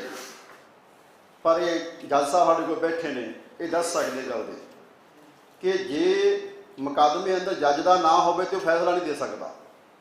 ਇੱਦਾਂ ਹੁੰਦਾ ਜੀ। ਹਾਂ, ਤਾਂ ਇਹ ਸਾਡੇ ਜਿਹੜੇ ਬੰਦੇ ਗਵਾਹ ਹਨ, ਇਹ ਗਵਾਹੀ ਦੇਣ, ਇਹ ਜ਼ਿਆਦਾ ਵਧੀਆ ਹੈ। ਜਦੋਂ ਇਤਿਹਾਸਕਾਰੀ ਕਰਨਗੇ ਗੱਲ ਫਸ ਜਾਏਗੀ। ਮੈਂ ਆਪਣੇ ਅਮਲ ਨੂੰ ਆਪੇ ਵਿੱਚ ਤੋਂ ਹੋ ਕੇ ਨਹੀਂ ਦੇਖ ਸਕਦਾ, ਇਹ ਕੋਈ ਸੰਤ ਕਰ ਸਕਦਾ ਹੈ। ਦੂਸਰਾ ਪੱਖ ਹੈ ਸਿਧਾਂਤਕਾਰੀ ਦਾ। ਜਿਹੜੇ ਕੰਮ ਨਾਲ ਅਸੀਂ ਭਾਵਨਾ ਕਰਕੇ ਜੁੜੇ ਹੁੰਦੇ ਹਾਂ, ਤਾਂ ਅਸੀਂ ਉਹਦੀ ਸਿਧਾਂਤਕਾਰੀ ਬਹੁਤੀ ਵਾਰੀ ਭਾਵਨਾ ਦੇ ਪੱਖ ਤੋਂ ਕਰਦੇ ਹਾਂ। ਮਿਸਾਲ ਵਜੋਂ ਜਗਬਾਣੀ ਅਖਬਾਰ ਅੰਦਰ ਸਾਡੇ ਉਸ ਵੇਲੇ ਦੇ ਬਿਹਤਰ ਬੰਦਿਆਂ ਦੇ ਲੇਖ ਛਪੇ ਹੋਏ ਨੇ ਕਿ ਹਾਂ ਸਿੱਖ ਕੌਮ ਹਨ। ਸੰਤ ਲੌਂਗੋਵਾਲ ਦੇ ਨਾਂ 'ਤੇ ਇਹ ਲੇਖ ਵੀ ਛਪਿਆ ਹੋਇਆ ਹੈ ਕਿ ਸਿਰਫ ਹਿੰਦੁਸਤਾਨ 'ਚ ਸਿੱਖ ਹੀ ਐਸੀ ਕੌਮ ਹਨ ਜਿਹੜੇ ਕੌਮ ਦੇ ਮਾਪਦੰਡ ਦੇ ਪੂਰੇ ਉਤਰਦੇ ਨੇ। ਇੱਦਾਂ ਦਾ ਲੇਖ ਛਪਿਆ ਹੋਇਆ ਬਹੁਤ ਵੱਡਾ। ਉਹ ਉਸ ਵੇਲੇ ਦਾ ਭਾਵਕ ਬਹਿਣ ਸੀ ਕਿ ਅਸੀਂ ਆਪ ਨੂੰ ਦੁਨੀਆ ਅੰਦਰ ਜਿਹੜਾ ਕੌਮਵਾਦ ਦਾ ਕੰਮ ਚੱਲਦਾ ਉਹਦੇ 'ਚ ਆਪਦੇ ਆਪ ਨੂੰ ਮੇਚ ਕਰ ਲਈਏ। ਤਾਂ ਅੱਜ ਫਿਰ ਜਿਹੜਾ ਇਹ ਯੁੱਗ ਚੱਲਦਾ ਹੈ, ਅਸੀਂ ਇਹਦੇ ਮੇਚ ਹੋਣ ਦੇ ਚੱਕਰ 'ਚ ਆਪਣੀ ਇਤਿਹਾਸਕਾਰੀ ਨਾ ਕਰੀਏ। ਇਹ ਸਾਡੇ ਸਾਰਿਆਂ ਦੀ ਸਮਝ ਆ ਗਿਆ ਕਿ ਬਰਤਾਂਤ ਇੱਕ ਵੱਡੀ ਗੱਲ ਹੁੰਦੀ ਹੈ, ਪਰ ਇਹ ਯਾਦ ਰਹਿਣਾ ਚਾਹੀਦਾ ਕਿ ਕਿਰਦਾਰ ਵੱਡਾ ਹੁੰਦਾ ਹੈ। ਬਰਤਾਂਤ ਕਿਰਦਾਰ ਤੋਂ ਪੈਦਾ ਹੋ ਸਕਦਾ ਹੈ, ਬਰਤਾਂਤ ਨਾਲ ਕਿਰਦਾਰ ਪੈਦਾ ਨਹੀਂ ਹੁੰਦੇ। ਜੇ ਇੱਦਾਂ ਹੁੰਦੇ ਕਿ ਸਰਕਾਰਾਂ ਸਾਡੇ ਵਰਗਿਆਂ ਨੂੰ ਕਿਤੇ ਨਾ ਮੁਕਾ ਦਿੰਦੀਆਂ। ਜਿੱਦਾਂ ਢਿੱਲੋਂ ਸਾਹਿਬ ਦਾ ਇੱਕ ਬਹੁਤ ਪਹਿਲਾਂ ਦਾ ਲੇਖ ਲਿਖਿਆ ਹੋਇਆ ਸੀਗਾ ਸਾਡੇ ਜੰਮਣ ਤੋਂ ਪਹਿਲਾਂ ਦਾ, ਕਿ ਜੇ ਸਿੱਖ ਐਵੇਂ ਹੁੰਦੇ ਤਾਂ ਦੁਨੀਆ 'ਚ ਮੁੱਕ ਗਏ ਹੁੰਦੇ। ਤਾਂ ਮੇਰੀ ਬੇਨਤੀ ਬਸ ਇੰਨੀ ਸੀ ਇਸ ਗੱਲ ਦੇ ਵਿੱਚ, ਇੱਕ ਕਿ ਜਿਹੜਾ ਸਿਧਾਂਤਕਾਰੀ ਦਾ ਪੱਖ ਹੈ, ਇੱਕ ਇਤਿਹਾਸਕਾਰੀ ਦਾ ਪੱਖ ਹੈ, ਇੱਕ ਖੋਜ ਪੜਤੋਲ ਹੈ, ਇੱਕ ਬਿਰਤਾਂਤ ਹੈ। ਇਹ ਸਾਰੇ ਪੱਖ ਅੱਡ ਨੇ। ਰੌਹਰੀ ਦਾ ਮਸਲਾ ਅਲੱਗ ਹੈ। ਇਹ ਪੰਜਾਂ ਨੂੰ ਜੇ ਟਕਰਾਤਾ ਰਲਾਤਾ ਫਿਰ ਮਸਲਾ ਗੜਬੜ ਹੋ ਜਾਂਦਾ। ਦੂਸਰਾ, ਜਿਹੜੇ ਜਿੱਥੇ ਵੀ ਕੋਈ ਬੰਦੇ ਜੰਗਜੂ ਪੱਖ ਤੋਂ ਲਿਖਦੇ ਨੇ, ਸਰਕਾਰਾਂ ਦੇ ਸਵਾਲਾਂ ਦਾ ਉਹ ਜਵਾਬ ਨਹੀਂ ਦੇ ਸਕਦੇ ਹੁੰਦੇ। ਉਹਨਾਂ ਨੂੰ ਆਪਣੀ ਗਵਾਹੀ ਦੇਣੀ ਚਾਹੀਦੀ ਹੁੰਦੀ ਹੈ। ਮਿਸਾਲਾਂ ਦੋ ਦਿਨਾਂ ਮੈਂ, ਇੱਕ ਗ੍ਰੰਥ ਹੈ ਗੀਤਾ, ਉਹਦੇ ਅੰਦਰ ਇੱਕ ਪਾਤਰ ਹੈ ਅਰਜੁਨ। ਉਹ ਇੱਕ ਸਵਾਲ ਕਰਦਾ ਹੈ ਆਪਣੇ ਭਗਵਾਨ ਕ੍ਰਿਸ਼ਨ ਨੂੰ। ਸਾਰੀ ਗੀਤਾ ਮੁੱਕ ਜਾਂਦੀ ਹੈ, ਸਵਾਲ ਦਾ ਜਵਾਬ ਉਹਨੂੰ ਮਿਲਦਾ ਨਹੀਂ ਹੈ। ਉਹ ਉੱਥੇ ਖੜਾ ਰਹਿੰਦਾ ਹੈ। ਇੱਕ ਈਸਾਈਆਂ ਦਾ ਬਹੁਤ ਵੱਡਾ ਮਸ਼ਹੂਰ ਇੱਕ ਲਿਖਤ ਹੈਗੀ ਹੈ ਪੈਰਾਡਾਈਜ਼ ਲੋਸਟ। ਉਹਦੇ ਅੰਦਰ ਇੱਕ ਸਵਾਲ ਉੱਠਦਾ ਹੈ, ਸ਼ੈਤਾਨ ਰੱਬ ਤੋਂ ਇੱਕ ਉਕਤਾਹੀ ਕਰਦਾ ਹੈ, ਉਹਦੇ 'ਤੇ ਸਵਾਲ ਕਰਦਾ ਹੈ। ਉਹਨਾਂ ਦੀਆਂ ਸਦੀਆਂ ਬੀਤ ਗਈਆਂ, ਉਹਨਾਂ ਨੇ ਸੈਂਕੜੇ ਕਿਤਾਬਾਂ ਲਿਖ ਦਿੱਤੀਆਂ, ਪਰ ਉਹ ਜਿਹੜਾ ਸ਼ੈਤਾਨ ਦਾ ਜਵਾਬ ਹੈ ਉਹ ਵੱਡਾ ਹੋਈ ਜਾਂਦਾ ਹੈ, ਉਹ ਮੁੱਕਦਾ ਨਹੀਂ ਹੈ। ਮੇਰਾ ਮੁਰਾਦ ਇਹ ਹੈ ਕਿ ਸੰਤ ਕਾਂਗ ਸਨ ਕਿ ਨਹੀਂ ਸਨ, ਇਹ ਸਵਾਲ ਦੇ ਜਵਾਬ ਦੇਣ ਨਾਲ ਮੇਰਾ ਸਮਝ ਇਹ ਕਹਿੰਦੀ ਮੈਨੂੰ ਕਿ ਇਹ ਸਵਾਲ ਵੱਡਾ ਹੋਏਗਾ। ਅਸੀਂ ਉਸ ਥਾਂ ਤੋਂ ਖੜ੍ਹ ਕੇ ਜਵਾਬ ਦੇਣਾ ਜਿਹੜੀ ਸਾਡੇ ਲਈ ਢੁਕਵੀਂ ਹੈ। ਕਿਉਂਕਿ ਮੈਂ ਜਿੰਨਾ ਕੁ ਇਤਿਹਾਸ ਪੜ੍ਹਿਆ, ਇਹਦੇ 'ਚ ਇੱਕ ਨੁਕਤਾ ਮੈਂ ਦੇਖਿਆ ਕਿ ਕਾਂਗਰਸੀ ਕਹਿਣ ਵਾਲੀ ਖੇਡ ਮੁੱਖ ਰੂਪ ਦੇ ਵਿੱਚ ਸੰਤ ਫਤਿਹ ਸਿੰਘ ਦੀ, ਮਾਸਟਰ ਤਾਰਾ ਸਿੰਘ ਦੇ ਖਿਲਾਫ ਸੀ। ਤੇ ਉਦੋਂ ਬਾਅਦ ਉਹ ਚੱਲ ਸੋ ਚੱਲ ਹੈ। ਜਦੋਂ ਉਹ ਵਰਤਾਰਾ ਭਾਣਾ ਵਾਪਰ ਗਿਆ ਵਿਸਾਖੀ ਵਾਲੇ ਦਿਨ ਦਾ, ਤਾਂ ਉਹਦੇ ਸਭ ਤੋਂ ਬਿਹਤਰ ਉਹੀ ਸੀ ਕਿ ਜਿਹੜਾ ਸਭ ਤੋਂ ਵੱਡਾ ਮਦਈ ਬਣ ਰਿਹਾ ਹੈ, ਉਹਦੇ 'ਤੇ ਖਿਲਾਫ ਸਵਾਲ ਖੜਾ ਕੀਤਾ ਜਾਵੇ। ਜੀ.ਵੀ. ਸਿੱਧੂ ਦੀ ਕਿਤਾਬ ਵੀ ਇਹੀ ਗੱਲ ਕਰਦੀ ਹੈ ਕਿ 250 ਸਫ਼ੇ ਲਿਖ ਕੇ 325 ਸਫ਼ੇ ਸੰਤਾਂ ਦਾ ਨਾਂ ਲੈ ਕੇ ਉਹ ਇਹੀ ਗੱਲ ਸਥਾਪਿਤ ਕਰ ਰਿਹਾ ਕਿ ਬੰਦਾ ਹੀ ਕਾਂਗਰਸ ਦਾ ਸੀ ਭਾਈ। ਤਾਂ ਅਸੀਂ ਜਿਵੇਂ ਉਹਨੇ ਸਾਡੀ ਤੁਰ ਅੰਦਰ ਜਾ ਕੇ ਸਿੱਖ ਸਿਧਾਂਤ ਬਾਰੇ, ਸਿੱਖ ਸੰਘਰਸ਼ ਬਾਰੇ ਗੱਲ ਕਰਨ ਦੀ ਥਾਂ 'ਤੇ ਜਿਹੜਾ ਸਭ ਤੋਂ ਅਹਿਮ ਪਾਤਰ ਹੈ ਉਹਦੀ ਮਾਨਤਾ ਰੱਦ ਕੀਤੀ। ਮਿਸਾਲ ਵਜੋਂ ਮੈਨੂੰ ਖਾਲਾ ਕੇਸ ਦਾ ਇੱਕ ਯਾਦ ਆਉਂਦੀ ਹੈ, ਪਟਿਆਲੇ ਅਦਾਲਤ ਦੀ, ਵਕੀਲ ਸਾਹਿਬ ਬੈਠੇ ਦੱਸ ਸਕਦੇ ਆ। ਉੱਥੇ ਗਵਾਹ ਸੀਗਾ, ਜਿਹੜਾ ਪੁਲਿਸ ਦਾ ਵਕੀਲ ਸੀ, ਉਹਨੇ ਗਵਾਹੀ ਨੂੰ ਨਹੀਂ ਚੈਲੰਜ ਕੀਤਾ ਉਹਦੇ 'ਤੇ, ਉਹਨੇ ਗਵਾਹ ਦੇ ਕਿਰਦਾਰ 'ਤੇ ਸਵਾਲ ਕੀਤਾ ਕਿ ਇਹ ਬੰਦਾ 10ਵੀਂ 'ਚੋਂ ਫੇਲ ਹੋ ਗਿਆ ਸੀ, ਇਹਨੇ 4 ਸਕੂਲ ਬਦਲੇ, ਇਹਦੀ ਘਰ ਵਾਲੀ ਛੱਡ ਗਈ, ਇਹਨੇ 5 ਨੌਕਰੀਆਂ ਛੱਡਤੀਆਂ।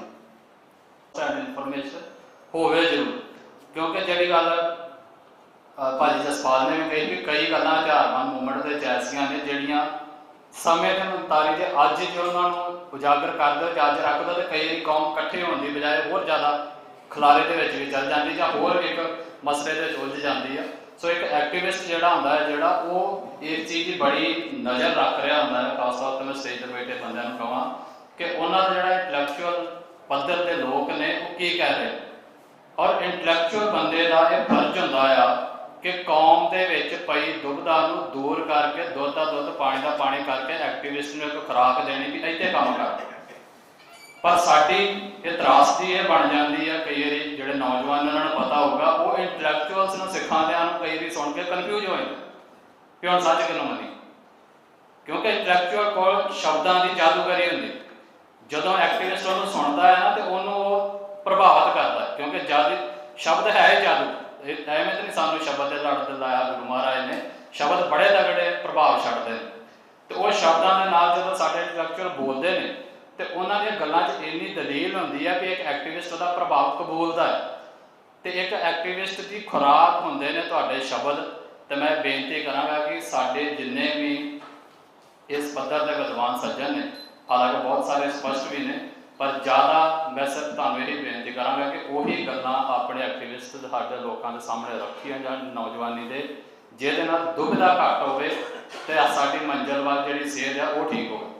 ਪਰ ਮੈਂ ਨਾਲ ਦੀ ਨਾਲ ਇਹ ਵੀ ਗੱਲ ਜਿਹੜੀ ਉਹ ਸਿੱਖੀ ਆ, ਜਿਹੜਾ 8-10 ਸਾਲ ਦਾ ਮੇਰਾ ਤਜਰਬਾ ਆ ਕਿ ਸਿੱਖੀ ਦੇ ਵਿੱਚ ਨਾ ਪੂਰੀ ਕੱਟੜਤਾ ਨਹੀਂ ਹੈ। ਕੱਟੜਤਾ ਹੈ ਪਰ ਨਾਲ ਦੇ ਨਾਲ ਨਹੀਂ ਵੀ ਹੈ। ਸਿੱਖੀ ਦੀ ਇਹ ਖੂਬਸੂਰਤੀ ਹੈ ਕਿ ਇਹਦੇ 'ਚ ਦੁਨੀਆ ਦੇ ਉਹ ਚੀਜ਼ਾਂ ਸਾਹਮਣੇ ਆਈਆਂ ਨੇ ਜਿਹੜੀਆਂ ਦੁਨੀਆ ਕਹਿੰਦੀ ਇਕੱਠੀਆਂ ਨਹੀਂ ਹੋ ਸਕਦੀ, ਪਰ ਬਹੁਤ ਸਾਰੀਆਂ ਸਿੱਖੀ ਦੇ ਵਿੱਚ ਚੀਜ਼ਾਂ ਐਸੀਆਂ ਇਕੱਠੀਆਂ ਹੋਈਆਂ ਨੇ ਜਿਹਨੂੰ ਦੁਨੀਆ ਨੇ ਰੱਦ ਕੀਤਾ, ਚਾਹੇ ਉਹ ਸਾਡੀ ਧਰਮ ਤੇ ਰਾਜਨੀਤੀ ਵਾਲੀ ਗੱਲ ਹੀ, ਔਰ ਇੱਥੋਂ ਤੱਕ ਵੀ ਜਿੱਥੇ ਸਾਡੇ ਇੱਕ ਤਰਕ ਦੀ ਤੇ ਵਿਸ਼ਵਾਸ ਦੀ ਗੱਲ ਸੀ ਉਹ ਵੀ ਸਿੱਖੀ ਦੇ ਵਿੱਚ ਇਕੱਠੀ ਹੋਈ। ਫਰਕ ਆਉਂਦਾ ਹੈ ਭਾਵਨਾ ਦੇ ਉੱਤੇ। ਜਾ ਭਾਵਨਾ ਤੈਅ ਕਰਦੀ ਆ ਵੀ ਤੁਹਾਡਾ ਦਿੱਤਾ ਤਰਕ ਜਾਂ ਤੁਹਾਡਾ ਦਿੱਤੀ ਸ਼ਰਧਾ ਸਹੀ ਹੈ ਜਾਂ ਗਲਤ ਹੈ। ਮੈਂ 2-3 ਘਟਨਾਵਾਂ ਇਤਿਹਾਸ 'ਚ ਦੇਖ ਕੇ ਆਪਣੀ ਮਾਫੀ ਮੰਗਾ ਕਿਤਾਬ ਬਾਰੇ, ਕਿਉਂਕਿ ਮੈਂ ਫਸਟ ਟਾਈਮ ਉਹਨਾਂ ਦਾ ਗਵਾਹ ਨਹੀਂ ਗਾ, ਇਸ ਕਰਕੇ ਮੈਂ ਉਹਨਾਂ ਘਟਨਾਵਾਂ ਦੇ ਬਹੁਤਾ ਕਮੈਂਟ ਨਹੀਂ ਕਰਨਾ ਚਾਹੁੰਦਾ, ਪਰ ਇੱਕ ਐਕਟਿਵਿਸਟ ਦੇ ਤੌਰ ਤੇ ਤੁਹਾਡੇ ਤੋਂ ਕੋਈ ਡਿਮਾਂਡ ਜ਼ਰੂਰ ਕਰਦਾ ਹਾਂ। ਇਤਿਹਾਸ 'ਚ 2-3 ਘਟਨਾਵਾਂ ਆਉਂਦੀਆਂ ਨੇ, ਜੇ ਤੇ ਉਹਨੂੰ ਅਸੀਂ ਇੱਕੋ ਲਾਈਨ ਖਿੱਚ ਕੇ ਤੈਅ ਕਰਾਂਗੇ ਵੀ ਆਹ ਸਹੀ ਹੈ ਜਾਂ ਆਹ ਸਹੀ। ਸਿੱਖੀ ਕਦੀ ਬਾਈਨਰੀਜ਼ 'ਚ ਨਹੀਂ ਚੱਲਦੀ, ਪਰ ਸਿੱਖੀ ਦੇ ਵਿੱਚ ਬਾਈਨਰੀਜ਼ ਵੀ ਹੈਗੀਆਂ। ਉਹ ਕਿਵੇਂ ਨੇ? ਪਹਿਲੀ ਐਗਜ਼ਾਮਪਲ ਹੈ ਕਿ ਸਿੱਖੀ ਇਹ ਗੱਲ ਦੇ ਉੱਤੇ ਬਾਈਨਰੀ ਆ ਕਿ ਤੁਸੀਂ ਕੇਸਾਧਾਰੀ ਹੋਣਾ ਕਿ ਨਹੀਂ ਹੋਣਾ, ਤੁਸੀਂ ਗੁਰੂ ਨੂੰ ਮੰਨਣਾ ਕਿ ਨਹੀਂ ਮੰਨਣਾ। ਇਹਦੇ 'ਚ ਕੋਈ ਦੋ ਰਾਹ ਮਤ ਨਹੀਂ ਨਾ। ਗੁਰੂ ਨੂੰ ਮੰਨਣਾ ਆ, ਸਿਰ ਝੁਕਾਉਣਾ ਤੇ ਝੁਕਾਉਣਾ, ਗੱਲ ਖਤਮ। ਪਰ ਸਿੱਖੀ ਦੇ ਵਿੱਚ ਇਹ ਇਸ ਤਰ੍ਹਾਂ ਦੀ ਬਾਈਨਰੀ ਨਹੀਂ ਕਿ ਅਸੀਂ ਦੂਜੇ ਦੀ ਬਾਂਹ ਫੜ ਕੇ ਉਹਨੂੰ ਕਹੀਏ ਤੇ ਆ ਕੇ ਮੰਨ ਲਓ। ਉਹਦੇ 'ਚ ਖੁਦ ਦਲੀਲ ਵੀ। ਇਸੇ ਤਰੀਕੇ ਨਾਲ ਇਤਿਹਾਸ 'ਚ 2-3 ਘਟਨਾਵਾਂ ਆਉਂਦੀਆਂ ਨੇ। ਇੱਕ ਆਉਂਦੀ ਆ ਭਾਈ ਬੋਤਾ ਸਿੰਘ ਤੇ ਗਰਜਾ ਸਿੰਘ।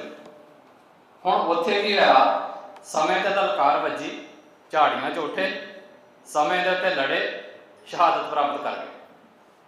ਦੂਸਰੀ ਘਟਨਾ ਆਉਂਦੀ ਆ ਜਦੋਂ ਮੱਸੇ ਰੰਗੜ ਦੀ ਦਰਬਾਰ ਸਾਹਿਬ ਆਈ। ਉਦੋਂ ਜਿਹੜੇ ਸਿੰਘ ਨੇ ਸਿਰ ਲਾਏ ਬਾਅਦ 'ਚ ਆ ਕੇ ਸੁੱਖਾ ਸਿੰਘ, ਮਹਿਤਾਬ ਸਿੰਘ, ਉਹਨਾਂ 'ਚ ਇੱਕ ਸਿੰਘ ਉਹ ਸਾਰਾ ਉਹ ਦ੍ਰਿਸ਼ ਵੇਖ ਕੇ ਪੰਜਾਬ 'ਚੋਂ ਤੇ ਬੀਕਾਨੇਰ ਵੱਲ ਨੂੰ ਗਿਆ ਤੇ ਉੱਥੇ ਜਾ ਕੇ ਸਿੰਘਾਂ ਨੂੰ ਦੱਸਿਆ। ਹੁਣ ਜੇ ਇਸ ਚੀਜ਼ ਨੂੰ ਅਸੀਂ ਇੱਕੋ ਨੱਕੇ 'ਚੋਂ ਨਿਭਾਉਣਾ ਹੋਵੇ ਵੀ ਬੋਤਾ ਸਿੰਘ ਤੇ ਗਰਜਾ ਸਿੰਘ ਠੀਕ ਨੇ ਜਿਨ੍ਹਾਂ ਨੂੰ ਮੌਕੇ ਤੇ ਲਲਕਾਰ ਵੱਜੀ, ਉੱਠੇ, ਲੜੇ ਤੇ ਸ਼ਹੀਦ ਹੋ ਗਏ, ਕਿ ਉਹ ਸਿੰਘ ਠੀਕ ਆ ਜਿਹੜਾ ਮੌਕੇ ਤੇ ਉੱਠ ਕੇ ਰੈਕਟ ਨਹੀਂ ਕੀਤਾ ਉਹਨੇ ਮੱਸੇ ਰੰਗੜ ਵਾਲੀ। ਪਹਿਲਾਂ ਉਹਨੇ ਦੇਖਿਆ, ਮੈਸੇਜ ਲੈ ਕੇ ਸਿੰਘਾਂ ਦੇ ਕੋਲ ਗਿਆ, ਜਦੋਂ ਉੱਥੇ ਫੈਸਲਾ ਆਇਆ ਕਿ ਸੌਦਾ ਲੱਗੇਗਾ ਤੇ ਉਹ ਸਿੰਘ ਫਿਰ ਸੁੱਖਾ ਸਿੰਘ ਤੇ ਮਹਿਤਾਬ ਸਿੰਘ ਦੇ ਰੂਪ ਦੇ ਵਿੱਚ ਇੱਕ ਸਿੰਘ ਜਿਹੜਾ ਨਾਲ ਤੁਰ ਕੇ ਵਾਪਸ ਆਉਣਾ। ਹੁਣ ਜੇ ਤੇ ਉਹਦੀ ਇੱਕ ਸਫ਼ਰ ਦੇ ਉੱਤੇ ਇਹ ਤੈਅ ਕਰ ਲਈਏ ਅਸੀਂ ਵੀ ਭਾਈ ਬੋਤਾ ਸਿੰਘ ਗਰਜਾ ਸਿੰਘ ਤੇ ਠੀਕ ਹੀ ਵੀ ਜਿਹੜਾ ਉਸ ਵੇਲੇ ਲੜੇ ਤੇ ਸਿੱਖੀ ਦੀ ਗੱਲ ਕਰ ਗਏ ਤੇ ਕੀ ਦੂਸਰਾ ਸਿੰਘ ਗਲਤ ਹੈ, ਤੇ ਜੇ ਉਹਨਾਂ ਨੂੰ ਸਹੀ ਕਹਿ ਲਈਏ ਵੀ ਨਹੀਂ ਠੀਕ ਹੈ, ਵੇਖੋ ਜੀ ਉਹਨੇ ਵੇਖਿਆ ਨਜ਼ਰੀਆ, ਉਹ ਗਿਆ ਦੂਸਰੇ ਸਿੰਘਾਂ ਨਾਲ ਗੱਲ ਕੀਤੀ, ਤਿਆਰੀ ਕਰਕੇ ਆਇਆ, ਫਿਰ ਰਿਐਕਟ ਕੀਤਾ ਕਿ ਉਹ ਠੀਕ ਹੈ। ਕਿ ਬੋਤਾ ਸਿੰਘ ਗਰਜਾ ਸਿੰਘ ਐਵੇਂ ਨਹੀਂ ਸੀ ਕਰ ਸਕਦੇ ਵੀ ਪਹਿਲਾਂ ਜਾਂਦੇ ਹੋਰ ਸਿੰਘਾਂ ਨਾਲ ਇਕੱਠੇ ਹੁੰਦੇ, ਵੱਡਾ ਨਾਕਾ ਲਾਉਂਦੇ ਤੇ ਫਿਰ ਜੰਗ ਜਿੱਤ ਲੈਂਦੇ। ਸੋ ਸਿੱਖੀ 'ਚ ਇਹੋ ਜਿਹੀਆਂ ਬੜੀਆਂ ਘਟਨਾਵਾਂ। ਇਹ ਗੱਲ ਮੋੜ ਕੋੜ ਕਿਹਾ ਜਾਂਦੀ ਭਾਵਨਾ ਦੇ ਉੱਤੇ ਵੀ ਅਖੀਰੀ ਅਸੀਂ ਕੱਢਣਾ ਕੀ ਚਾਹੁੰਦੇ। ਐਵੇਂ ਸਾਡੇ ਸਿੱਖ ਸੰਘਰਸ਼ ਦੀ ਗੱਲ, ਜੇ ਅਸੀਂ ਆਪਣੀ ਸਾਰੀ ਗੱਲ ਦੇ ਵਿੱਚੋਂ ਆਪਣੀ ਕੌਮ ਦੀ ਬਿਹਤਰੀ ਕੱਢਣੀ ਚਾਹੁੰਦੇ ਭਾਵਨਾ ਦੇ ਤੌਰ ਤੇ, ਫਿਰ ਸਾਰਿਆਂ ਦਾ ਇੱਜ਼ਤ ਮਾਣ ਸਤਿਕਾਰ ਸਾਨੂੰ ਕਰਨਾ ਬਣਦਾ ਹੈ। ਔਰ ਇਹ ਖੋਜ ਜਿਹੜੀ ਸਾਨੂੰ ਰੱਖਣੀ ਪਏਗੀ। ਵਿਚਾਰਾਂ ਦਾ ਵਖਰੇਵਾਂ ਹੋਣਾ ਇੱਕ ਅਲੱਗ ਗੱਲ। ਦੂਸਰੀ ਘਟਨਾ ਆਉਂਦੀ ਹੈ ਜਿਸ ਤੋਂ ਬਾਅਦ ਮੈਂ ਮਾਫੀ ਮੰਗਾ। ਗੁਰੂ ਮਹਾਰਾਜ ਦੇ ਆਪਣੇ ਪੁੱਤਰ ਨੇ, ਉਹ ਜਦੋਂ ਰਾਜੇ ਦੇ ਦਰਬਾਰ 'ਚ, ਸਮੇਂ ਦੇ ਰਾਜੇ ਦੇ ਹੁਕਮ ਦੇ ਦਰਬਾਰ 'ਚ ਗਏ ਨੇ ਤੇ ਇੱਕ ਸ਼ਬਦ ਬਦਲ ਦਿੱਤਾ, ਮਿੱਟੀ ਮੁਸਲਮਾਨ ਕੀ। ਉਹਨਾਂ ਇੱਕ ਸ਼ਬਦ ਬਦਲਿਆ ਤੇ ਗੁਰੂ ਮਹਾਰਾਜ ਨੇ ਬਾਅਦ 'ਚ ਉਹਨਾਂ ਨੂੰ ਸਾਰੀ ਉਮਰ ਮੂੰਹ ਹੀ ਲਾਇਆ ਤੇ ਅੱਜ ਤੱਕ ਸਿੱਖਾਂ ਹੋ ਗਏ ਕਿ ਉਹਨਾਂ ਦੇ ਨਾਲ ਅਸੀਂ ਮਿਲਣਾ ਵਰਤਣਾ ਨਹੀਂ। ਦੂਸਰੀ ਘਟਨਾ ਆਉਂਦੀ ਆ ਵੀ ਇੱਕ ਮਾਈ ਗੁਰੂ ਮਹਾਰਾਜ ਦੇ ਕਦਮ ਫੜ ਲੈਂਦੀ ਘੋੜੇ ਤੇ ਬੈਠਿਆ ਤੇ ਇਹ ਕਹਿੰਦੀ ਆ, ਤੂੰ ਪਾਪੀ ਮੈਂ ਬਖਸ਼ਣਾ। ਸ਼ਬਦਾਂ ਦੀ ਖੇਡ ਹੈ। ਹੁਣ ਜੇ ਇੱਕ ਥਾਂ ਤੇ ਖਲੋ ਕੇ ਵੇਖੋਗੇ ਵੀ ਫਿਰ ਤੇ ਇਹ ਵੀ ਗੱਲ ਹੈ ਵੀ ਜੇ ਉਹਨੇ ਇੱਕ ਸ਼ਬਦ ਵਰਤਿਆ, ਬਦਲਿਆ, ਉਹ ਬਾਹਰ ਪੰਥ ਚੋਂ, ਤੇ ਉਹਦੇ ਨਾਲ ਮਿਲ ਵਰਤਨ ਨਹੀਂ। ਦੂਸਰੀ ਮਾਈ ਗੁਰੂ ਮਹਾਰਾਜ ਨੂੰ ਬੇਈਮਾਨ ਕਹਿ ਰਹੀ ਹੈ ਜ਼ੁਬਾਨ ਤੋਂ, ਤੇ ਕਹਿ ਰਹੀ ਕਿ ਮੈਂ ਬਖਸ਼ਣ ਆ ਰਿਹਾ, ਤੇ ਸਿੰਘ ਜੀ ਟੋਕਣ ਲੱਗਦੇ, ਗੁਰੂ ਮਹਾਰਾਜ ਕਹਿੰਦੇ ਵੀ ਨਾ ਛੇੜਿਓ ਨਾ, ਕਹਿ ਲੈਂਦੇ ਨੇ ਬਾਹਰੋਂ। ਉਹ ਕਿਹੜੀ ਆ ਪਿਆਰ ਦੀ ਖਿੱਚ ਉਹਦੇ 'ਚ? ਉਹ ਹੈ ਭਾਵਨਾ ਦੀ। ਗੁਰੂ ਮਹਾਰਾਜ ਨੂੰ ਪਤਾ ਹੈ ਕਿ ਜੇ ਇੱਕ ਸ਼ਬਦ ਬਦਲਿਆ ਗਿਆ ਤੇ ਉਹ ਭਾਵਨਾ ਕਿਹੜੀ ਚੋਂ ਬਦਲਿਆ ਗਿਆ, ਤੇ ਜੇ ਮਾਈ ਬੇਈਮਾਨ ਕਹਿ ਰਹੀ ਹੈ ਮੈਨੂੰ, ਤੇ ਭਾਵਨਾ ਕਿਹੜੀ ਚੋਂ ਕਹਿ ਰਹੀ ਹੈ। ਸੋ ਸਾਡੀ ਖੇਡ ਖਾਲਿਸਤਾਨ ਦੀ ਭਾਵਨਾ ਤੇ ਖੜੀ। ਜੇ ਸਾਡੀ ਭਾਵਨਾ ਖਾਲਿਸਤਾਨ ਨੂੰ ਸਹੀ ਸਿੱਧ ਕਰਨ ਦੀ ਹੈ ਤੇ ਸਾਡੇ ਰਾਜ ਨੂੰ ਸਹੀ ਸਿੱਧ ਕਰਨ ਦੀ ਆ, ਤੇ ਫਿਰ ਉਹਦੇ ਉੱਤੇ ਕੰਮ ਕਰਨਾ ਸਾਡੇ, ਜੇ ਜਿੱਥੇ ਕਿਤੇ ਐਕਟਿਵਿਸਟ ਦੇ ਵਿੱਚ ਕਮੀ ਆ ਤੇ ਇੱਕ ਇੰਟੈਲੈਕਚੁਅਲ ਦਾ ਕੰਮ ਬਣਦਾ ਆ ਵੀ ਉੱਤੇ ਸਵਾਲੀਆ ਚਿੰਨ੍ਹ ਖੜੇ ਕਰਨ ਦੀ ਬਜਾਏ ਜੇ ਸਾਡੀ ਭਾਵਨਾ ਸਹੀ ਆ ਤੇ ਉਸ ਭਾਵਨਾ ਨੂੰ ਸਹੀ ਕਰਕੇ ਅੱਗੇ ਤੇ ਉੱਤੇ ਕੰਮ ਕੀਤਾ ਜਾਵੇ। ਜੇ ਇੱਕ ਐਕਟਿਵਿਸਟ ਨਹੀਂ ਦੱਸ ਪਾ ਰਿਹਾ ਵੀ ਖਾਲਿਸਤਾਨ ਕੀ ਹੈ ਤੇ ਇੱਕ ਇੰਟੈਲੈਕਚੁਅਲ ਦੱਸੇ। ਸਿੰਪਲ ਜੀ ਗੱਲ ਆ। ਮੈਂ ਨਹੀਂ ਕਹਿੰਦਾ ਕਿ ਸਾਡੇ ਤੇ ਸਵਾਲੀਆ ਚਿੰਨ੍ਹ ਆ ਕਿ ਅਸੀਂ ਅਜੇ ਤੱਕ ਖਾਲਿਸਤਾਨ ਨਹੀਂ ਦੱਸ ਪਾਏ। ਮੈਂ ਕਹਿੰਦਾ ਪਰਮਜੀਤ ਸਿੰਘ ਮੰਡ ਨਹੀਂ ਦੱਸ ਸਕਦਾ, ਜਾਂ ਜੇ ਇਹਦੇ ਵਿੱਚ ਕਾਬਲੀਅਤ ਨਹੀਂ ਹੈ, ਨਹੀਂ ਦੱਸ ਪਾਇਆ, ਜਾਂ ਸਾਡੇ ਸਿੰਘ ਜਿਹੜੇ ਸ਼ਹਾਦਤਾਂ ਪ੍ਰਾਪਤ ਕਰ ਗਏ, ਜਿਹੜੇ ਅੱਜ ਤੱਕ ਖਾਲਿਸਤਾਨ ਲਈ ਲੜੇ, ਜੋ ਨਹੀਂ ਦੱਸ ਪਾਏ, ਉਹਨਾਂ ਕੋਲੋਂ ਨਹੀਂ ਲਿਖਿਆ ਗਿਆ, ਤੇ ਜਿਹੜੇ ਲਿਖਣ ਦੀ ਬੋਲਣ ਦੀ ਕਾਬਲੀਅਤ ਰੱਖਦੇ ਸੀ, ਸਾਡੀ ਜ਼ਿੰਮੇਵਾਰੀ ਇਹ ਬਣਦੀ ਆ ਵੀ ਇਹ ਕਹਿਣ ਦੀ ਬਜਾਏ ਵੀ ਤੁਸੀਂ ਉੱਦਾਂ ਹੀ ਲੜੀ ਗਏ ਹੋ, ਤੁਸੀਂ ਅਜੇ ਤੱਕ ਆਹ ਨਹੀਂ ਦਿੱਤਾ, ਉਹ ਨਹੀਂ ਦਿੱਤਾ। ਜੇ ਸਾਡੀ ਭਾਵਨਾ ਸਹੀ ਹੈ ਰਾਜ ਨੂੰ ਲੈ ਕੇ, ਤੇ ਫਿਰ ਉਹਦੇ ਉੱਤੇ ਅਸੀਂ ਖੁਦ ਕੰਮ ਕਰੀਏ। ਸੋ ਇੰਨੀ ਕੁ ਮੇਰੀ ਬੇਨਤੀ ਹੈ। ਪਰ ਉਹਦੇ ਨਾਲ ਹੀ ਇਹ ਗੱਲ ਨੂੰ ਮੈਂ ਕਿਸੇ ਨੂੰ ਕੱਟਿਆ ਨਹੀਂ, ਕੋਈ ਲੈਣਾ ਜਾਵੇ, ਗੁਰਤੇਜ ਸਾਹਿਬ ਬੈਠੇ ਨੇ, ਸਿਰਫ ਮੈਂ ਖੂਬਸੂਰਤੀ ਜਿਹੜੀ ਸਿੱਖੀ ਦੀ ਬਣਾ ਕੇ ਚੱਲਣੀ ਚਾਹੁੰਦਾ ਸੀ ਵੀ ਇੱਥੇ ਸਾਰੇ ਬਰਾਬਰ ਨੇ, ਸਾਰੇ ਸਿੱਖਿਆ, ਅਸੀਂ ਇੱਕ ਦੂਸਰੇ ਦੀ ਗੱਲ ਕੱਟਿਆ, ਇੱਕ ਦੂਜੇ ਦਾ ਵਿਰੋਧੀ ਨਹੀਂ ਬਣ ਜਾਂਦੇ। ਇਹ ਸਿੱਖੀ ਦੀ ਖੂਬਸੂਰਤੀ ਨੂੰ ਅਪਣਾਈਏ, ਭਾਵਨਾ ਨੂੰ ਸਮਝੀਏ, ਮੂਲ ਰੂਪ ਨੂੰ ਸਮਝੀਏ। ਜੇ ਕਿਸੇ ਨੇ ਕੋਈ ਗੱਲ ਖਾਲਿਸਤਾਨ ਦੀ ਕੱਟੀ ਵੀ ਆ ਤੇ ਜੇ ਉਹਦੇ ਕੱਟਣ ਦੇ ਵਿੱਚ ਸਿੱਖੀ ਦੀ ਬਿਹਤਰੀ ਆ ਭਾਵਨਾ ਦੇ ਤੌਰ ਦੇ ਉੱਤੇ, ਤਾਂ ਵੀ ਉਹ ਸਾਡਾ ਭਰਾ ਹੈ। ਸੋ ਉਹਨਾਂ ਨੂੰ ਅਸੀਂ ਕਿਸੇ ਦੀ ਸਾਈਡ ਲਾਈਨ ਤੇ ਨਹੀਂ ਲਾਉਣਾ, ਸਾਰਿਆਂ ਨੂੰ ਗਲੇ ਦੇ ਨਾਲ ਲਾ ਕੇ ਜਿਹੜਾ ਚੱਲਣਾ ਹੈ। ਸੋ ਉਹਦੇ ਵਿੱਚ ਚੱਲੀਏ। ਸਮੇਂ ਦੇ ਅਨੁਸਾਰ ਬੰਦਾ ਬਦਲ ਜਾਂਦਾ, ਹਾਲਾਤ ਬਦਲ ਜਾਂਦੇ ਨੇ, ਇਹ ਸਾਰਿਆਂ ਨੂੰ ਪਤਾ ਹੈ। ਪਰ ਜੇ ਸਾਡਾ ਮੂਲ ਠੀਕ ਰਿਹਾ, ਜਿਵੇਂ ਮੈਂ ਤੁਹਾਨੂੰ ਉਦਾਹਰਨ ਦਿੰਦਾ, ਇੱਕ ਇਹਨਾਂ ਨੇ ਉਹ ਗੱਲ ਵੀ ਕਹੀ ਵੀ ਵਾਰ-ਵਾਰ ਕੋਈ ਬੰਦਾ ਕੋਈ ਜਿਹੜੀ ਫਸਟ ਹੈਂਡ ਇਨਫੋਰਮੇਸ਼ਨ ਹੋਵੇ ਉਹੀ ਜਿਹੜੀ ਆ ਜ਼ਿਆਦਾ ਠੀਕ ਹੁੰਦੀ ਆ, ਤੇ ਕਈ ਬੰਦਾ ਹੋਰ ਹੀ ਗੱਲਾਂ ਕਿਤੇ ਸੁਣਦਾ ਤੇ ਕਿਤੇ ਦੀਆਂ ਕਿਤੇ ਕੱਢ ਲੈਂਦਾ। ਔਰ ਦੂਸਰੀ ਗੱਲ ਜਿਹੜੀ ਜਸਪਾਲ ਭਾਜੀ ਨੇ ਕੀਤੀ ਵੀ ਸੰਘਰਸ਼ ਦੇ ਵਿੱਚ ਰਹਿਣ ਵਾਲਾ ਬੰਦਾ ਜਾਂ ਜਿਹੜੀ ਘਟਨਾ ਦੇ ਵਿੱਚ ਜਿਹੜਾ ਬੰਦਾ ਡੂੰਘਾ ਉਤਰਦਾ, ਉਹਨੂੰ ਪਤਾ ਹੁੰਦਾ ਸੱਚ ਕੀ ਆ। ਬਾਹਰ ਬੈਠਾ ਬੰਦਾ ਕਈ ਕਮੈਂਟ ਕਰ ਦਿੰਦਾ। ਮੇਰੇ ਨਾਲ ਇੱਕ ਦੋ ਘਟਨਾਵਾਂ ਵਾਪਰੀਆਂ ਜਿਹੜੀਆਂ ਨਿੱਜੀ ਨੇ ਮੇਰੀਆਂ, ਮੈਂ ਦੱਸਦਾ। ਮੈਂ ਪਿਛਲੇ ਸਾਲ ਜਦੋਂ ਕੈਨੇਡਾ ਗਿਆ ਤੇ ਉਹਦੇ ਕਿਸੇ ਦੇ ਮਿਲਣ ਵਰਤਨ ਦੇ ਵਿੱਚ ਕੋਈ ਸਿੰਘ ਮੇਰੇ ਨਾਲ ਉੱਥੇ ਮਿਲਿਆ, ਮੈਨੂੰ ਵਰਤੇ। ਹੁਣ ਉਸ ਸਿੰਘ ਦੇ ਮਿਲਣ ਨੂੰ ਕੁਝ ਦੂਸਰੇ ਮੁਲਕ ਦੇ ਵਿੱਚ ਬੈਠੇ ਬੰਦੇ ਵੇਖਦੇ ਨੇ ਤੇ ਕੱਲ ਨੂੰ 1 ਸਾਲ ਬਾਅਦ ਇਹ ਕਮੈਂਟ ਕਰਦੇ ਨੇ ਵੀ ਮੰਡ ਪਿਛਲੇ ਦੀ ਇੱਥੇ ਆਇਆ ਸੀ, ਉਹ ਇਸ ਬੰਦੇ ਨੂੰ ਮਿਲਿਆ, ਉਹਨੇ ਇਹਨੂੰ ਆਹ ਕਿਹਾ, ਉਹਨੇ ਆਹ ਕੀਤਾ, ਉਹਦੇ ਕਾਰਨ ਆਹ ਘਟਨਾ ਵਾਪਰ ਗਈ। ਹੁਣ ਇਹ ਤੇ ਮੈਨੂੰ ਪਤਾ ਵੀ ਉਹ ਤਾਂ ਮੈਨੂੰ ਇੱਕ ਸੰਗਤੀ ਰੂਪ 'ਚ ਮਿਲ ਰਿਹਾ ਜਾਂ ਵੈਸੇ ਮੈਨੂੰ ਮਿਲ ਰਿਹਾ, ਮੇਰੇ 'ਚ ਕੋਈ ਗੱਲ ਹੋਈ ਉਹਦੇ ਨਾਲ ਕਿ ਨਹੀਂ ਹੋਈ, ਕੀ ਹੋਈ ਕੀ ਨਹੀਂ ਹੋਈ, ਪਰ ਬਾਹਰੋਂ ਬੈਠੇ ਬੰਦੇ ਨੇ ਵਿਆਖਿਆ ਕਰਤੀ। ਹੁਣ ਉਹਦੀ ਮਤਲਬ ਜਿਹੜੀ ਗਹਿਰਾਈ 'ਚ ਜਾ ਕੇ ਵਾਲੀ ਗੱਲ ਆ ਉਹ ਇਹੋ ਹੀ ਆ ਨਾ ਵੀ ਜਾਂ ਤੇ ਉਹ ਬੰਦਾ ਜਿਹੜਾ ਬੰਦਾ ਜਿਹਨੂੰ ਮੈਂ ਮਿਲਿਆ ਉਹ ਸੱਚ ਦੱਸ ਦਿੰਦਾ ਜਾਂ ਮੈਨੂੰ ਸੱਚ ਪਤਾ ਹੈ। ਇੱਦਾਂ ਹੀ ਹਥਿਆਰਬੰਦ ਮੂਵਮੈਂਟ ਦੇ ਬਹੁਤ ਸਾਰੇ ਫੈਸਲਿਆਂ ਦਾ ਸੱਚ ਇਵੇਂ ਲੁਕਿਆ। ਉਹਨਾਂ ਦੇ ਕੀਤੇ ਹੋਏ ਐਕਸ਼ਨ ਨੂੰ ਮੇਰੇ ਵਰਗੇ ਨੇ ਬਾਹਰੋਂ ਬਹਿ ਕੇ ਐਲਾਨ ਕੀਤਾ ਵੀ ਫਲਾਨਾ ਐਕਸ਼ਨ ਗਲਤ, ਫਲਾਨਾ ਸਹੀ, ਆਓ ਗਲਤ, ਆਹ ਸਹੀ। ਨਹੀਂ, ਜਿਹੜੇ ਬੰਦਿਆਂ ਕੀਤਾ ਪਹਿਲਾਂ ਉਹਨਾਂ ਦੀ ਭਾਵਨਾ ਜਾ ਕੇ ਪੁੱਛੀ ਕਿ ਉਹਨਾਂ ਕਿਸ ਭਾਵਨਾ 'ਚੋਂ ਕੀਤਾ ਜਾਂ ਕਿਸੇ ਈਵਨ ਬਹੁਤ ਸਾਰੀਆਂ ਗੱਲਾਂ ਗਲਤ ਵੀ ਹੋਈਆਂ ਹੋਣਗੀਆਂ ਜਿਹੜੀਆਂ ਸਮਾਂ ਪਾ ਕੇ ਸਾਬਤ ਹੋ ਗਈਆਂ ਕਿ ਸ਼ਾਇਦ ਇਹ ਗੱਲ ਠੀਕ ਨਹੀਂ ਸਮੇਂ ਦਾ ਫੈਸਲਾ, ਪਰ ਉਸ ਸਮੇਂ ਤੇ ਉਹਨਾਂ ਦੀ ਭਾਵਨਾ ਸਹੀ ਸੀ ਜਾਂ ਨਹੀਂ ਸਹੀ, ਇਹਦੇ ਤੋਂ ਉਹਨਾਂ ਬੰਦਿਆਂ ਦੀ ਕ੍ਰੈਡੀਬਿਲਿਟੀ ਬਣਦੀ ਹੈ। ਅਸੀਂ ਵੀ ਕਰਦੇ ਹਾਂ ਕਿ ਉਹਦਾ ਨਤੀਜਾ 40 ਸਾਲਾਂ ਬਾਅਦ ਕੀ ਨਿਕਲਿਆ, ਉਹਦੇ ਨਾਲ ਉਹ ਬੰਦਾ ਵੀ ਸਰਕਾਰੀ। ਇਹ ਕਿਹੜਾ ਤਰੀਕਾ ਹੋਇਆ ਸਾਡਾ ਸੰਘਰਸ਼ ਨੂੰ ਵੇਖਣ ਦਾ? ਜੇ ਉਹੀ ਤਰੀਕਾ ਸਹੀ ਹੋ ਜਾਂਦਾ ਤਾਂ ਸਾਡਾ ਵੀ ਬੰਦਾ ਇਲਾਹੀ ਹੋ ਜਾਣਾ। ਇੱਥੇ ਭਾਵਨਾ ਖੜੀ ਤੇ ਸਾਡੇ ਇੰਟੈਲੈਕਚੁਅਲ ਦੀ ਇਹ ਇੱਕ ਮੈਂ ਜਿਹੜੀ ਵੇਖਦਾ ਕਮਜ਼ੋਰੀ ਉਹ ਇਹੀ ਰਹੀ ਆ ਵੀ ਅਸੀਂ ਫੈਸਲਾ ਵੇਖ ਲੈਂਦੇ 10 ਸਾਲਾਂ ਬਾਅਦ ਕੀ ਨਿਕਲਿਆ, ਉਹਦੇ ਨਾਲ ਅਸੀਂ ਬੰਦਿਆਂ ਦੀ ਪਰਸਨੈਲਿਟੀਜ਼ ਨੂੰ ਜੱਜ ਕਰਦੇ ਤੇ ਉਹ ਜੱਜ ਕੀਤੀਆਂ ਹੋਈਆਂ ਪਰਸਨੈਲਿਟੀਜ਼ ਦਾ ਜਦੋਂ ਸਾਡੇ ਸਾਹਮਣੇ ਆਉਂਦਾ ਆ ਨਜ਼ਰੀਆ ਐਕਟਿਵਿਸਟ ਦੇ ਸਾਹਮਣੇ, ਤੇ ਫਿਰ ਉਹਦੇ ਵਿੱਚ ਕਨਫਿਊਜ਼ਨ ਪੈਦਾ ਹੁੰਦੀ ਹੈ ਤੇ ਇਵੇਂ ਹਾਲਾਤਾਂ ਪ੍ਰਤੀ ਹੁੰਦੀ, ਇਵੇਂ ਹੀ ਦੂਸਰੀਆਂ ਚੀਜ਼ਾਂ ਪ੍ਰਤੀ ਹੁੰਦੀ ਆ। ਸੋ ਅਸੀਂ ਬੇਸ਼ੱਕ ਕਿਸੇ ਵੀ ਨਾਮ ਤੇ ਰਹੀਏ, ਜੇ ਉਹਦਾ ਮਕਸਦ ਇੱਕ ਗੱਲ ਦੀ ਪੂਰਤੀ ਹੋ ਰਹੀ ਹੈ ਕਿ ਅਸੀਂ ਆਜ਼ਾਦ ਹੋਣਾ ਹੈ ਜਾਂ ਅਸੀਂ ਆਪਣਾ ਰਾਜ ਸਥਾਪਿਤ ਕਰਨਾ ਜਾਂ ਸਿੱਖੀ ਦੀ ਚੜ੍ਹਦੀ ਕਲਾ ਕਰਨੀ ਹੈ, ਤੇ ਕੋਈ ਫਰਕ ਨਹੀਂ ਪੈਂਦਾ। ਸਮੇਂ ਦੇ ਨਾਲ ਜੇ ਕੋਈ ਚੀਜ਼ ਕਲੋਨੀ ਹੀ, ਕੋਈ ਚੀਜ਼ ਨੇਸ਼ਨ ਸਟੇਟ ਹੀ, ਕੋਈ ਰਾਜ ਹੀ, ਕੋਈ ਰਜਵਾੜਾ ਹੀ, ਕੁਝ ਵੀ ਹੋਵੇ, ਜੇ ਸਮਾਂ ਪਾ ਕੇ ਧੋਤੀ ਪਜਾਮਾ ਬਣ ਗਈ ਤੇ ਪਜਾਮਾ ਪੈਂਟ ਬਣ ਗਈ ਤੇ ਤਨ ਤੇ ਢੱਕਦੀ ਹੈ ਨਾ, ਤੇ ਜੇ ਸਮੇਂ ਦੇ ਨਾਲ ਕੋਈ ਚੀਜ਼ ਕਿਸੇ ਰੂਪ ਦੀ ਜਾਂ ਕਿਸੇ ਦੀ ਡੈਮੋਕ੍ਰੇਸੀ ਡਿਕਟੇਟਰਸ਼ਿਪ ਕਾਹਦੇ ਤੇ ਆ ਗਈ ਹੈ, ਗੱਲ ਜੇ ਸਾਡੇ ਸਰਵਾਈਵਲ ਦੀ ਤੇ ਸਾਡੇ ਰਾਜ ਦੀ ਹੈ ਤੇ ਸਾਰੀਆਂ ਗੱਲਾਂ ਇੱਕੋ ਜਿਹੀਆਂ। ਫੁੱਟਵੇਅਰ ਹੀ ਹੁੰਦਾ, ਚਾਹੇ ਕਿਸੇ ਨੇ ਚੱਪਲ ਪਾਈ ਕੰਡੇ ਤੋਂ ਵੀ ਬਚਾ ਲੈਂਦੀ ਤੇ ਕਿਸੇ ਨੇ ਬੂਟ ਬੰਦ ਪਾਇਆ ਕੰਡੇ ਤੋਂ ਵੀ ਬਚਾ ਲਈ।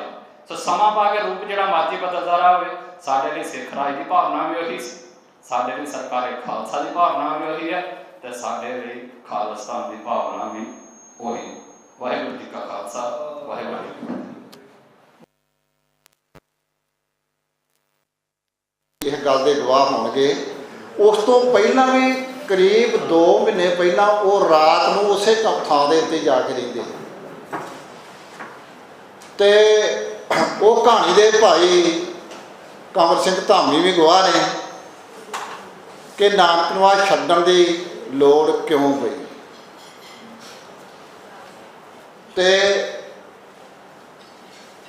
ਉਹਦੇ ਬਾਰੇ ਜਨਰਲ ਸ਼ਬੇਗ ਸਿੰਘ ਦੀ ਕੀ ਰਣਨੀਤੀ ਸੀ। ਜਿਹੜਾ ਸਵਾਲ ਉਹਨਾਂ ਨੇ ਕੀਤਾ ਕਿ ਟੌਹੜਾ ਸਾਹਿਬ ਤੇ ਸੰਤ ਜਰਨੈਲ ਸਿੰਘ ਦੀ ਮਿਲਣੀ ਜਿਹੜੀ ਮੈਂ ਲਿਖੀ ਆ ਉਹ ਸਹੀ ਨਹੀਂ ਤੇ ਜਿਹੜੀ ਉਹ ਦੱਸਦੇ ਆ ਉਹ ਸਹੀ ਆ, ਪਰ ਮੈਂ ਤੱਥਾਂ ਦੇ ਆਧਾਰਿਤ ਗਵਾਹ ਮੌਜੂਦ ਨੇ। ਅੱਜ ਉਹਨਾਂ ਨੇ ਇੱਥੇ ਆਉਣਾ ਸੀ ਲੇਕਿਨ ਉਹ ਮੀਂਹ ਬਹੁਤ ਜ਼ਿਆਦਾ ਪੈਣ ਕਰਕੇ ਨਹੀਂ ਆਇਆ।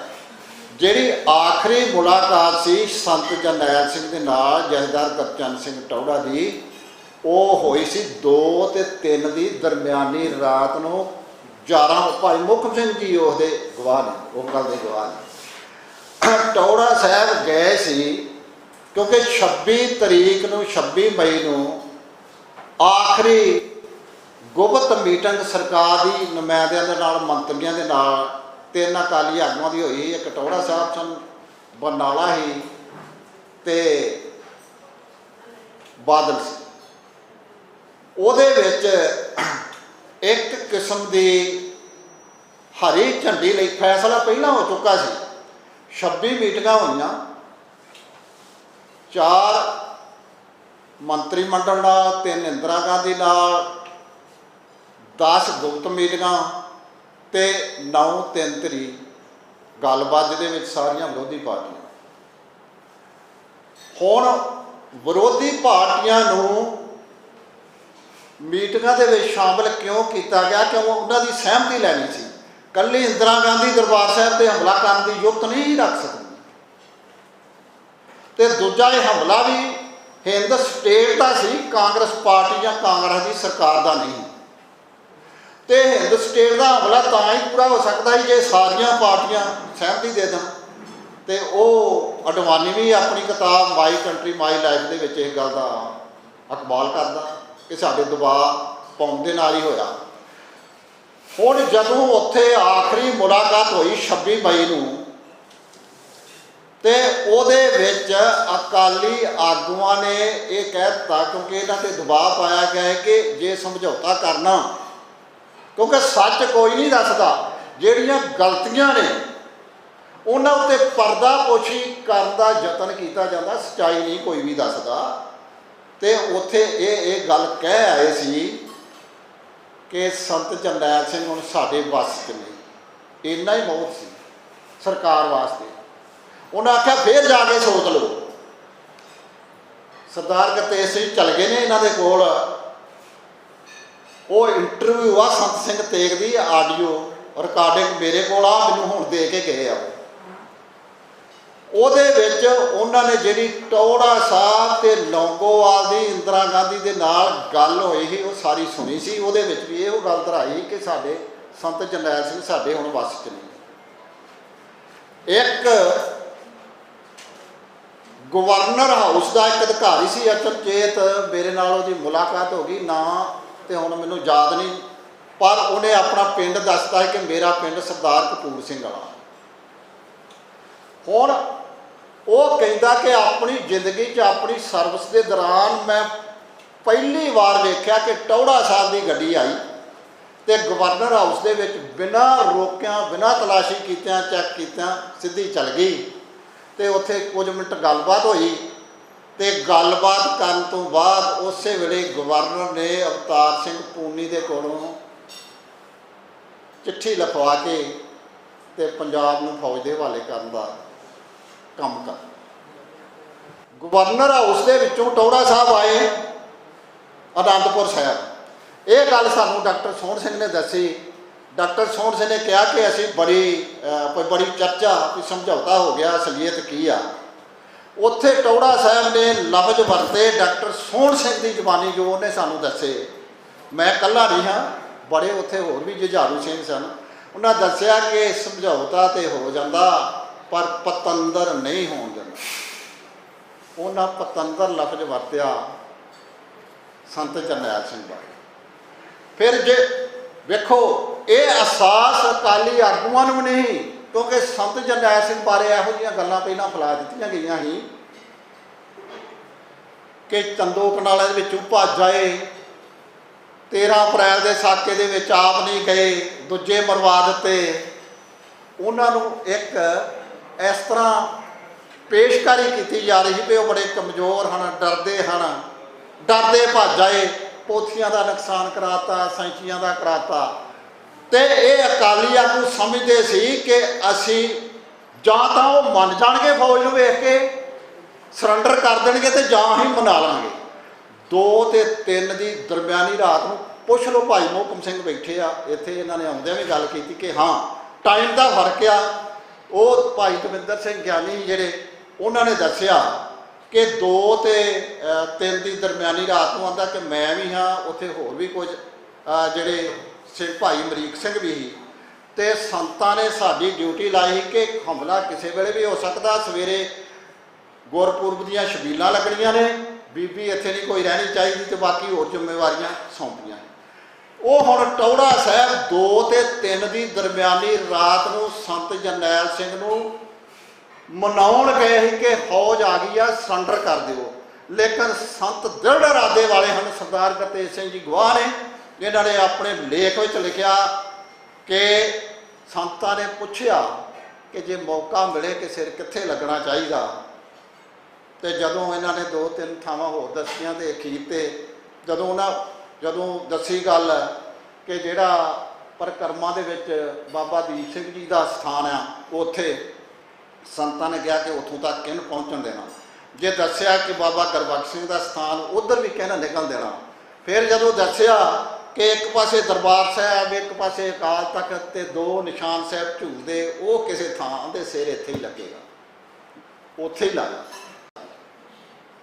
ਹੁਣ ਇਹ ਗੱਲ ਠੀਕ ਆ ਕਿ ਹਿੰਦੁਸਤਾਨ ਤੇ ਪਾਕਿਸਤਾਨ ਦੀ ਜਦੋਂ ਗੱਲ ਚੱਲੀ ਤੇ ਖਾਲਿਸਤਾਨ ਦੀ ਵੀ ਗੱਲ ਚੱਲੀ, ਤੇ ਇਹ ਉਹਨੂੰ ਜਜ਼ਬਾਤੀ ਖਾਲਿਸਤਾਨ ਦੀ ਜਿਹੜੀ ਗੱਲ ਆ ਉਹ ਜਜ਼ਬਾਤੀ ਨਾਰਾ ਮੰਨਦੇ ਆ। ਪਰ ਮੈਂ ਜੋ ਸਮਝਿਆ ਖਾਲਿਸਤਾਨ, ਖਾਲਸਾ ਰਾਜ, ਸਿੱਖ ਹੋਮਲੈਂਡ, ਜਾਂ ਉਹਨੂੰ ਗੁਰਮੁਖ ਸਥਾਨ ਕਹਿ ਲਓ ਜਾਂ ਉਹਨੂੰ ਸਿੱਖ ਸਥਾਨ ਕਹਿ ਲਓ, ਉਹ ਸਾਰੇ ਇੱਕੋ ਹੀ ਆ। ਤੇ GBS ਸਿੱਧੂ ਨੂੰ ਵੀ ਉਹਦੀ ਹਿੱਕ ਤੇ ਵੀ ਕੰਡਾ ਇਹ ਹੀ ਰੜਕਦਾ। ਉਹ ਕਹਿੰਦਾ ਕਿ ਅਲੈਗਜ਼ੈਂਡਰ ਨੇ ਇੱਕ ਵਾਈਟ ਪੇਪਰ ਲਿਖਿਆ ਆਰਮੀ ਦੀ ਤਰਫੋਂ, ਚਾਹੇ ਏਜੰਸੀਆਂ ਦੀ ਤਰਫੋਂ। ਆਂਦਾ ਉਹਦੇ 'ਚ ਉਹਨੇ ਇੱਕ ਗੱਲ ਕਹੀ ਕਿ ਸਿੱਖਾਂ ਦੇ ਵਿੱਚ ਜਿਹੜਾ ਖਾਲਸਾ ਰਾਜ ਦੀ ਗੱਲ ਆ ਉਹ ਮਿਟੀ ਨਹੀਂ, ਤੇ ਉਹ ਅੱਜ ਵੀ ਉਹੋ ਹੀ ਚਾਹੁੰਦੇ ਨੇ, ਤੇ ਮੁੜ ਕੇ ਉਹੋ ਹੀ ਮਹਾਰਾਜਾ ਰਣਜੀਤ ਸਿੰਘ ਵਾਲਾ ਰਾਜ ਜਿਹੜਾ ਉਹ ਸਿਰਜਣਾ ਚਾਹੁੰਦੇ ਨੇ। ਇਹਦੇ ਵਿੱਚ ਕੋਈ ਗਲਤੀ ਆ? ਸਾਡੇ ਵਿੱਚੋਂ ਕਿਹੜਾ ਚਾਹੁੰਦਾ ਕਿ ਖਾਲਸਾ ਰਾਜ ਨਾ ਬਣੇ ਜਾਂ ਖਾਲਿਸਤਾਨ ਨਾ ਬਣੇ? ਜੇ ਹਿੰਦੁਸਤਾਨ ਹਿੰਦੁਸਤਾਨ ਨੂੰ ਹਿੰਦੂ ਸਟੇਟ ਬਣਾਉਣਾ ਚਾਹੁੰਦੀ ਆ, ਹਿੰਦ ਸਟੇਟ ਬਣਾਉਣਾ ਚਾਹੁੰਦੀ ਆ, ਤੇ ਸਾਡਾ ਤੇ ਵਿਸ਼ਾਲ ਖਾਲਸਾ ਰਾਜ ਰਿਹਾ। ਅਸੀਂ ਹਿੰਦੁਸਤਾਨ ਦੀ ਏਕਤਾ, ਅਖੰਡਤਾ ਤੇ ਸੁਰੱਖਿਆ ਲਈ ਖਤਰਾ ਨਹੀਂ, ਅਸੀਂ ਆਪਣੇ ਖਾਲਸੇ ਦੀ ਏਕਤਾ, ਅਖੰਡਤਾ ਤੇ ਸੁਰੱਖਿਆ ਚਾਹੁੰਦੇ ਹਾਂ। ਤੇ ਸਾਡਾ ਜਿਹੜਾ ਵਿਸ਼ਾਲ ਖਾਲਸਾ ਰਾਜ ਦਾ ਇਲਾਕਾ ਸੀ ਉਹ ਅਸੀਂ ਚਾਹੁੰਦੇ ਹਾਂ ਕਿ ਸਾਨੂੰ ਪ੍ਰਾਪਤ ਹੋ ਜੇ। ਜੋ 47 ਦੀ ਵੰਡ ਹੋਈ ਆ ਉਹ ਬੜੀ ਇੱਕ ਸਾਜ਼ਿਸ਼ੀ ਵੰਡ ਸੀ, ਜਿਹਦੇ ਵਿੱਚ ਮਿੱਥ ਕੇ ਖਾਲਸਾ ਰਾਜ ਨੂੰ ਦੋ ਮੁਲਕਾਂ ਵਿੱਚ ਵੰਡ ਦਿੱਤਾ ਗਿਆ, ਤੇ ਖਾਸ ਕਰਕੇ ਗੁਰੂਆਂ ਦੀ ਧਰਤੀ ਪੰਜਾਬ ਨੂੰ, ਜਿਹੜਾ ਬਹੁਤ ਵੱਡਾ ਸੀ। ਇੱਧਰ ਤੇ ਲੜ ਸਕਨੇ ਆ, ਉਹਨਾਂ ਨਾਲ ਕੀ ਕਰਾਂਗੇ? ਉਹ ਵੰਡ ਗਲਤ ਸੀ। ਅੱਜ ਜੇ ਮਾਹੌਲ ਬਣਿਆ ਪੂਰੀ ਦੁਨੀਆ ਦੇ ਵਿੱਚ, ਇੱਕ ਨਾ ਇੱਕ ਦਿਨ ਦੁਬਾਰਾ 3rd ਵਰਲਡ ਵਾਰ ਲੱਗਣੀ ਆ। ਸਾਨੂੰ ਆਪਣੀ ਗੱਲ ਕਰਨੀ ਚਾਹੀਦੀ ਹੈ ਦੁਨੀਆ ਦੇ ਮੰਚ ਤੋਂ, ਤੇ ਸਾਡੇ ਬੁੱਧੀਜੀਵਾਂ ਨੂੰ ਸਾਡੀ ਅਗਵਾਈ ਕਰਨੀ ਚਾਹੀਦੀ ਆ। ਕਿਉਂਕਿ ਇੱਕ ਜਦੋਂ ਸਾਰੇ ਅਸੀਂ ਇੱਕ ਸੁੱਤਾ ਦੇ ਉੱਤੇ ਚੱਲਾਂਗੇ ਨਾ, ਵੇਖੋ ਸਾਡੇ ਗੁਰੂ ਦੀ ਬਖਸ਼ਿਸ਼ ਆ, ਸ਼ਸਤਰ ਸਾਡੇ ਗੁਰੂ ਦੀ ਬਖਸ਼ਿਸ਼ ਆ, ਕਿਰਪਾਨ ਤੇ ਫਲਸਫੇ ਅਨੁਸਾਰ ਸ਼ਸਤਰ ਦੀ ਵਰਤੋਂ ਕਰਨੀ ਹੈ। ਤੇ ਜੇ ਅਸੀਂ, ਇੱਕ ਹੁੰਦੀ ਆ ਧਾਰਮਿਕ ਸੰਸਥਾ, ਇੱਕ ਹੁੰਦੀ ਆ ਸਿਆਸੀ ਪਾਰਟੀ, ਇੱਕ ਹੁੰਦੀ ਆ ਗਰੀਲਾ ਜੰਗ ਲੜਨ ਵਾਲੀ ਜੁਝਾਰੂ ਕੌਮ ਗਰੁੱਪ, ਤੇ ਦੂਜੇ ਹੁੰਦੇ ਆ ਬੁੱਧੀਜੀਵੀ। ਜਿਹੜੀ ਗੱਲ ਸਾਨੂੰ ਨਹੀਂ ਪਤਾ ਉਹ ਸਾਨੂੰ ਬੁੱਧੀਜੀਵੀ ਸਾਨੂੰ ਸੇਧ ਦੇਣ। ਜੇ ਅਸੀਂ ਇਹ ਗੱਲ ਤੇ ਡਰਦੇ ਰਹੇ ਕਿ ਜੇ ਖਾਲਿਸਤਾਨ ਦਾ ਨਾਂ ਲਿਆ ਤਾਂ ਬੜਾ ਨੁਕਸਾਨ ਸਾਡਾ ਪਹਿਲਾਂ ਵੀ ਹੋਇਆ ਤੇ ਅੱਗੋਂ ਵੀ ਹੋਏਗਾ, ਤੇ ਫਿਰ ਤੇ ਅਸੀਂ ਜੋ ਪਿਛਲੀ ਹਿਸਟਰੀ ਖੋਲਾਂਗੇ ਤੇ ਉਹਦੇ ਵਿੱਚ ਤੇ ਅਸੀਂ ਦੋ ਵੱਡੇ ਘੱਲੂਘਾਰਾ, ਵੱਡਾ ਘੱਲੂਘਾਰਾ ਤੇ ਛੋਟਾ ਘੱਲੂਘਾਰਾ, ਜਿੱਥੇ ਹਜ਼ਾਰਾਂ ਦੀ ਗਿਣਤੀ 'ਚ ਖਤਮ ਹੋ ਗਈ। ਤੇ ਅਸੀਂ ਤੇ ਲਿਸਟ ਬਣਾਈਆਂ, ਪਿੰਡ ਜਾ ਕੇ, ਘਰ ਜਾ ਕੇ। ਖਾਲੜਾ ਜੀ ਨੇ 25,000 ਦਾ ਐਸਟੀਮੇਟ ਲਾਇਆ ਸੀ, ਜਿਹੜੀ ਅਸੀਂ ਲਿਸਟ ਬਣਾਈ ਆ ਜੇ 13,000 ਦੀ ਬਣੀ ਆ, ਜਿਹਦੇ ਪੂਰੇ ਡਾਕੂਮੈਂਟ ਸੀ ਸਾਡੇ ਕੋਲ। ਉਹ 8,500 ਦੀ PIL ਜਿਹੜੀ ਆ ਸਾਡੀ ਪੈਂਡਿੰਗ ਆ ਹਾਈ ਕੋਰਟ ਦੇ ਵਿੱਚ। ਤੇ ਜਿਹੜੇ ਕੇਸ ਚੱਲਦੇ ਹੀ ਟ੍ਰਾਇਲ ਕੋਰਟ ਦੇ ਵਿੱਚ, CBI ਕੋਰਟ ਦੇ ਵਿੱਚ, ਆ ਮਾਨ ਸਾਹਿਬ ਜਾਣਦੇ ਆ, ਸਿਰਫ ਇੱਕ ਕੇਸ ਬਰੀ ਹੋਇਆ ਜਦੋਂ ਸਾਡੇ ਵਕੀਲਾਂ ਦੀ ਟੀਮ ਤਿਆਰ ਹੋ ਗਈ, ਕਿਉਂਕਿ 20-25 ਸਾਲ ਤੋਂ ਉਹ ਕੇਸ ਪੈਂਡਿੰਗ ਸੀ ਤੇ ਕੋਈ ਇੰਟਰਸਟ ਨਹੀਂ ਲਿਆ ਜਾ ਰਿਹਾ ਉਹਨਾਂ ਨਾਲ। ਜਦੋਂ ਉਹ ਵਕੀਲਾਂ ਦੀ ਡੈਡੀਕੇਟਡ ਸਪਿਰਿਟ ਦੇ ਨਾਲ ਉਹ ਕੇਸ ਲੜੇ, ਸਾਰਿਆਂ ਨੂੰ ਸਜ਼ਾਵਾਂ ਹੋਈਆਂ। ਜਿਹੜੀ GBS ਸਿੱਧੂ ਦੀ ਕਿਤਾਬ ਹੈ, ਜਿਸ ਤਰ੍ਹਾਂ ਜਸਟਿਸ ਸਾਹਿਬ ਨੇ ਕਹਿਤਾ ਕਿ ਝੂਠ ਦਾ ਬਲੰਦਾ, ਜਿਹਨੂੰ ਇਹ ਨਹੀਂ ਪਤਾ ਕਿ ਜਿਹੜਾ ਦਲ ਖਾਲਸਾ ਨੇ ਹਵਾਈ ਜਹਾਜ਼ ਅਗਵਾ ਕੀਤਾ ਸੀ ਉਹ ਦਿੱਲੀ ਤੋਂ ਸ੍ਰੀਨਗਰ ਨੂੰ ਜਾ ਰਿਹਾ ਸੀ, ਨਾ ਕਿ ਸ੍ਰੀਨਗਰ ਤੋਂ ਦਿੱਲੀ ਨੂੰ ਜਾ ਰਿਹਾ ਸੀ। ਉਹ ਬੋਇੰਗ 737 ਸੀ, ਨਾ ਕਿ ਬੋਇੰਗ 432। ਸਾਰੀਆਂ ਗੱਲਾਂ ਇੱਕ ਗੱਲ ਦਾ ਜਵਾਬ ਦਿੱਤਾ। ਇਹ ਕਿਤਾਬ ਸਿਰ ਸਕਦੇ, ਉਹ ਥੋੜੇ ਕਰਕੇ ਜਿਹੜੇ ਦੂਜੇ ਰਾਹ ਸੀ, ਦੂਜੇ ਰਸਤੇ ਸੀ। ਸੰਤ ਜਰਨੈਲ ਸਿੰਘ ਇੱਕ ਬੀਬੀ ਨੂੰ ਵੀ ਖੜਿਆ ਕਰਕੇ ਆਂਦੇ ਆ, ਬੀਬੀ ਫਤਿਹ ਬੁਲਾ ਦੇ, ਆਪਣਾ ਨਾਂ ਨਾ ਦੱਸੀ। ਤੇ ਉਹ ਕਹਿੰਦੇ ਆ ਬੀਬੀ ਆ ਜਿਹੜੀ ਹਥਿਆਰ ਇੱਧਰ ਉੱਧਰ ਸਪਲਾਈ ਕਰਦੀ ਆ। ਬੀਬੀਆਂ ਨੇ ਵੀ ਲਿਆਂਦੇ, ਖੁਦ ਅਸੀਂ ਵੀ ਲਿਆਂਦੇ, ਤੇ ਬਹੁਤ ਸਾਰੇ ਉਹ ਜਿਹੜੇ ਹਥਿਆਰ ਸੀ ਥੋੜੇ ਕਰਕੇ ਉੱਥੇ ਅੰਦਰ ਆਏ। ਤੇ ਉਹਨਾਂ ਹਥਿਆਰਾਂ ਦੇ ਵਿੱਚ ਹੀ ਉਹ ਹਥਿਆਰ ਵੀ ਸ਼ਾਮਲ ਸਨ ਜਿਹੜੇ ਕੁਝ ਪੁਲਿਸ ਦੇ ਅਸਲਾਖਾਨਿਆਂ ਤੋਂ ਲੁੱਟੇ ਗਏ, ਕੁਝ ਖੋਏ ਗਏ ਪੁਲਿਸ ਵਾਲਿਆਂ ਕੋਲ, CRP ਵਾਲਿਆਂ ਕੋਲੋਂ, ਤੇ ਕੁਝ ਜਿਹੜੇ ਗਨਮੈਨ ਸਨ ਜਿਹੜੇ ਸਿਆਸੀ ਲੀਡਰਾਂ ਦੇ ਉਹਨਾਂ ਕੋਲ ਵੀ ਖੋਏ ਗਏ। ਇਸ ਤਰ੍ਹਾਂ ਦੇ ਤੇ ਕੁਝ ਹਥਿਆਰ ਜਿਹੜੇ ਸੀ ਉਹ ਬਲੈਕੀਆਂ ਦੇ ਥਰੂ ਵੀ ਆਏ। ਭਾਈ ਕੰਵਰ ਸਿੰਘ ਧਾਮੀ ਇਹਦੇ ਗਵਾਹ ਨੇ, ਭਾਈ ਉਹ ਕੰਵਰਪਾਲ ਸਿੰਘ ਵੀ ਇਸ ਗੱਲ ਦੇ ਗਵਾਹ ਨੇ ਕਿ ਉਹ ਹਥਿਆਰ ਸਰਹੱਦ ਪਾਰੂ ਵੀ ਆਏ ਦਵਿੰਦਰ ਸਿੰਘ ਦੇ ਰਾਹੀਂ। ਉਹ ਸਾਰੇ ਹਥਿਆਰ ਸਨ। ਬਾਕੀ ਕੋਈ ਨਾ ਜਨਰਲ ਭੁੱਲਰ ਨੇ ਉੱਥੇ ਹਥਿਆਰਾਂ ਦਾ ਟਰੱਕ ਭੇਜਿਆ ਸੀ ਤੇ ਨਾ ਕਿਸੇ ਹੋਰ ਨੇ ਭੇਜਿਆ ਸੀ। ਉਹਨੇ ਝੂਠ ਮਾਰਿਆ, ਆਪਣੀ ਵਡਿਆਈ ਕਰਨ ਵਾਸਤੇ ਕਹਿ ਦਿੱਤਾ। ਤੇ ਉਹ ਗੱਲ ਸਾਨੂੰ ਜਿਹੜੀ ਕਿਤਾਬ ਹੁੰਦੀ ਆ ਕੋਈ ਵੀ ਲਿਖਦਾ, ਉਹ ਕਿਤਾਬ ਥਾਵਾਂ, ਘਟਨਾਵਾਂ, ਤਰੀਕਾਂ ਦਾ ਪੂਰਾ ਵੇਰਵਾ ਸਹੀ ਤਰੀਕੇ ਦੇ ਨਾਲ ਪ੍ਰਾਪਤ ਕਰਕੇ ਲਿਖਣੀ ਚਾਹੀਦੀ ਆ। ਤੇ ਇਹਦੀ ਕਿਤਾਬ ਸਾਰੀ ਦੀ ਸਾਰੀ ਜਿਹੜੀ ਆ ਹੂ ਬਹੂ ਨਕਲ ਆ, ਝੂਠਾ ਬਤਾਂਤ ਸਿਰਜਿਆ ਹੈ ਉਹਨੇ ਕੁਲਦੀਪ ਨਈਅਰ ਨੇ, ਜਿਹਦੇ ਜਿਹੜਾ ਹਿੰਦੂ ਕਵੀ ਸੋਚ ਦਾ ਪੀਲੀ ਪੱਤਰਕਾਰੀ ਦਾ ਮੋਹਰਾ ਸੀ। ਉਹਨੇ ਇੱਕ ਝੂਠਾ ਬਤਾਂਤ ਸਿਰਜਿਆ, ਦਲ ਖਾਲਸਾ ਬਾਰੇ ਵੀ ਸਿਰਜਿਆ। ਇਹ ਭਾਈ ਮੌਂਕਾ ਸਾਹਿਬ ਨੇ ਜਦੋਂ ਇਹਨਾਂ ਨੇ ਚੈਨਲ ਦੇ ਉੱਤੇ ਉਹਦੇ ਨਾਲ ਬਹਿਸ ਕੀਤੀ, ਉਸ ਤੋਂ ਬਾਅਦ ਉਹਨੇ ਆਪਣੀ ਕਿਤਾਬ ਦੇ ਵਿੱਚੋਂ ਉਹ ਦਲ ਖਾਲਸਾ ਵਾਲਾ ਚੈਪਟਰ ਜਿਹੜਾ ਉਹ ਕੱਢ ਦਿੱਤਾ।